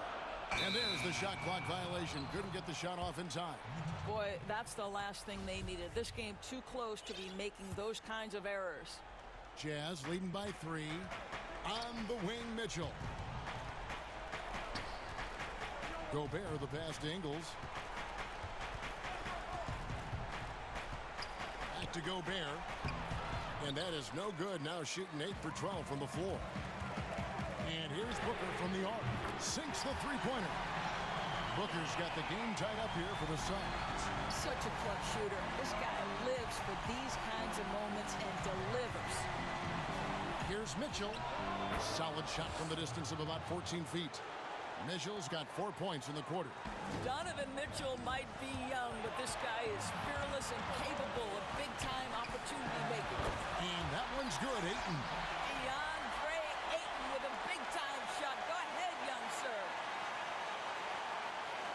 A minute 50 left in the fourth quarter. Mitchell against Paul. The drive by Mitchell. Gobert the pass to Mitchell. And 2 free throws coming up. Unable to get that one to go with all the contact. Chris Paul picks up that one. When Donovan Mitchell is this close to the cup, the defender has got to feel a bit uneasy. And so both free throws are good. And it's a 2-point ball game. Well, this is why you run your offense through him in important situations. You know he's going to deliver. Paul against Mitchell. To the paint. Here's Ayton. Gobert with the block. Let's remember that the 7-foot frame includes a 7'9" wingspan. Rudy Gobert, the Stifle Tower, doing work. Conley finds Mitchell. Gobert down low.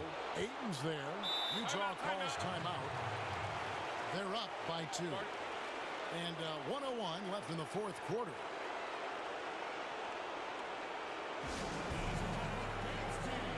And now we present our New Balance Player of the Game, Rudy Gobert. Yeah, and his percentage from the field tonight, just amazing. He hadn't just been gunning. He's been picking his spots, and you need that kind of patience and discipline to shoot as well as he has. And foul on the shot. He'll shoot 2 at the free throw line. I just have so much respect for how Jay Crowder plays the game. This guy works so hard for every single minute he's out there, and you love seeing that. Both shots good from the stripe. You know, he doesn't let that opportunity slip by. Buries some big shots at the line. Mitchell looking it over. The feet to Bogdanovich. To the inside. Count it! And you can't get a bigger bucket than that. I'll tell you, it takes confidence to pull the trigger in that situation. You love guys who relish the moment. Oh, Ayton in position. Up high to stuff the alley-oop. But DeAndre Ayton is engaged. He's focused, and he delivers a clutch bucket. 29 seconds left in the fourth quarter. It's good. He might be young, but Mitchell is clutch. That's beautifully done. And it's Phoenix's ball. Points are an absolute must here. And no time to waste. Not at this point in the game. Phoenix calls timeout. They're trailing by 2. 15 seconds left in the fourth. Guys, what do you think? And they've got plenty of time to get a basket. Well, they've got to be aggressive, guys, because the defense doesn't want to foul here. 1 second separating the shot clock and game clock. Here's Booker. Oh, missed it. And that's an intentional foul. You know what? Smart foul. You got to try and extend the game. He drops the first one, and that makes it a 3-point lead. And he hits both free throws here. So now it's a 4-point ball game. Well, you love a guy who gets himself to the line, takes his time, and makes the free throws. Complete professional. And the Suns call time here. They trail by 4. 5 seconds left in the fourth quarter. Guys, your thoughts? And I'm sure the coach is telling them it ain't over till it's over. Yeah, but I don't know. From deep. Off on that one. And so it's Utah who scraped by with the win. Thank you, David. Great interview once again. Well, folks, that's going to do it for now.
answer the bell.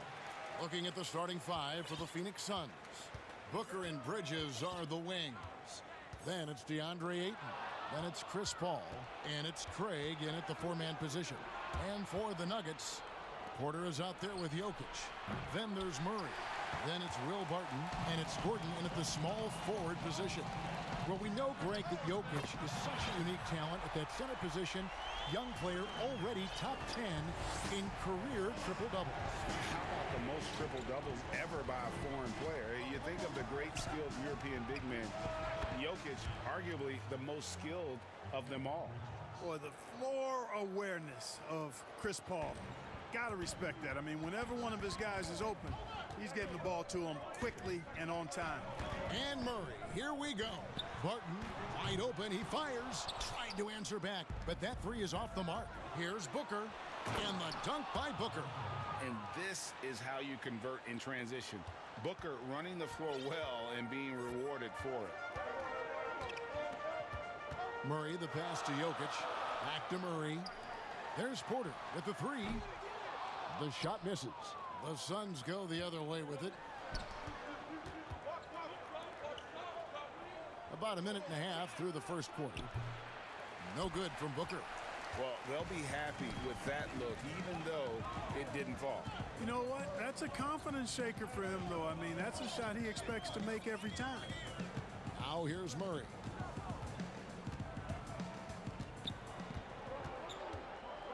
Five to shoot. One up, one down. 2 points with his first shot this game. And even at 6'5", that's not a giant by any means. Murray elevates high inside for these buckets. He's a high percentage shooter down low for sure. Paul against Murray. Ayton, good, and Paul gets the assist. And once he got to the 10, I think he was surprised to find himself that wide open. Well, this early, they should be showing a lot more energy on defense. It's not there. Now here's Porter. Jokic. Some solid defense from Ayton. Fast break. Here come the Suns. No good from Booker. Denver's gone 1 of 3 from beyond the arc so far in the game. Murray finds Porter. Back to Murray. The lead pass was put in just the right spot. Murray's got his second bucket of the game to go.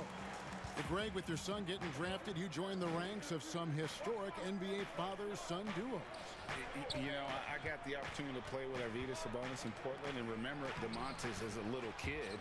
No now kidding. He's an all-star last year. And, you know, I think you're going to have an influx of that in the coming years. Dwayne Wade's son is a terrific player. We know about LeBron's son's ability. He's possibly heading to the league one day. You just never know. I'm as a dad, it's going to get the opportunity to watch his son play excited, but I think you're going to see more of this in the future. Cole and Greg Anthony. I like the way that sounds.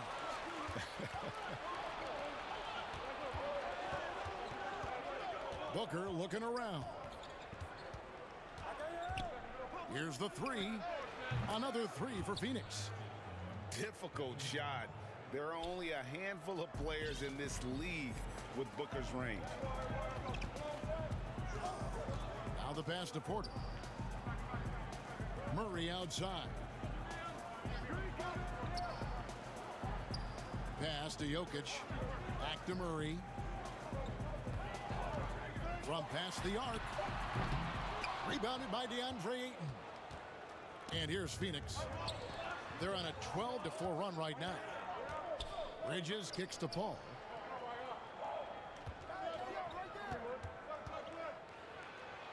And the basket is good. Oh, this is the kind of start they were hoping for. Yeah, shots falling, off to a very good start offensively as a result. The Nuggets trail by 7. Martin left side. Some nice ball movement by the Nuggets. And another miss by Denver. Not sure what the D was doing there. Clearly a breakdown. You can ill afford to give a guy like him that good a look. Shot clock and game clock separated by less than 6 seconds. Gordon, the pass to Porter. Back to Gordon. Now here's Jokic. He's covered by Ayton. The basket counts and 1. He'll go to the line with a chance to make it a 3-point play. He's getting his first free throw attempt of the game here. You know, one of the things I like about Jokic's game is that he's a great passer for a center. And in many ways, his game reminds me of Vlade Divac's. And here's Crowder. Back to Payne. Pulls it from 20. Off the left rim and out. And we reach the end of the first quarter. Suns lead by 4. Stay. And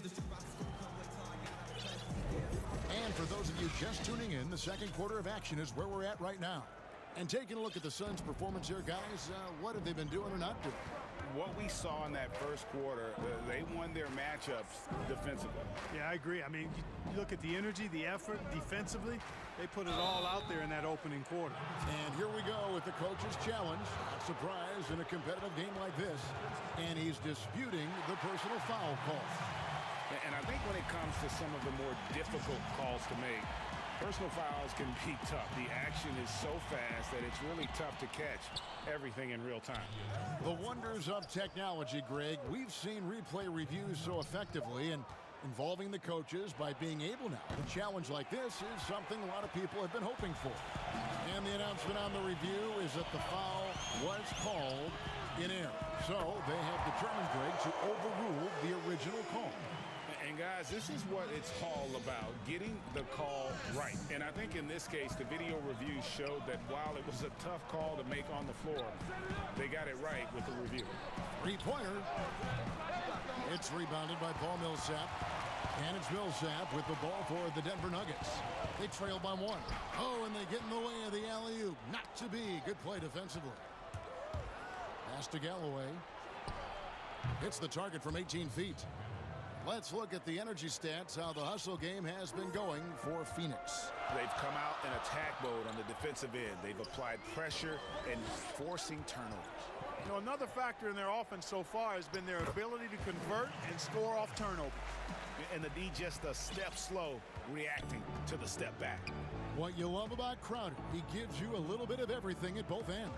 I mean, defensively, he'll take on anybody. He's smart, draws a lot of charges. Offensively, he can stretch the floor, and he'll make the extra pass. He's also an opportunistic rebounder. Morris outside, and the foul called on Cameron Payne. That is his first foul of the game. And Denver has possession. It's a three-point game. Here's Morris. Bucket number 3. He's a perfect 3 for 3 to start. Yep, you know, after a scoreless first period, he's really turned it up a notch, building some momentum. Payne passes to Crowder. Ball's knocked loose. That one goes out of bounds. Last touch by Crowder.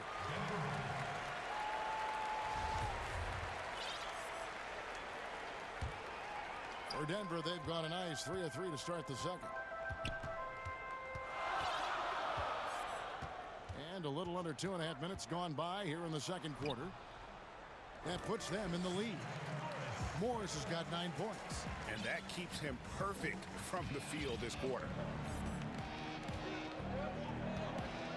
Here's Payne. No points in the game yet for him. It's Crowder on the wing.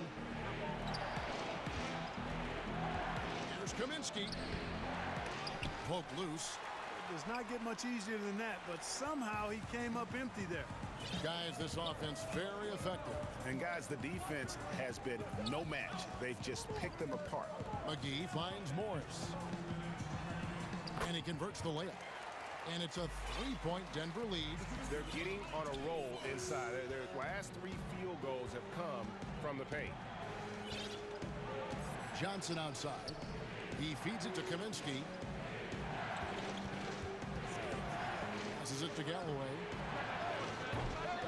A new 14 for the Suns. Goes up with it again. And the pass to Johnson. And at last, they get one to fall. Johnson's got his first bucket in this one. Timeout is called. First of the game for the Nuggets. Greg, you're the all-time assist leader for the Big West Conference. In that frame, talk about some of the traits that make for a good floor general, a good point guard, a good facilitator. Yeah, I mean, listen, you have to be a leader because that's what the position calls for. Unselfishness, instincts, that stuff matters, but ultimately your teammates got to feel like you play for them. And that's when you have a chance as a team to be special. I'm assuming you've always been like that. Am I correct?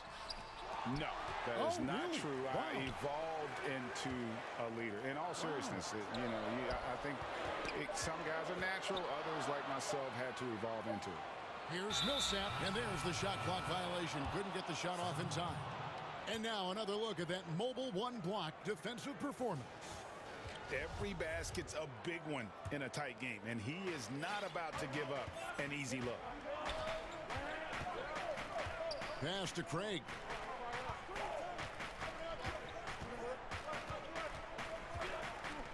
Pass to Ayton. Over in the corner, Paul. And they pick up 2. And the Suns lead by 1. You know, Chris Paul will get his points any way he can. I mean, that's his aggressive nature. CP3, if it means handling contact, he's ready for it. Here's Harrison, defended by Booker. The shot by Harrison, no good. Something that's kept this game close is the fact that the rebound stats for both teams are almost identical. The battle to a standstill on the boards has really been something to watch, and the game's not over yet. We'll see if one of these teams maintains more energy than the other going down the stretch. Good on the bucket. And now it's a 3-point Phoenix lead. And we know Paul's not the biggest guy in the league, far from it, but that does not stop him from finding ways to score inside. Bridges dishes to Booker. From downtown, gets it to go from beyond the arc. Booker's got 8 points. He's somebody that's really comfortable carrying the offensive load. And so it's Phoenix with a 6-point lead. The 2K Sports Halftime Show. Hello, Basket. For the Suns, the first quarter was pretty even. They had a 4-point advantage at the end of the period. And that's a...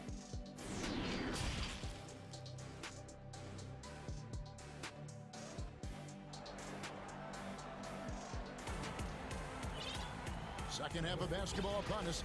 We may be in for an exciting finish based on how close of a game it's been so far. You look at Monte Morris. He's been really playing well. He's done a fantastic job of finding open space to operate within the first few quarters. You know what? It helped that they had a few guys with very hot hands on the perimeter, too. They've got Nikola Jokic. Michael Porter's out there with Gordon. Then it's Will Barton, and it's Murray in at the point guard position. That's the group on the floor for Denver. Ball against Murray. Booker outside. Back to Paul. Takes the 3. It's hauled in by the Nuggets. Not quite enough defense. That time around, just lucky he was off. Count it. Good. He's got 6. Boy, good vision that time from Michael Porter Jr. Saw the wide open teammate and then got the pass to him right on time. And guys, if there's an X factor for this Nuggets team moving forward, it might be the young man, Michael Porter Jr. Talk about his potential. It could be as high as anybody on that roster.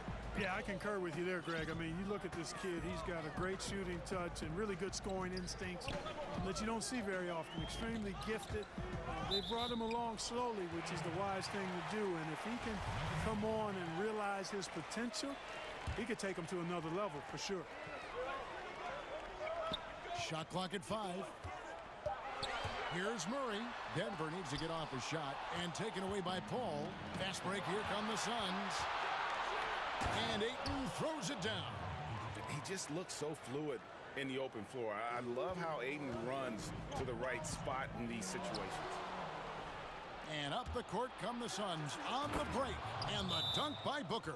And unfortunately, we've seen a few too many of those. A lack of concentration, a turnover, and an easy bucket in transition. Denver calls timeout. They're trying to stem the tide here. Yeah, you know, they had to do something, anything to stop this run. You can't just let it go on any longer. And Phoenix making a change here. Carter's checked in. The Nuggets trail by 11. Murray finds Barton. And we're just about 2 minutes into the second half now. And stolen by Ayton. Phoenix, another fast break opportunity here. Porter with a block. And, you know, as he learns the game at this level, he's going to block more shots. Porter has the length and the ability to move his feet. And the officials call goaltending, so they'll award the basket. Just barely too late and catches it on the way down. He's already in the air there, committed, so can't fault him for going for the block. Carter kicks to Booker. And he drops in the layup off the glass. Booker's got the lead up to 11 now for Phoenix. And when they've gone to him, he has come through big time. You got to keep getting him touches. And stolen by Ayton. And Michael Porter is going to pick up the foul. That is his first foul of the game. And the Suns with a completely new group on the floor. Suns leading by 11. A little over 2.5 minutes off the clock in this final half of play. Kaminsky, the pass to Galloway. Another three for Phoenix. Oh, great ball movement there. Here's Murray. He's got 6. Beyond the arc. Knocks it loose. Here's the Suns with the ball. It's a 12-2 run here. Good pace. Now here's Payne. He's covered by Murray. And the layup's good off the glass. Payne's got his first 2 points. Yeah, the D has not been able to keep the ball out of the paint at that end of the floor. The drive by Jokic. Whistle blows. Basket is good. So a chance here for a 3-point play. Jokic showing you the benefits of that work in the weight room. Muscling right through the defender. Big group substitution here for Denver. Paul Millsap is checked in for Porter. Green comes in for Gordon. Austin Rivers, he's checked in for Will Barton. And Morris subbed in for Murray. And drafted with the 41st pick back in 2014. How about this, Jokic, the definition of a sleeper pick. He was actually asleep when the Nuggets drafted him. The story goes on that his brother called him up trying to congratulate him, and Nico hung up in his face. How about that? Didn't hear the news until the next morning. He certainly has a different way of going about things, but there's no denying he's got a lot of game, and it's fun to watch. Jokic, the shot is good off the backboard. Jokic has got 8 points. Jokic is such a developed offensive player. He's really good at taking advantage of these mid-range spots. Payne with it. Now Green defending. Tipped away.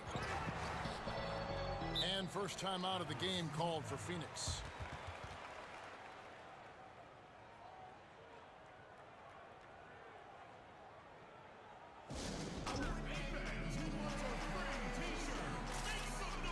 And the Nuggets making a change here. McGee's checked in.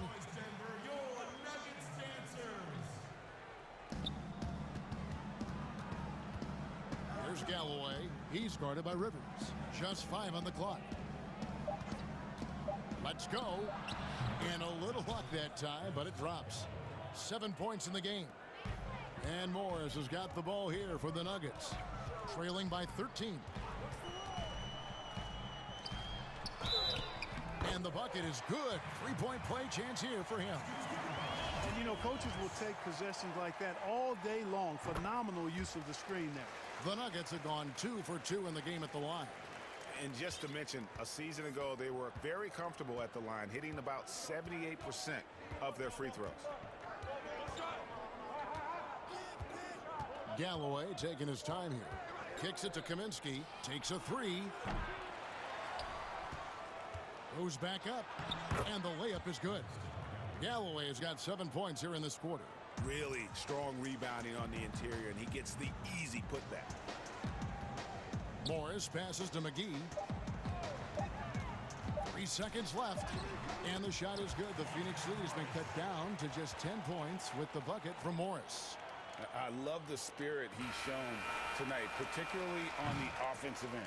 Boy, I tell you what, the hole would be a lot deeper if he wasn't being as efficient as he's been so far. And a moment now as we take a look at our State Farm assists of the game. Yeah, a terrific, unselfish play right here. Set up his teammate, and how about the setup this was? Yeah, and as a two-guard, he's typically not a reluctant shooter, so it was really nice to see him orchestrating for a teammate instead. Fourth quarter of action is upon us. Thanks as always for joining us. Setting the floor for the Suns, we've got Payne, Jake Crowder out there with Frank Kaminsky. Then it's Johnson, and it's Galloway in at the shooting guard position. Now Payne feeds it to Galloway.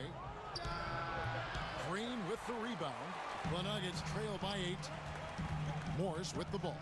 Now guarded by Payne and stolen by Payne. And it's Monte Morris with the foul. That's his first foul. Phoenix has gone to the three-pointer 11 times tonight and nailed 5 of them.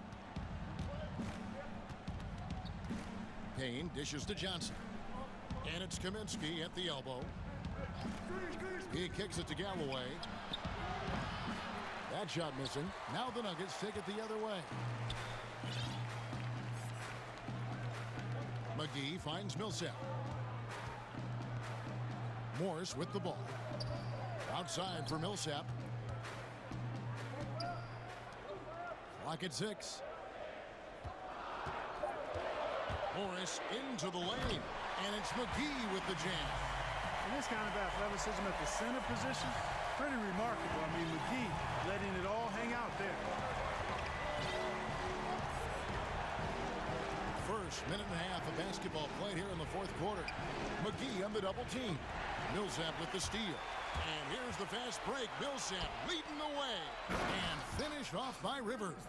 Millsap doing a nice job there, reading the defense, and makes a nice slick pass to burn the opponent. And the Suns call time here. Every time out, a chance to review the lineups, matchups, or call a play. And I agree. I think there's going to be a new wrinkle in their game plan when they come out of this timeout. Denver with a platoon swap here on the floor. On the sideline, let's catch up with Hall of Famer David Aldridge. Hey, Kevin, during the last break, I heard Monty Williams talking with his team.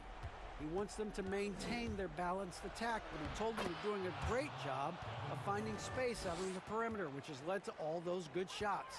He likes the rhythm and the flow of this offense. He just told them, keep shooting it with confidence. Kevin? Passes it to Jokic. Over Paul. Pulled the shot a little left, but the bounce goes his way. And you can sense the urgency from them now. They were flagged that first half, but they've come out here in the second and been much more aggressive offensively. Booker against Barton. Booker the pass to Ayton. Back to Booker. Shoots the 3. Got it. Number 7 on the night. 7 for 11 from the floor. It's been this way since halftime. Tremendous production from beyond the arc. Boy, it's been a three-point barrage. They came out gunning and have not stopped. And Jokic gets it to go. When it's an important possession, Jokic steps up big. .158 left to play in the final quarter. Bridges kicks to Booker.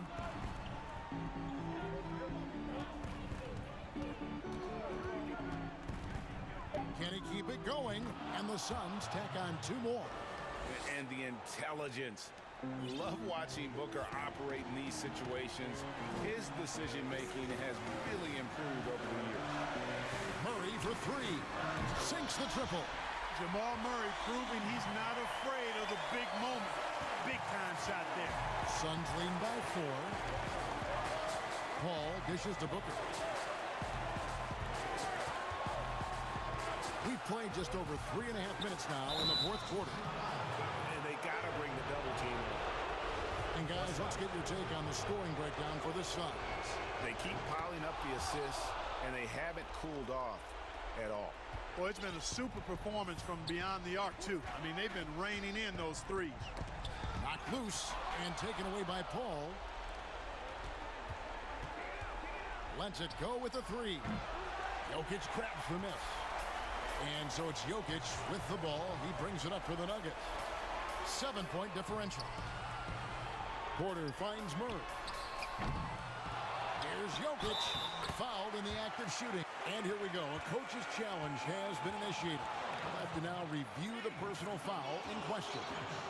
And I think when it comes to some of the more difficult calls to make, personal fouls can be tough. The action is so fast that it's really tough to catch everything in real time. The wonders of technology, Greg. We've seen replay reviews so effectively, and involving the coaches by being able now to challenge like this is something a lot of people have been hoping for. And the announcement on the review is that the foul was called in error. So they have determined, Greg, to overrule the original call. And guys, this is what it's all about, getting the call right. And I think in this case, the video review showed that while it was a tough call to make on the floor, they got it right with the review. Good! Oh, and that cuts the lead to just 5. Hey, you can't just have skill and confidence to make big shots. You got to have a big ticker, too. 17 seconds left in the game. Bridges, no one around him. Good. And a nice assist from Booker. And the Suns lead by 7. Murray surveying the D. Here's Jokic. It drops. Jokic doing a nice job getting right to the spot and capitalizing, taking advantage of the high percentage shots. So it's Phoenix picking up the win. This was a hard-fought, well-earned victory for him, Greg. They really had to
Tip-off goes to Denver.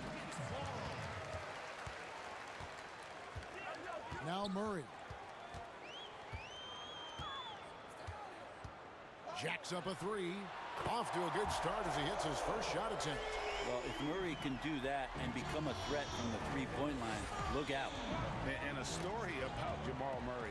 He was doing two-a-days for Team Canada, and the coach wanted him to rest, so he confiscates his sneakers, came back and found him working out barefoot.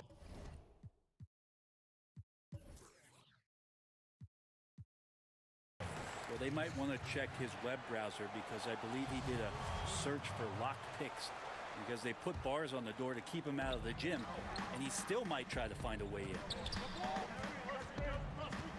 Murray, the pass to Jokic. Good, and the assist goes to Murray. And I like that from Murray. Not an extra dribble. Get the ball to the open teammate right away. Outside, Walker. From deep three-point range, Williams finds Walker.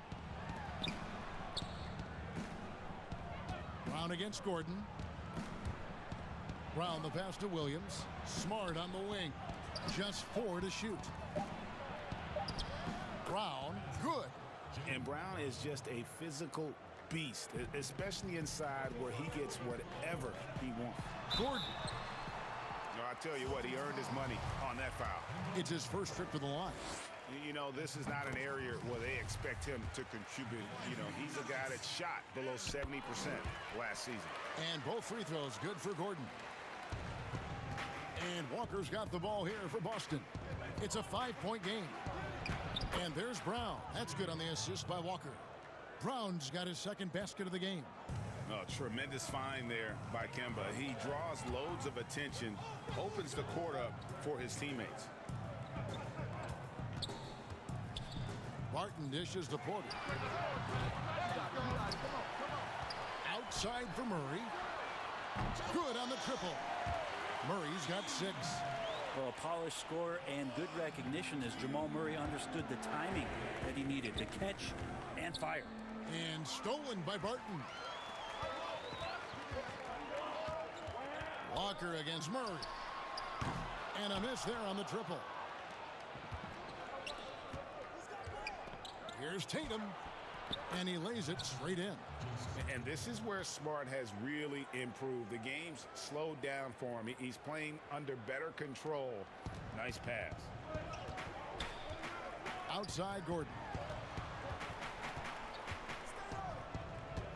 If you're just tuning in, we've played about 2.5 minutes here in the first.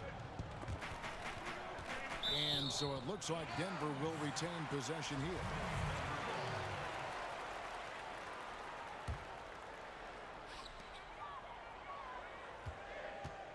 Murray surveying the D. Clock at 4. And a wide open look for Porter. And it's good off the back rim and in. The importance of the three-point shot never greater than right now. And in your eyes, there are some players who are just absolutely dead, solid, perfect from distance. No doubt about it. And there's 3 guys to me, though, that kind of separate themselves. And it's one, because you have to honor their ability equally off the dribble, from 3, and at attacking the paint. Steph Curry, James Harden, and Damian Lillard. Those 3 guys can all hit pull-ups and step-backs from range off the dribble. They all got great vision, so they can take advantage of defenses that get caught loading a little too much. And then they also are terrific in the paint at getting to the free throw line. So those are the 3 guys I think that create the most havoc when you start talking about having a guard the three-point line. Denver shooting their 3rd and 4th free throw attempts of the game. And what a luxury if Murray can play both guard positions. A perfect blend of shrewd passing and some fearless shooting. You can tell he's feeling confident right now at the line, and when he's on, he can be lights out. Walker's shot is off. Yeah, that miss might stick with him for a little while. That's kind of a shoot-around jumper if I've ever seen one. The playmaking of Jokic, so incredible. Creating this inverted offense. Bones, for your money, does it matter what position your best playmaker occupies? I don't think so. And Jokic might be the secret sauce to that, and proving that from... Oh, man. Fans love that. Listen to that. I love that sound in the arena. And what amazing athleticism from Brown, putting on a show out there with slams like that. Outside Porter. The Nuggets moving the ball around. Gordon, the pass to Jokic. The kick out to Barton.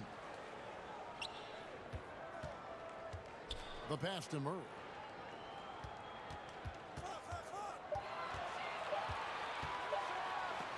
Williams with the block. A main staple in Williams' game, that sixth sense for when to rise up and deter those shots. Man, have they been effective at getting the ball inside. Yeah, that's a whistle he did not want to hear. His second foul, and we're not even out of the first quarter. On the night, he's gone 2 for 2 at the stripe. Big group substitution here for Denver. JaVale McGee's checked in for Jokic. Millsap comes in for Michael Porter. Green, he's checked in for Gordon. And it's Rivers in for Will Barton. And it's Walker penetrating over Murray. And there are the Celtics with another basket. And Walker always looking to take that shot when given the opportunity. So consistent at that range. McGee finds Millsap. Good work there as it goes. And just a step ahead of the D in that possession there, making the pass. Nice assist. Here's Walker. Banked in off the glass. Walker's got 6. And it's always stood out to me how under control Walker is on his drive. He doesn't just have a nice burst. He's got incredible body control. What a performance by Jamal Murray. He has been the story for Denver. He got into double digits for the quarter with 10 points total. We'll return shortly. And thanks again for tuning in. If you're just joining us, we've played through 1 quarter of action so far. And the Nuggets, guys, what jumps out to you numbers-wise? Attacking, drawing fouls. They won that first quarter at the line. Yeah, they were going right at the opponent here and forcing their hand. I mean, like literally making them foul them. And a chance here presented by Gatorade to see who's on the floor. All fueled up and ready to go for the start of the second quarter. So on the floor for Denver, they've got JaVale McGee. JaMychal Green is out there with Paul Millsap. Then there's Austin Rivers. And it's Morris in at the 1 spot. Here's Rivers. The feed to McGee. And the wide open shot from Green. Bangs home the trifecta. Green's got himself going with the triple, his first basket of the game. In the corner, Tatum with it. Good work defensively by Millsap. The defense is tough as it comes right there. He's a hard man to deny when he gets the ball to the rim. Boy, have they gotten hot here in the second quarter. No wonder they're in front. Pass to Williams. And that one is off. And it's Denver the other way. Some firepower from this offense tonight. Yeah, they got a nice groove going right now offensively. And they're not afraid to let it fly from deep. They're looking to extend their lead with the 3-ball here in the second quarter. And contact on the shot, so he'll be shooting free throws here. Greg, I think of you in a New York Knicks uniform, legendary arena you played in. What was that experience like? Kevin, intense. I remember the first time I suited up in a preseason game. We played the Dallas Mavericks. Both teams went up and down the court 3 times and nobody scored, and the fans started booing. And that's when I knew this is a little bit different. You better bring your A game. And thicker skin, correct? That too, yeah. Fortunately, there was no social media or internet back then. Goodness gracious. And finished off by Brown. And there's no excuse for allowing Brown to get that deep. He's just brilliant at jamming it down the defense's throat. There's the lob to the hoop, and it's McGee with the jam. Oh, phenomenal alley-oop slam there. They are taking advantage of a team that looks lost out there. Here's Brown. 2 free throws coming up, and they call the shooting foul. And Brown really forcing the issue there on the drive, making the opposition get physical with it. The Celtics have had 2 chances at the line already, making them both. And as a team, excellent. A season ago, about 80% when they got to the line.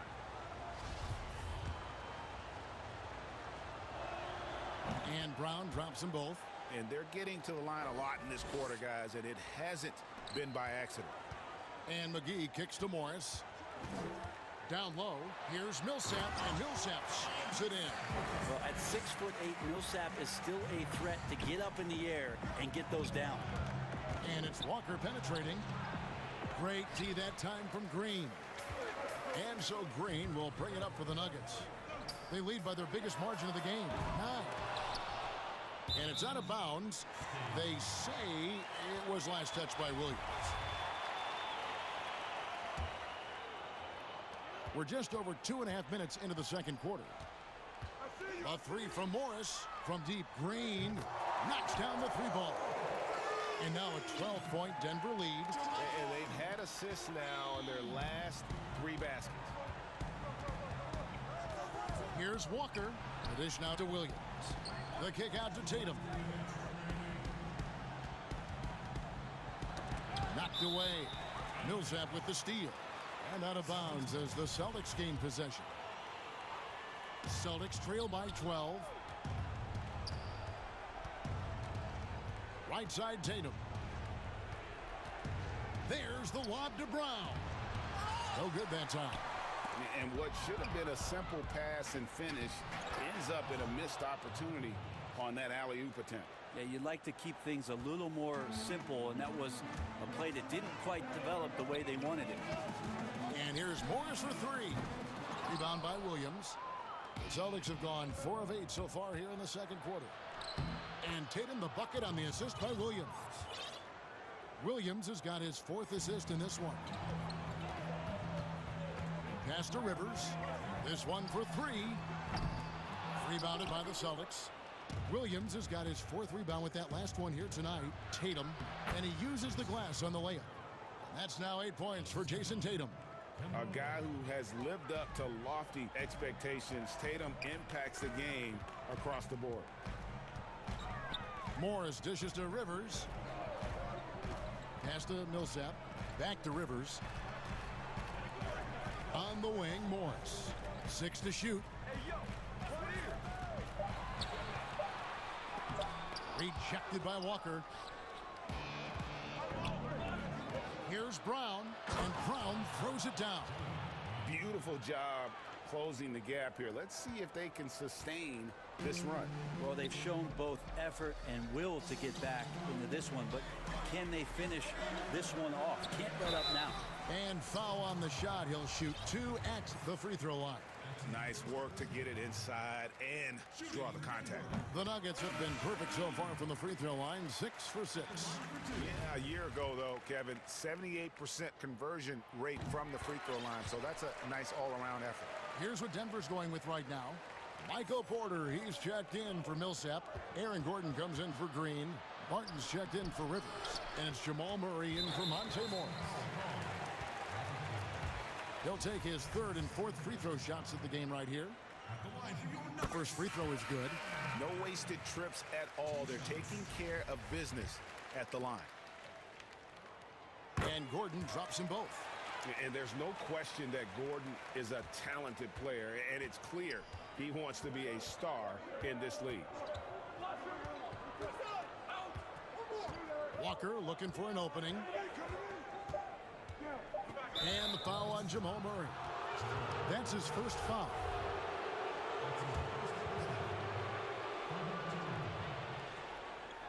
Tipped away and stolen by Barton. And so it's Denver holding on to an 8-point lead. Thank you, David, and we'll be right back after halftime to start the 3rd quarter. See you in just a bit. And now, the 2K Sports Halftime Show. Hello, Denver came ready to play. You could see the daggers in their eyes as they went on a 10-4. And that's going to...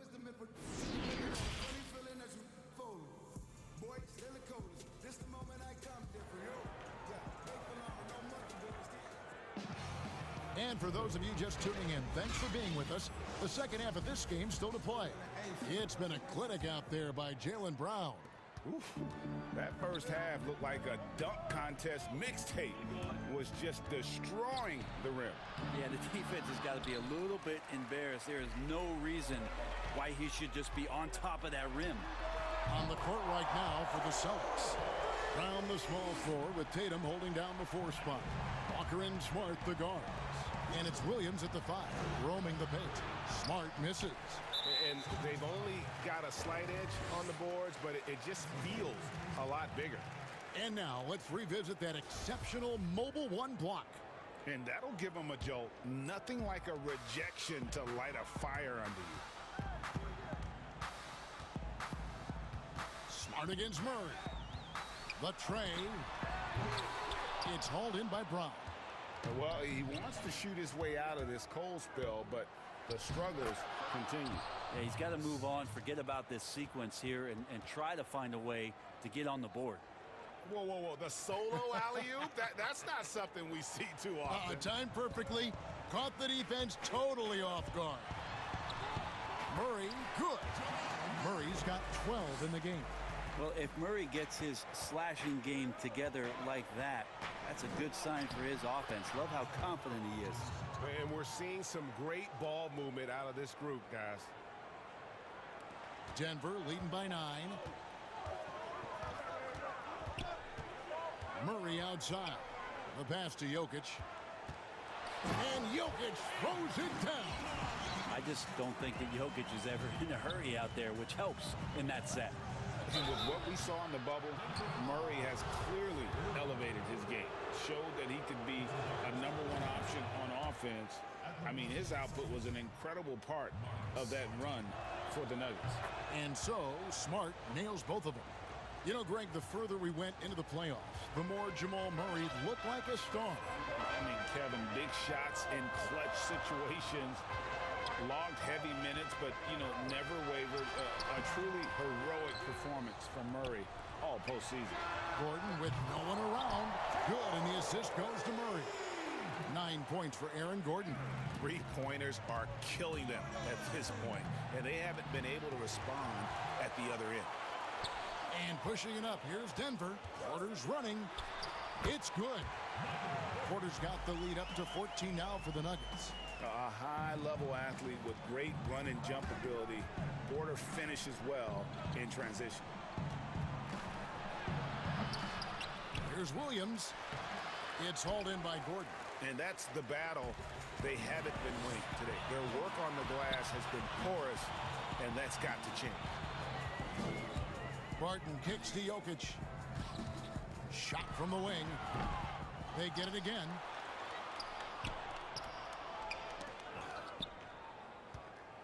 Here's Porter. And it's good for 2. Porter's got 9. Pretty much all of their buckets coming from inside the paint now. And it's Walker penetrating. The kick out to Tatum. Gets a very good look and converts. Maybe he's thinking at this point, man, somebody's got to help me. I can't do this all by myself. Smart against Murray. Reverses. Rebound by Williams. Williams has got 6 rebounds in the game. Just not there from a rhythm standpoint right now. It's really eluding him. Jokic with the steal. The Nuggets another fast break chance right here. And it's Gordon with the finish. Now Jokic taking initiative on defense, showing he has those hands on that end of the floor as well. Just over 3.5 minutes through the third quarter of play now. There's Walker with the 3 and stolen by Murray. And even 3-on-3 break.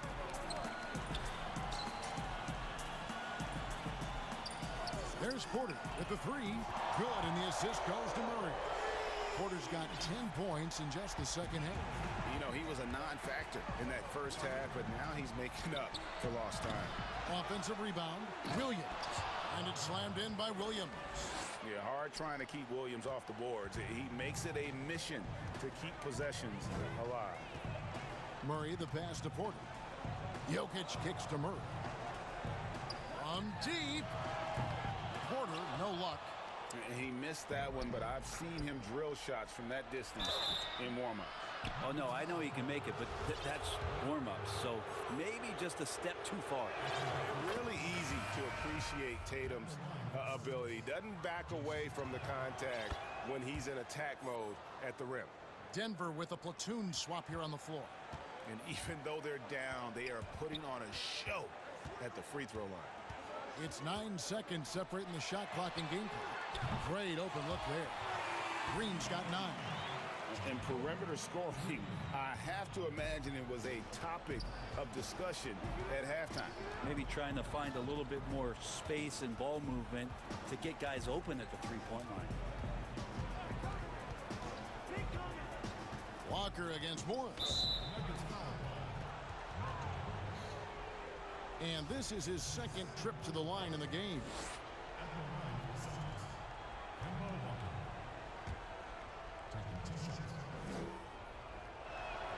That's good from Kemba Walker.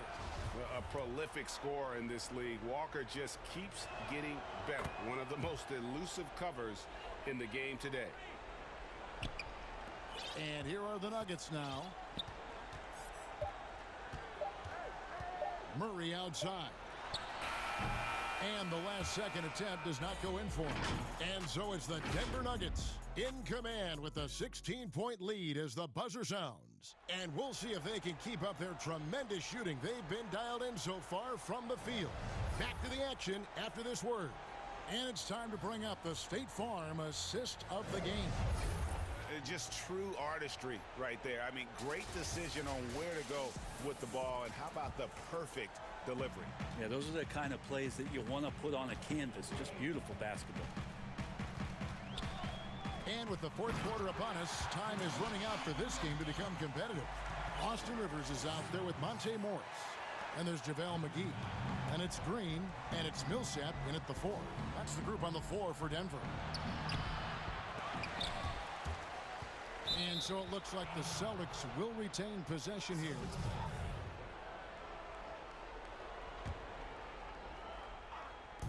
And the Celtics with possession here. They trail by 18. Brown, good. And you got to love how seriously Brown takes his ability to score. He has the green light to fire from just about anywhere on the court. You're not sure what that was about. I mean, talk about a brain cramp. Here's Morris. Buries it down low. Morris has got his first points in this one.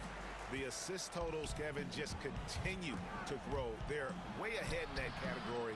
Ball movement has been flawless. Count that one. Showing that aggressive nature. Williams competes hard, doesn't back down, and he'll let his opponent know he's not afraid of the contact. Millsap kicks to Rivers. We're just over a minute into this final quarter of play. Three-pointer. That's good. And it's Millsap with the assists. And it's 8 points for Austin Rivers. Yeah, that's too good a look to give them from behind the arc. Williams. Excellent D that time there from McGee. That's a surprise. I mean, really out of character for him to miss when the defense is not right up on it. And up the court come the Celtics on the break. Knocks it loose. Here's Tatum. Second chance shot. Yeah, nice job by Tatum inside. Very assertive. He's fantastic at putting the pressure on the D and consistently getting to the line. And so Tatum nails them both.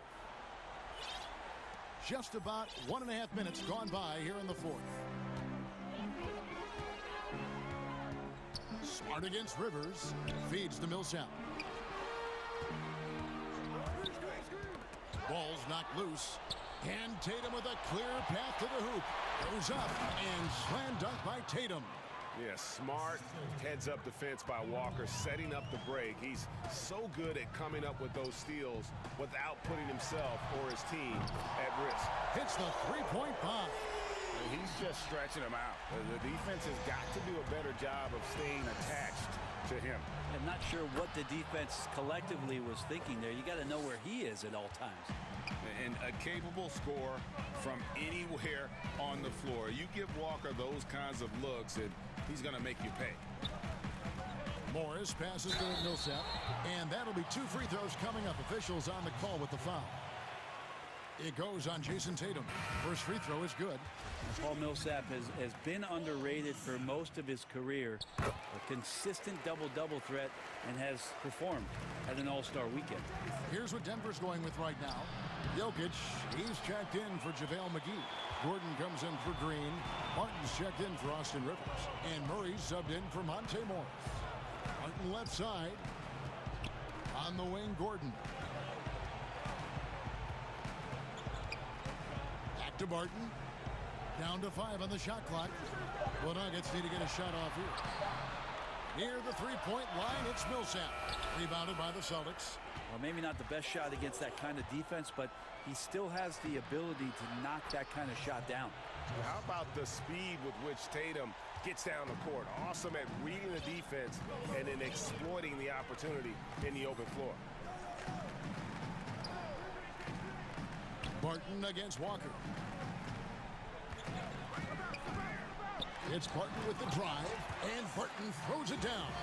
Give them credit. They've worked hard all game, now looking to finish it. No, great job of getting in position to win a game. It's been an all-out effort from the squad. And this is going to end in a lopsided victory. I love the tenacity and aggressiveness, as well as the ability to close. You really got to give it up here for the Nuggets. This is a game where the defense, steals specifically, generating a lot of opportunities. And it created possessions for them, scoring opportunities, and that effort, a big part of what will be a nice victory here tonight. And when you look at the huge impact he had, just a monster game for Jamal Murray. That's amazing defense from him. Seemed to know exactly when to pounce on the passing lanes and predictive steals. Murray finds Gordon. Now here's Millsap. On the wing, Gordon. He's covered by Brown, and he hits it and gets hacked. And so the coach's challenge here comes into play. The coach protesting the personal foul call. And this is the time now where the officials can review in closer detail what constituted the original personal foul. Getting a different angle can sometimes make it a lot easier to determine. Greg, indeed, and the one thing with replay review is that when you see the slow motion replays, you really get a new appreciation for just the immense speed at which these players are moving at, and how fast the action really is, and how hard it can be sometimes, Greg, to make the right call. And so the word is in. They've decided that the call stands as it was made on the floor. And, even if a coach still feels this wasn't the right call, you got to acknowledge the effort being put in to reviewing it. The double checking, and the game continues on. I think the defense has more concerns out there on the floor, and they give him a good open look from the perimeter. Wide open look here for Murray, and right away they match it with a three-pointer of their own. Impressive job by the players, coaches, and don't discount the impact of these fans. Awesome to see their output tonight, trying to urge their team on, and that can always help. That home advantage of home fans getting you going, fully on display here. Tatum wide open, he fires one. That falls. Nice feed that time from Walker. Both teams running perimeter-oriented plays that are working. Well, both of them looking towards the three-point line, and I like to see that, especially when the results are made buckets. And so it's Denver taking care of business in this one. Even early on in this one, it seemed like they were happy to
Reggie Jackson out there with Patrick Beverly. Then it's Ibaka. Then there's Kawhi Leonard. And it's Batum in at the power forward. And for the Celtics, Walker and Smart, the guards. Brown, the small forward, with Tatum holding down the 4 spot. And it's Williams at the pivot spot, manning the middle. The drive by Jackson. True on the 14-footer. Jackson's got the first points up on the board here for the Clippers. And tonight, we'll most likely see some stout defense. Chris, both these teams are terrific at limiting points. Yeah, Kevin, these teams do all the little things on defense well. Great at helping over and contesting shots. Even when contact comes Beverly's way, I mean, he's a pro at finishing, absorbing it so well on these shots. And Walker kicks to Smart. From 17 feet out, Walker's shot is off. The shot's there for him, and he's got to take it. I don't care if he doesn't convert. That's a shot he has to continue to take. Beverly deciding where to go with it. First quarter of play, 1 minute played.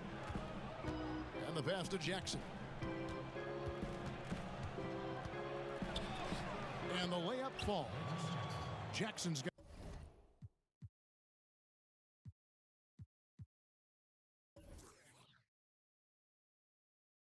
got his second bucket. Well, even when Jackson gets bodied on the drive, he finishes the job. What persistence from the point guard.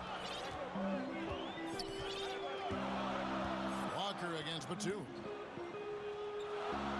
Pass to Brown. The Celtics working the ball around now. Williams finds Tatum. Shot clock at 5. The Celtics need to get a shot off. And the rejection by Leonard. And just a big-time shot-blocking threat. Leonard's instincts on defense are just mind-boggling. Knows when to go after the blocks. A tremendous mobile 1 block that we had to see again. Great send back. And early in the game, a defensive play like that goes a long way, establishing the attitude you want. They've been looking out of sync offensively. Yeah, their offense has ground to a standstill. Oh, nice look there from Smart, finding the open man. Just about 2 minutes into the game, first quarter of basketball. Now here's Beverly. Ibaka outside, passes it to Jackson. And Jackson throws it down hard. And Jackson is a genius at finishing on his drives. He just has so many tricks up his sleeve. Beverly against Walker. Williams passes to Tatum. It's good. Great play by Williams to set it up. Tatum's got 5 men. Well, he is looking confident. Love how they're using him so far. Yeah, that's because he's getting his number called early. I mean, he's doing his part to help carry the offensive load. Now here's Leonard. And that'll be 2 free throws coming up. Officials on the...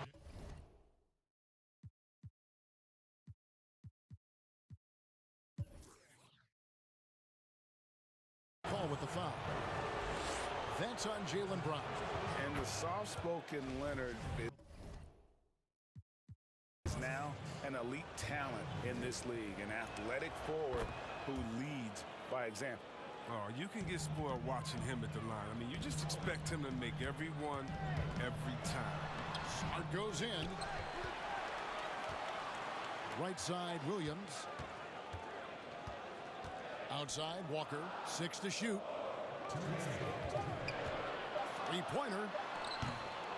Rebounded by Jack.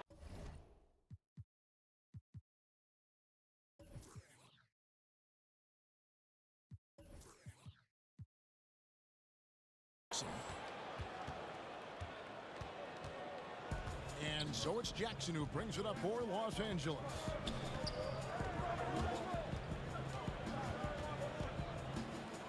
And he's fouled pretty hard on that shot, but he's got... And folks, the coach's challenge has been...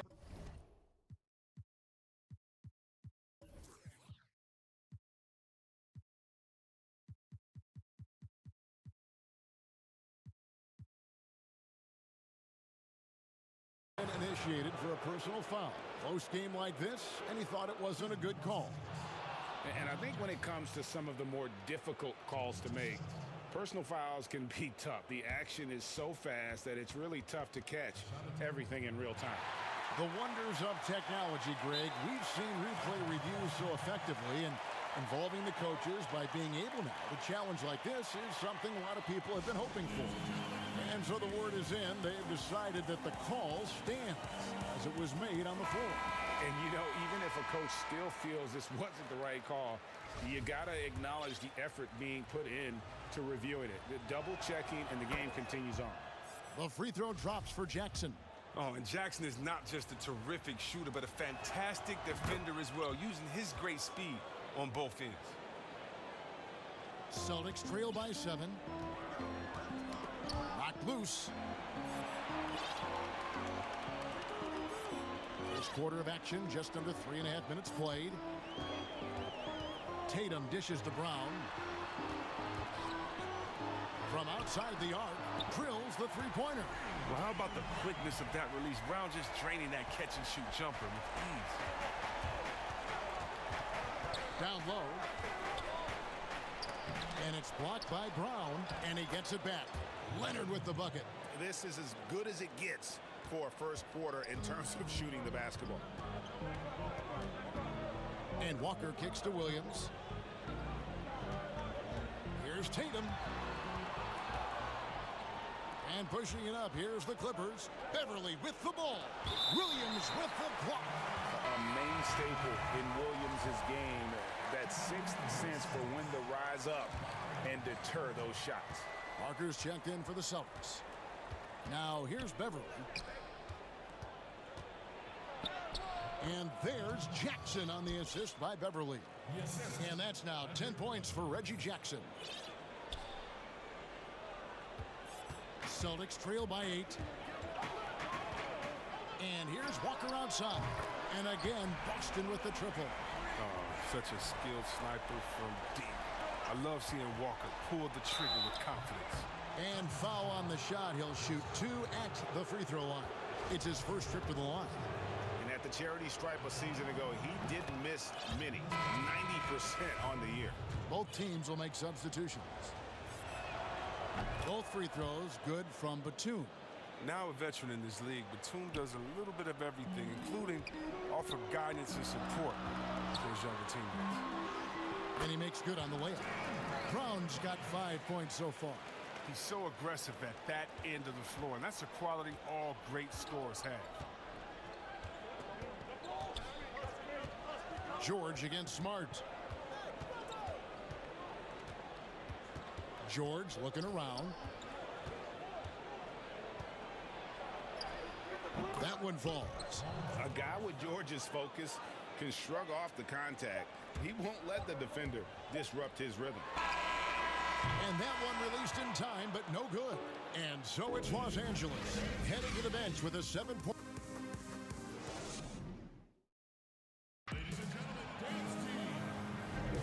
And for those of you just tuning in, the second quarter of action is where we're at right now. And let's quickly break down the game we've seen from the Clippers, guys. Impressive start. They came in with a well-conceived game plan and have executed. Well, yeah, this is their preferred pace, and it's gotten them out to an early lead. And a chance here presented by Gatorade to see who's on the floor, all fueled up and ready to go for the start of the second quarter. And the Clippers, looking at who they've got, DeMarcus Cousins out there with Batum. That's Rajon Rondo. Then it's Paul George, and it's Kennard in at the 3 spot. Nobody near George. Good on the triple. George has got the lead up to 10 now for the Clippers. This is why Kennard's teammates appreciate him. He's good at sharing the wealth when they're uncovered. Outside, Smart. Not going to go that time. Excellent D there from George. Boy, Greg, there is a lot to like offensively for Luke Kennard. I tell you, he can shoot it. He's a crafty finisher and really improving as a passer. The question mark is the defensive end. 6'5" in height and wingspan, not elite too, so he's got to get by on his instincts and his anticipation. Pretty much all of their buckets coming from inside the paint now. Pass to Parker. The dish to Tatum.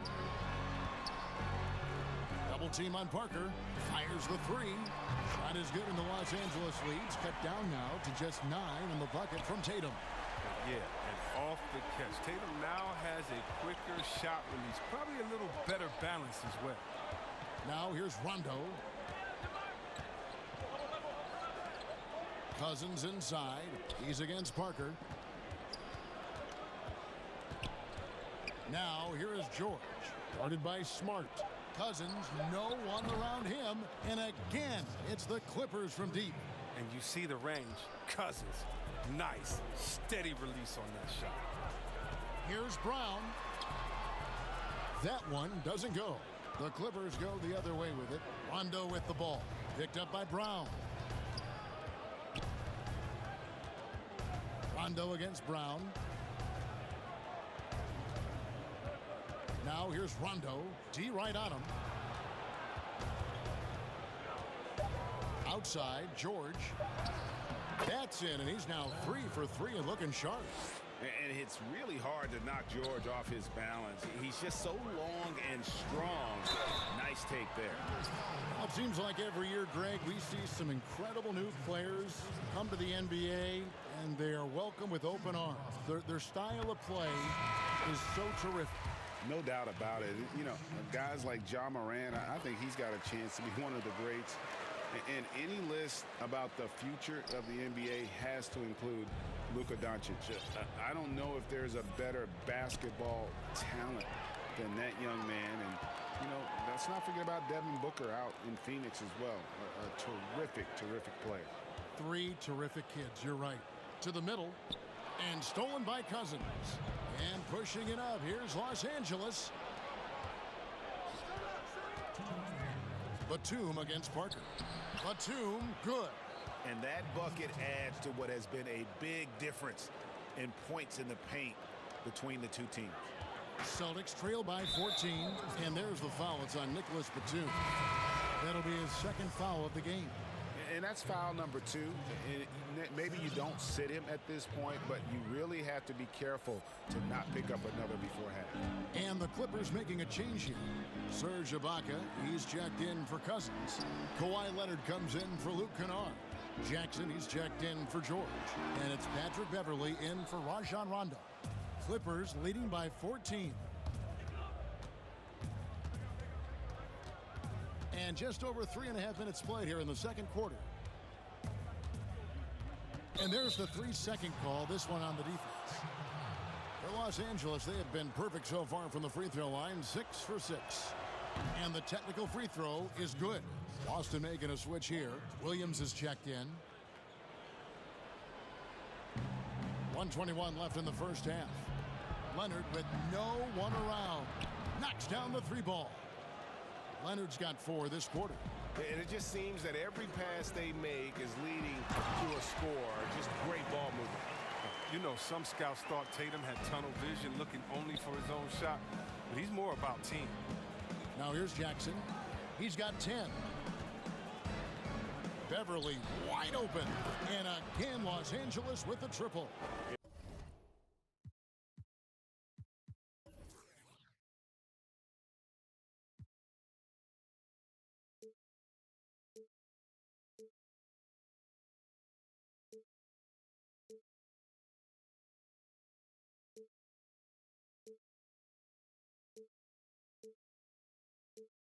The D with very little pressure on their perimeter shooters. 3 of the last 5 baskets they've allowed have been from beyond. Kept alive. The kick out to Tatum. From deep 3-point range, and the Celtics hit again from deep. His 3-point game is heating up. That's his second 3 of the quarter, 3rd overall. Now Beverly, he has 5.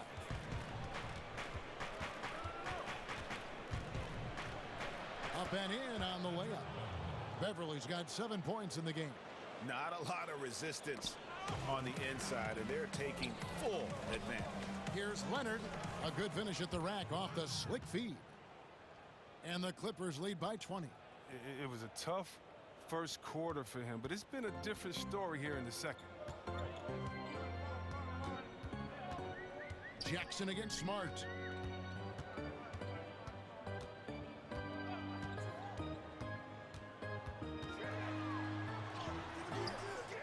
Clippers grab the miss and the foul on Marcus Smart.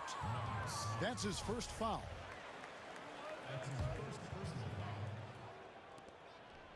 The pass to Beverly from deep. The shot no good. And so it's Los Angeles. And now, the 2K Sports Halftime Show. Hey, everybody. The story early on was Reggie Jackson, who was on fire. He had 10 points, 2 rebounds, and 1 steal.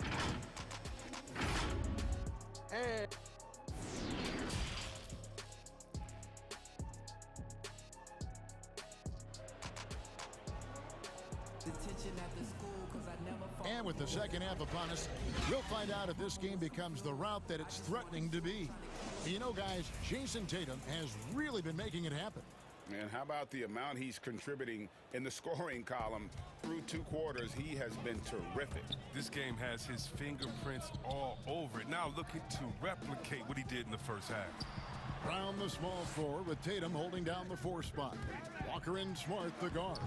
And it's Williams at the 5 down low. That's the group for Brad Stevens getting going here in the second half. He rifled that one in from distance. Leonard's got the first bucket of the third here for Los Angeles. Here's Brown. Here's Tatum. Another shot, and he sinks the layup. The anticipation, the length. Tatum maximizes the opportunity on both ends. The drive by Jackson. Ibaka outside. That's good, and it's Jackson with the assist that time. Ibaka's got his first 3 points of the game. Here's Brown, and then Brown with the dunk. You gotta love how Brown finishes strong, driving fast and hard to the cup for the rim-rocking Shazam. And with a little over a minute gone, the second half is underway. 2 free throws coming up, and they call the shooting foul.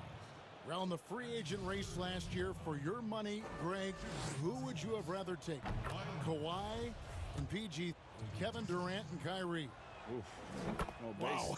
I tell you what, it's a tough call. You know, Kawhi's got a couple finals MVPs. KD's got a couple. Kyrie's got a ring. It's a tough call. I mean, PG is more than capable, man. I think it's a toss-up, partner. I agree. Yep, I'm going to agree with you. Now here's Leonard. They lead by 24, their biggest margin. Oh, and when there's an open man, Jackson finds him, making it look very easy.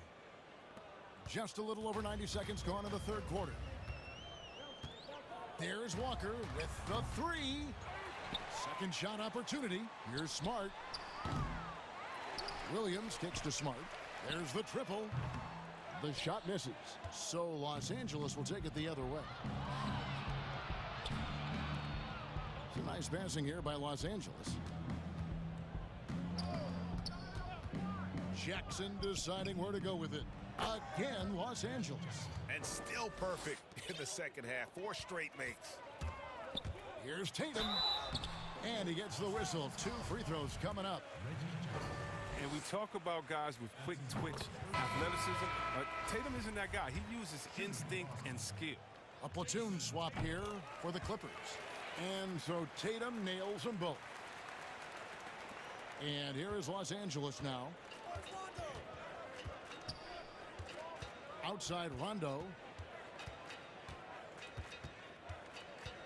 Just under 2.5 minutes into the third quarter now. And the foul on Marcus Smart. That'll be his second foul of the game. That's his second personal foul. And George, here we go. Pass to Cousins. Clock at 6. The open shot, George. Good. And it's Cousins picking up the assist. George has got 9. Well-rounded effort, and they show no signs of letting up. Yeah, and it hasn't just been the offensive output. They're putting in the work at the defensive end as well. The Celtics have been solid at the line so far. 4 for 4. And when you look at their numbers from a season ago, 80% as a unit, that's something you'll be happy with. At 6'4", 220 pounds, Marcus Smart might be the most physically imposing point guard in the league, especially with his fiery approach to the game. Now, here's George. 9 points in the game so far. He's as surprised as anyone with that miss. When he's left alone like that, you can usually count it. Fires it up.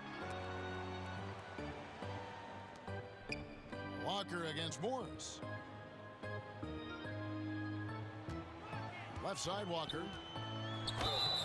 And the bucket is good. Three-point play chance here for him. You can't shake Walker. He's just a master at cashing in on these and-one opportunities. For Boston, they have shot 5 of 6 at the foul line tonight. And it's Rondo with the ball for the Los Angeles Clippers. Lays it up and banks it in. Rondo's got his first 2 points. When you allow good scorers to get uncontested shots at the rim, no wonder you're losing. Yeah. Horrible effort. It appears they may be on the brink of giving up. Now here's Walker. He's got 6. Cousins pulls it in. Now the Clippers moving it up. From deep three-point range, Kennard's shot is off. Boston's gotten blank from three-point land so far in the third. Still 0 for 3. And the rejection by Cousins. Are using great defensive instincts. Cousins will swat anyone's shot away. He's relentless. Williams finds Smart. Down to 5 on the shot clock. The second chance effort. Nice D from Cousins. Well, he has to work harder to get a good high percentage look. I mean, he's been taking some bad shots out there. The 3 from George. And it's George finishing it off. Amazing floor awareness from Cousins. Skilled at spotting the open man. Here's Tatum. That falls. Nice feed that time from Walker. Tatum's got 19 points. Oh, that's just a terrific night for him from the floor, making almost everything he looks at. George against Smart. Shot from 12. George, no good. Oh, he did everything right there except hit the shot. This is his first free throw of the game. And he knocks down the first one. Yeah, I like that they haven't lost their aggressiveness here in the second, despite being down. Here's Rondo. Outside, George, and the foul on Marcus Smart. That's his third foul of the game. And so here are the Clippers. And here's Kennard. And as we conclude the third quarter, pretty much a blowout. It's been a one-sided affair. The Clippers on top, just dominating this one. And fourth quarter basketball will be coming your way on 2K Sports right after this. And let's take now this moment to bring up our State Farm assist of the game. Just true artistry right there. I mean, great decision on where to go with the ball, and how about the perfect delivery? How about the unselfishness? Night in and night out, we see guys trying to force their own agenda. Not that time. And as we head into the fourth, we'll see if there's a comeback in the works or if it's more of the same from the first 3 quarters. And on the floor for the Clippers here in the fourth, we've got DeMarcus Cousins, Luke Kennard out there with Morris. That's Rajon Rondo, and it's George in at the 2 guard. Walker finds Smart, shoots from 14, and Walker gets it to go on the assist from Smart. Fantastic recognition from Walker. Superb at reading the defense and torching them with the J. Walker against Rondo. Now, here's George. Defense is right there. 5 on the clock. Tipped away.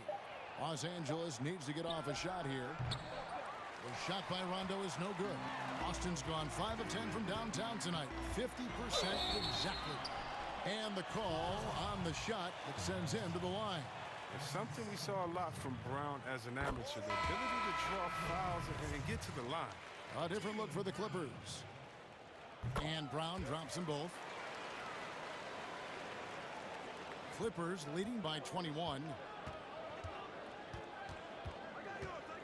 Jackson up top, guarded by Walker. Jackson against Walker.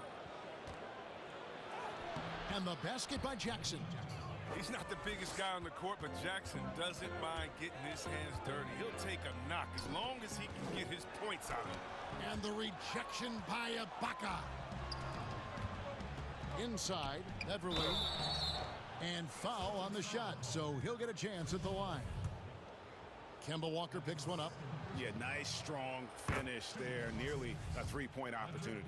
Well, in overtime, Beverly has established himself as just a defensive specialist, juggernaut, an absolute pest who plays his tail off on both ends of the floor. It's Brown on the wing. Defended by Beverly. Brown kicks to Williams. Batum with the steal. And oh, here we go with Leonard. Nobody back. You see that speed from Batum showing the real tenacity on defense to come up with the steal. Boston shooting just 39% from the field, struggling to find that net. From deep, Walker. And it's the Clippers with the rebound. Batum's got 4 rebounds now tonight. Jackson has the open look. Sinks the three-pointer. Jackson's got 5 points in the quarter. His teammates keep getting him the ball in his favorite spots. He's done a lot for his shooting percentage. Walker against Batum. Outside, Walker to stop the run. 5 to shoot. In the corner, Tatum with it. And so Boston again turning it over. Paul George is checked in for Reggie Jackson. Paul George. Just under 2.5 minutes gone here in the final quarter. George against Walker. George passes to Beverly. Ibaka wide open. He fires. Off target from outside. And it's Smart with the ball for the Celtics. Tatum drives in. Good, and Smart gets the assist. Smart's got his 4th assist in this one. Another one from Tatum. I mean, boy, this kid, he's cooking at the offensive end. Batum, good. The assist is the key to that sequence. I mean, a great look to set him up. Batum grabs the miss. Batum's got his 5th rebound right now in the game. Passes to George. Feeds it to Ibaka. Over Williams. Another one falls for the Clippers. And the feed from George couldn't be better. The timing, the placement, everything about that dish was pinpoint. And there's the whistle on the shot. Took the foul. Shot misses. He'll be shooting 2. The first free throw is good. Los Angeles making a switch here. Morris is checked in. Both good from the line that time. And what you love about Tatum is that scoring gene, but with efficiency, both from the field and the line. Leonard on the wing. He's covered by Brown. George way outside. Ibaka, no luck. And on an open look like that, he's very gifted at making the weak coverage pay. And as we head to the final buzzer here, a crushing blowout, big-time dominance, and this will go in the record books as a gaudy win for the Clippers. This was a team performing to its fullest capability. A hugely satisfying win. A game that not many will soon forget. And on the other side, one that I think most will try to forget. And what a tremendous standout performance it was for Kawhi Leonard. Wow, he owned this game. He never stopped working. He did it all for them, and you can't help but admire that kind of effort. Austin with the ball. The Clippers getting the bucket. Oh, and they get in the way of the alley-oop. Not to be. Good play defensively. And the wide-open shot from Morris. But they'll get another chance. Oh, great job there, tracking down the long rebound, and the clock will continue to run. And the dunk by Tatum. And you see Tatum using that insane reach on the catch. I mean, he can go get it. And Kemba Walker is going to pick up the foul. That's his 3rd foul of the game. Fouling like that isn't how you get back in the game. Shots good by Ibaka. And they came in determined to take this one. It's going to be a happy flight home. Yeah, there's no doubt as to who was the better team. I mean, they proved it with this win. Now here's Smart. It's stolen by Morris. 8-second difference between the shot clock and the game clock. George finds Morris. Yes, that goes in. Saw the opportunity to put this away and did not turn it down. That's the dagger. You could tell they wanted that one. I know that seals the deal. Stolen by Beverly. Ibaka down low. He's guarded by Williams. Great D that time from Tatum. Smart passes to Walker. Here's the three. Misses the shot. So the Clippers winning this one easily. Thank you, David. Great interview once again. And that'll wrap it.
David, thank you. And checking out Utah's opening lineup.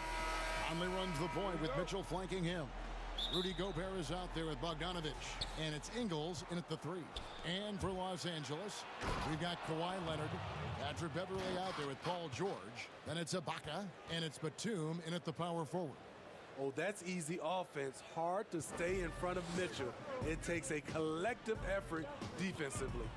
And entering the league as a complimentary scorer, Bogdanovich put up 20 points a game last year. That was a career high and the fourth straight year that he improved his scoring average. And it's Paul George with the finish. Insane move by Paul George, a high flyer who can create in midair. And so Conley will bring the ball up for the Utah Jazz.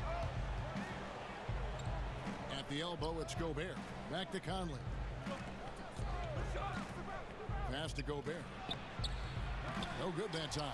So the Clippers will take it the other way. In another area where Bogdanovich is helping the offense, Greg is doing a better job of creating for others. I mean, he still has that shoot-first mentality, but now if he doesn't have a clean look, he's much more willing to make the extra pass, and that makes him just that much more valuable to this team. And here comes Leonard leading the fast break. Here's George. That's good, and it's Leonard with the assist. George has got his second basket of the game. Kawhi is carving up this defense. Love his awareness. He is finding the open man. Puts up a three. Gobert the pass to Conley.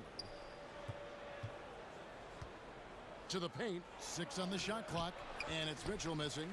Not the efficient start they were hoping for. Only 1 for 4 from the field. And it's really hard to knock George off his balance. He's just so long and strong. Nice take there. He's getting his first free throw attempt of the game here. Free throw shooting, not an area he has worried about at all. How about last year? 88% from the line. Now here's Gobert. Kicks it to Mitchell. Over Beverly. Rebounded by Serge Ibaka. Ibaka's got 4 rebounds in this game. Just a little off to start this game. 1 for 5, looking to find some kind of rhythm. George finds Batum. Beverly against Ingles. Gobert with the block. And that's one of Gobert's specialties, a shot blocking master. And it's Mitchell with the ball for the Utah Jazz. Trailing by 5. And the basket by Ingles. Greg, who are your favorite players to watch in the NBA? Well, that's a tough one. You know, you gotta like the guys that have changed the game in some regards, right? Steph, KD, and Giannis. Those are 3 guys that are just doing things that don't seem normal. True. Then others who remind you of past greatness. You know, Jason Tatum with Kobe, or maybe an Anthony Davis with Hakeem. And those are guys that I love. And then the other guy, listen, LeBron James. I could watch him play basketball every day. You know, to do what he's done at this stage of his career, I just think it's incredible. And I think our game is in great shape. Agree on all counts. Mike Conley is very crafty. He can bait a defender into getting a little too physical with him. The Jazz shooting their first free throws of the game on this trip to the line. Yeah, a year ago, though, Kevin, 78% conversion rate from the free throw line. So that's a nice all-around effort. And what an advantage. You really feel like you can always trust him when he's at the line. Out to Ibaka. Launches it. The shot's good on the assist by George. Ibaka's got a pair of 3s now in the first quarter for the Clippers. On the wing, Mitchell. Defended by Beverly. Here's Gobert.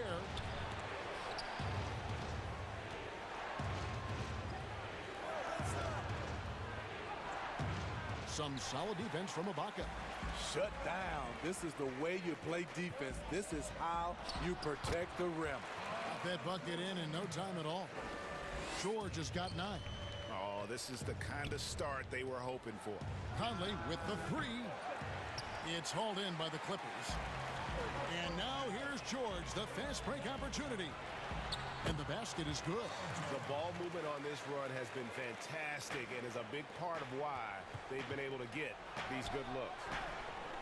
And it's Mitchell missing. The will is there, but the execution is lacking. He can't seem to finish plays this quarter. And Paul George again. He's got 13. Building up a big early lead, they have taken charge of this game. Play calling has been fantastic. They've been a step ahead of the defense since the opening tip. We've got a 9-second difference between the shot clock and the game clock. Back to Mitchell. High Nice ball movement by Utah. It's good. And as Rudy Gobert has been adding bulk, he's only getting better at finishing through contact. And here are the Clippers now. 11-point game. And here's George. And that one, good. And they have owned the paint so far, and the score reflects it. I'll tell you, this was their strategy coming in. They obviously identified a weakness there inside. Paul George, he's been the guy making things happen for the LA Clippers. They kept going to him again and again, and he delivered with a monster quarter. And we've got more NBA action on 2K Sports coming your way after this break. And glad to have you with us, folks. Second quarter of basketball. This game has not exactly been neck and neck, but plenty of time left in this one. Guys, we've seen a confident-looking Clippers team out there. Well, they used the fast break to generate some easy buckets before the defense could get set. You know this, the team that dictates the pace typically rules the roost. We see that here early on. And now let's check out the lineups courtesy of Gatorade, all fueled up and ready to go. Here's the second quarter of play. Taking a look at the Jazz. Conley and Mitchell, the talented backcourt pair. Bogdanovich out there with Joe Ingles. And it's Gobert in at the pivot spot, manning the middle. And it's sent back by Mitchell. This is the elite defense Mitchell provides, and you've got to love how he competes. From the sideline, let's catch up with Hall of Famer David Aldridge. Kevin, thanks. For the Utah Jazz last season, there was a lot of fallout from the COVID crisis. But Rudy Gobert was able to patch up things with his teammates and specifically guard Donovan Mitchell. Gobert realized his mistake. For a team with so much maturity and potential to win, it was good to see them finally be able to turn the page. Guys? Good to see things back on track. Thanks, David. And a slam dunk by Favors. Favors using his imposing frame to rock the rim. Clippers leading by 8. Here's Jackson. He's now 1 for 2 with that bucket. And that's 10 straight points in the paint. The defense, nowhere to be found. Pass to Ingles. Back to Mitchell. And now approaching 2 minutes of action here in the second quarter. Nice 4 for 7 from the floor with that shot. The strength of Donovan Mitchell going downhill off contact, able to muscle it through. Clippers have gone 2 of 3 from the field here to open the second quarter. Rondo kicks to Jackson. That's basket number 2 with his third shot off to a fast 2 for 3. Nicely done. They continue to attack inside, and that's 10 points in a row in the paint. And it looks like, yep, it's a coach's challenge on the personal foul. That triggers a replay review by the officials. And I think when it comes to some of the more difficult calls to make, personal fouls can be tough. The action is so fast that it's really tough to catch everything in real time. The wonders of technology, Greg. We've seen replay reviews so effectively, and involving the coaches by being able now to challenge like this is something a lot of people have been hoping for. And so the word is in. They've decided that the call stands as it was made on the floor. And, you know, even if a coach still feels this wasn't the right call, you got to acknowledge the effort being put in to reviewing it. The double checking, and the game continues on. Rondo finds Jackson. That's a foul. It's called on Reggie Jackson. That's foul number 2 for him. That's their first of the game, though, so sharp passing has helped them to craft this lead. Conley dishes to Mitchell. And a first time out of the game called for Utah.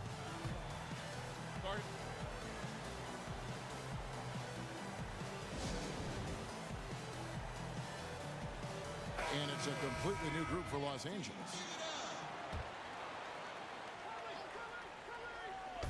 And for those of you just joining us, we're almost 2.5 minutes into the second quarter. Score the basket. It's number 6 for him this game. 6 for 9, 67% shooting. They should continue to get the ball inside. The defense struggling to contain them. Leonard kicks to George.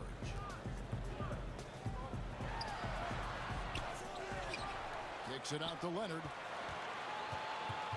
Tries again. That falls. Nice feed that time from George. George has got 3 assists now in this one. In OKC, Paul George showed he could be an MVP caliber performer. With Kawhi on the Clippers, he could be that 1B or that 1A. Count that one. Yet another one for Paul George. He can pile up points without wasting possessions. The drive by Mitchell. And it's sent back by George. Kicks it out to Leonard.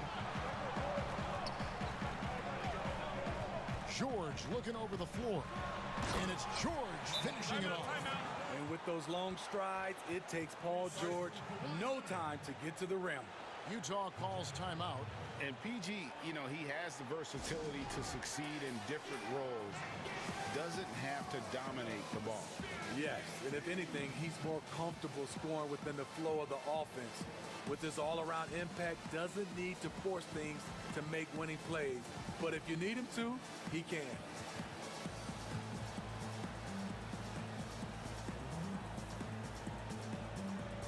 For the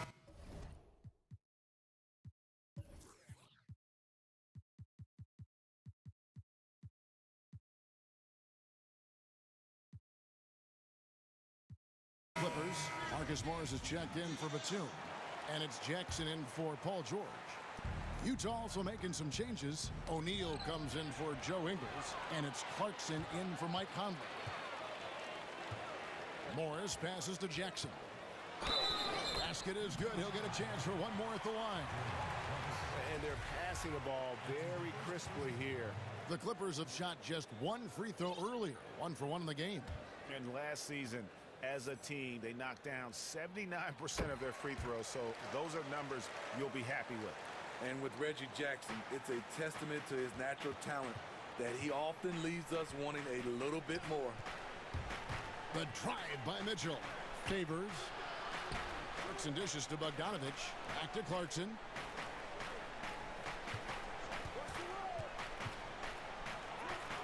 One up, one down. 2 points with his first shot this game. A little artistry in the painted area, converting against the size. Proving once again that when you attack with confidence, good things tend to happen. And this has been a great job of just getting into the middle of that defense and really scoring effectively from the paint. Kicks it out to Bogdanovich. High post Favors. Working on Ibaka. Puts it up from 12. Favors can't get it to go. They have been board dominant in this game. That's definitely been a factor in crafting this huge lead. Pass to Ibaka. Leonard against Favors.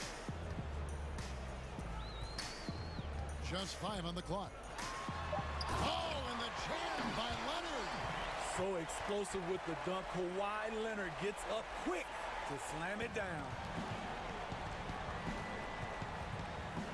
Beverly against Mitchell. Outside Favors. Clarkson bounce pass. Mitchell. And the last second attempt does not go in for him. All right, David, thank you. We'll be back after halftime for the start of the third quarter.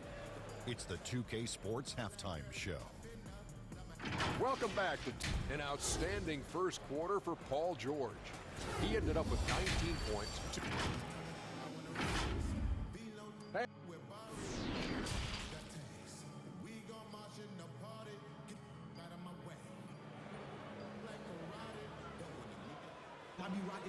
And there wasn't too much drama in the first half, but maybe things will tighten up here in the second. You look at Paul George in this game, guys, he's been everywhere.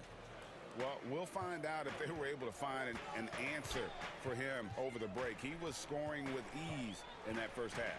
I think both sides probably adjusted a few things. The key for him is to bring the same level of energy over these last 2 quarters.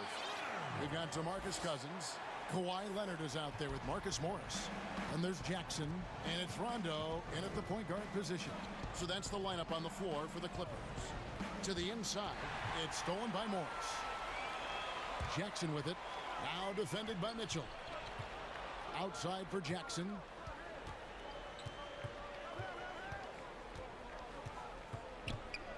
Back to Cousins. at the English that time as it falls. And the Clippers lead by 20. Assists like that have typified their effort today. Terrific ball movement. Gobert finds Clarkson. Back to Gobert. Jazz passing it around. And the Jazz call time here.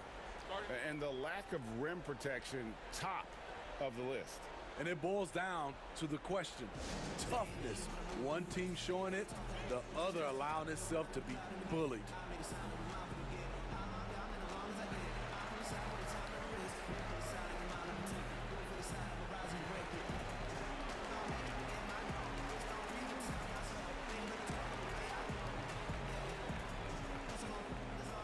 And Los Angeles will go for a different look here. Serge Ibaka is checked in for Cousins. Batum comes in for Morris. Luke Kennard, he's checked in for Leonard. And it's Paul George in for Reggie Jackson. Joe Ingles, he's checked in for Utah. Conley now comes in for Jordan Clarkson. I mean, not only does Bogdanović stretch the floor, but he can really stretch it from beyond 30 feet. Greg, he is blessed with incredible range and a quick trigger, might I add. You have to stay connected to Bogdanović defensively because he can go on scoring tears where there's just no stopping him. 3 straight to begin this half. Couldn't have drawn it up any better. Conley against Rondo. Conley kicks to O'Neal. A putback, and there's Gobert, putting it right back in. Gobert's got 4 points this quarter. For Gobert, when it comes to rebounding, it's not just the height and length, it's also the instincts. Ibaka outside. That falls. Nice speed that time from George. George has got 5 assists in the game. Batum with the steal. Rondo with it. Conley picks him up. In the corner, Kennard with it. Conley against Rondo. On the wing, Batum. Whistle blows. Basket is good. So a chance here for a 3-point play.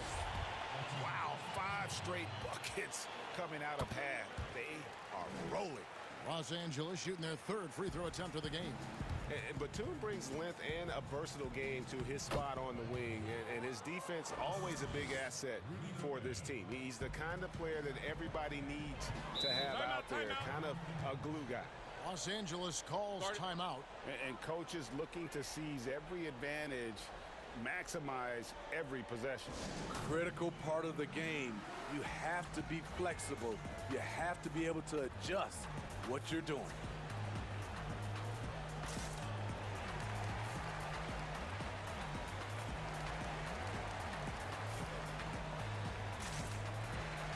For the Clippers, DeMarcus Cousins comes in for Serge Ibaka. And it's Patrick Beverley in for Rajon Rondo. And the Jazz pushing it up now. Ingles with the ball.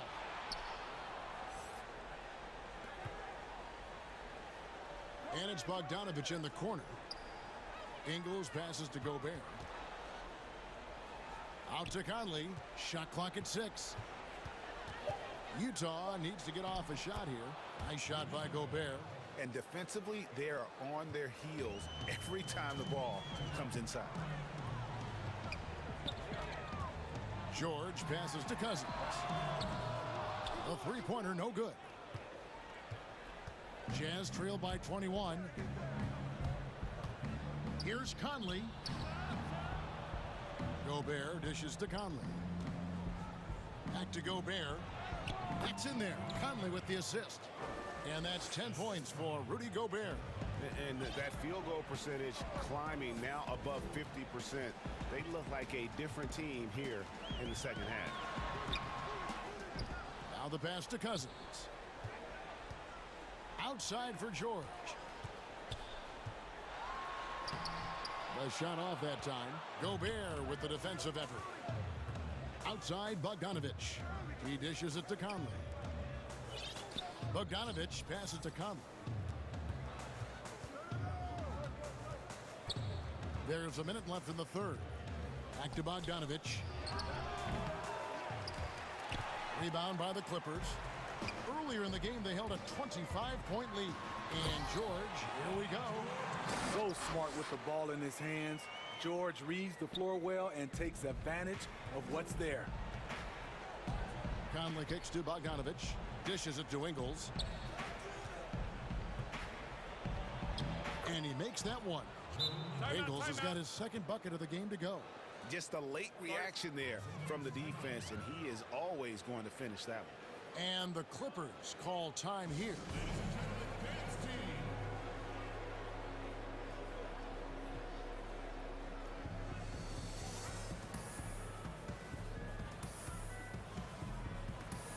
Big group substitution here for the Clippers. Serge Ibaka, he's checked in for Cousins. Morris comes in for Nicholas Batum. Leonard, he's checked in for Luke Kennard. And it's Jackson in for George. And a switcher also for Utah. Donovan Mitchell's checked in for O'Neal. I like when Reggie Jackson is seeking out his teammates. He could have took that shot, but his teammate, he was wide open. Conley surveying the D. Mitchell finds Ingles. Back to Mitchell. Good for basket number 7 tonight on a not-so-unlucky 13 shots. I like that play by Joe Ingles. Doesn't have anything he wants. Keeps the ball moving. Jackson down low.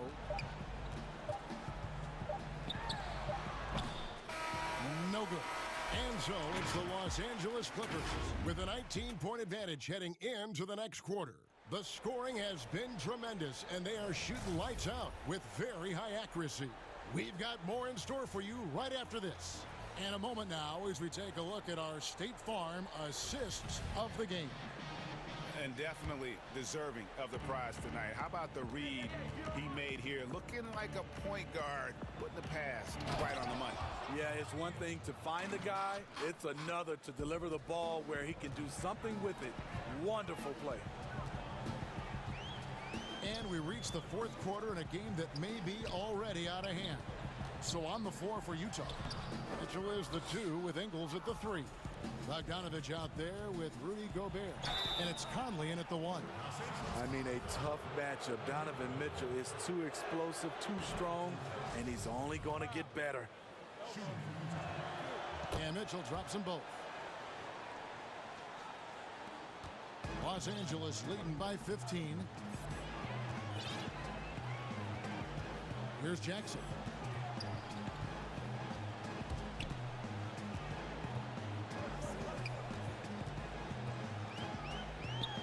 And it's sent back by Mitchell. In transition, here come the Jazz. Outside, Bogdanovich.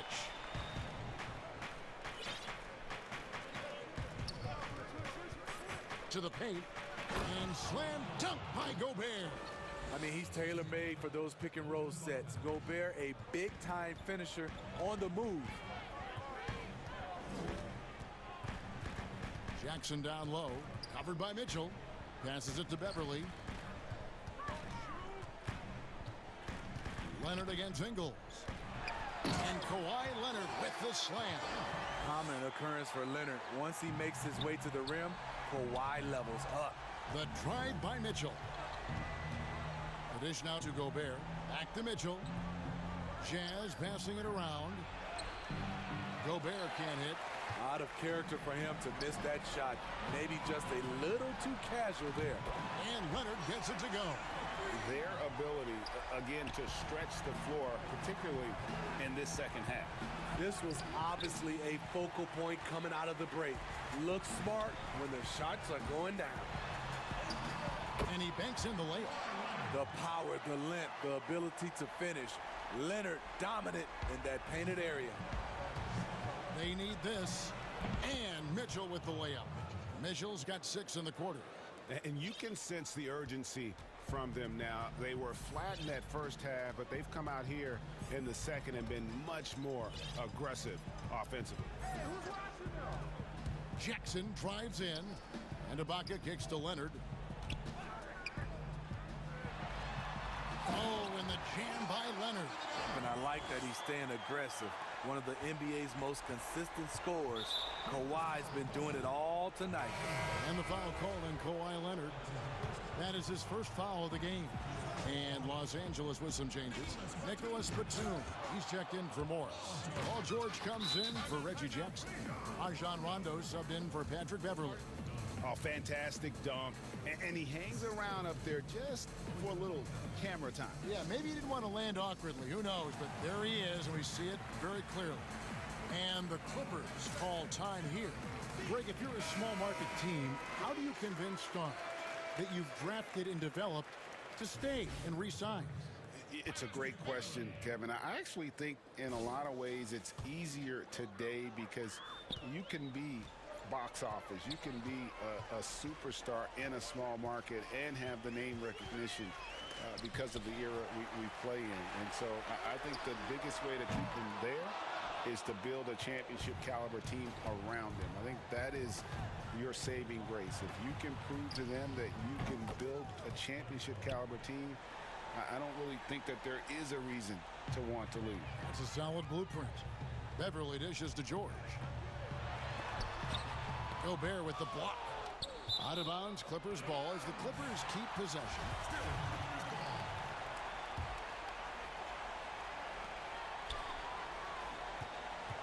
Ingles against George. He kicks it to Ibaka. Cans the 12-footer. And the Clippers lead by 17.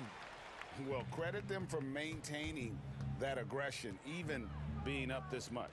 They don't want to leave no chance for a comeback. Just focus on playing the right way. Bogdanovich, no luck. And so Ibaka will bring it up for the Clippers. Earlier in the game, they held a 25-point lead. Kicks it to Beverly. Back to Ibaka. Pass to George. 6 on the shot clock. And George gets the whistle that time. That's foul number 2 for him. You want your team to be aggressive on the glass, but he was a little too zealous for that rebound. Yeah, there's an art to snatching rebounds from behind, but most players can't pull it off.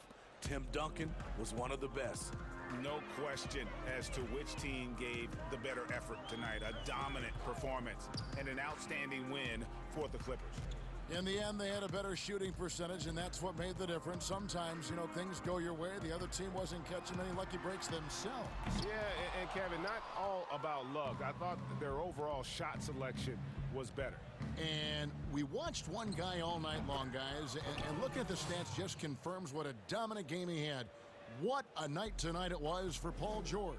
He just looked like an orchestrator out there. His teammates kept running to the open spot, and he found them time and time again. Los Angeles with another miss, and it's Utah's ball. They're on a 12-4 run right now. The wide open look here for Ingles. Misses, and he wants that one back. Ibaka for 3, and it's Ibaka again missing. Conley with the 3, and the Jazz another 3. Mike Conley makes just enough of these to keep the defense honest. David, thank you as always. And that's going to do it tonight, folks.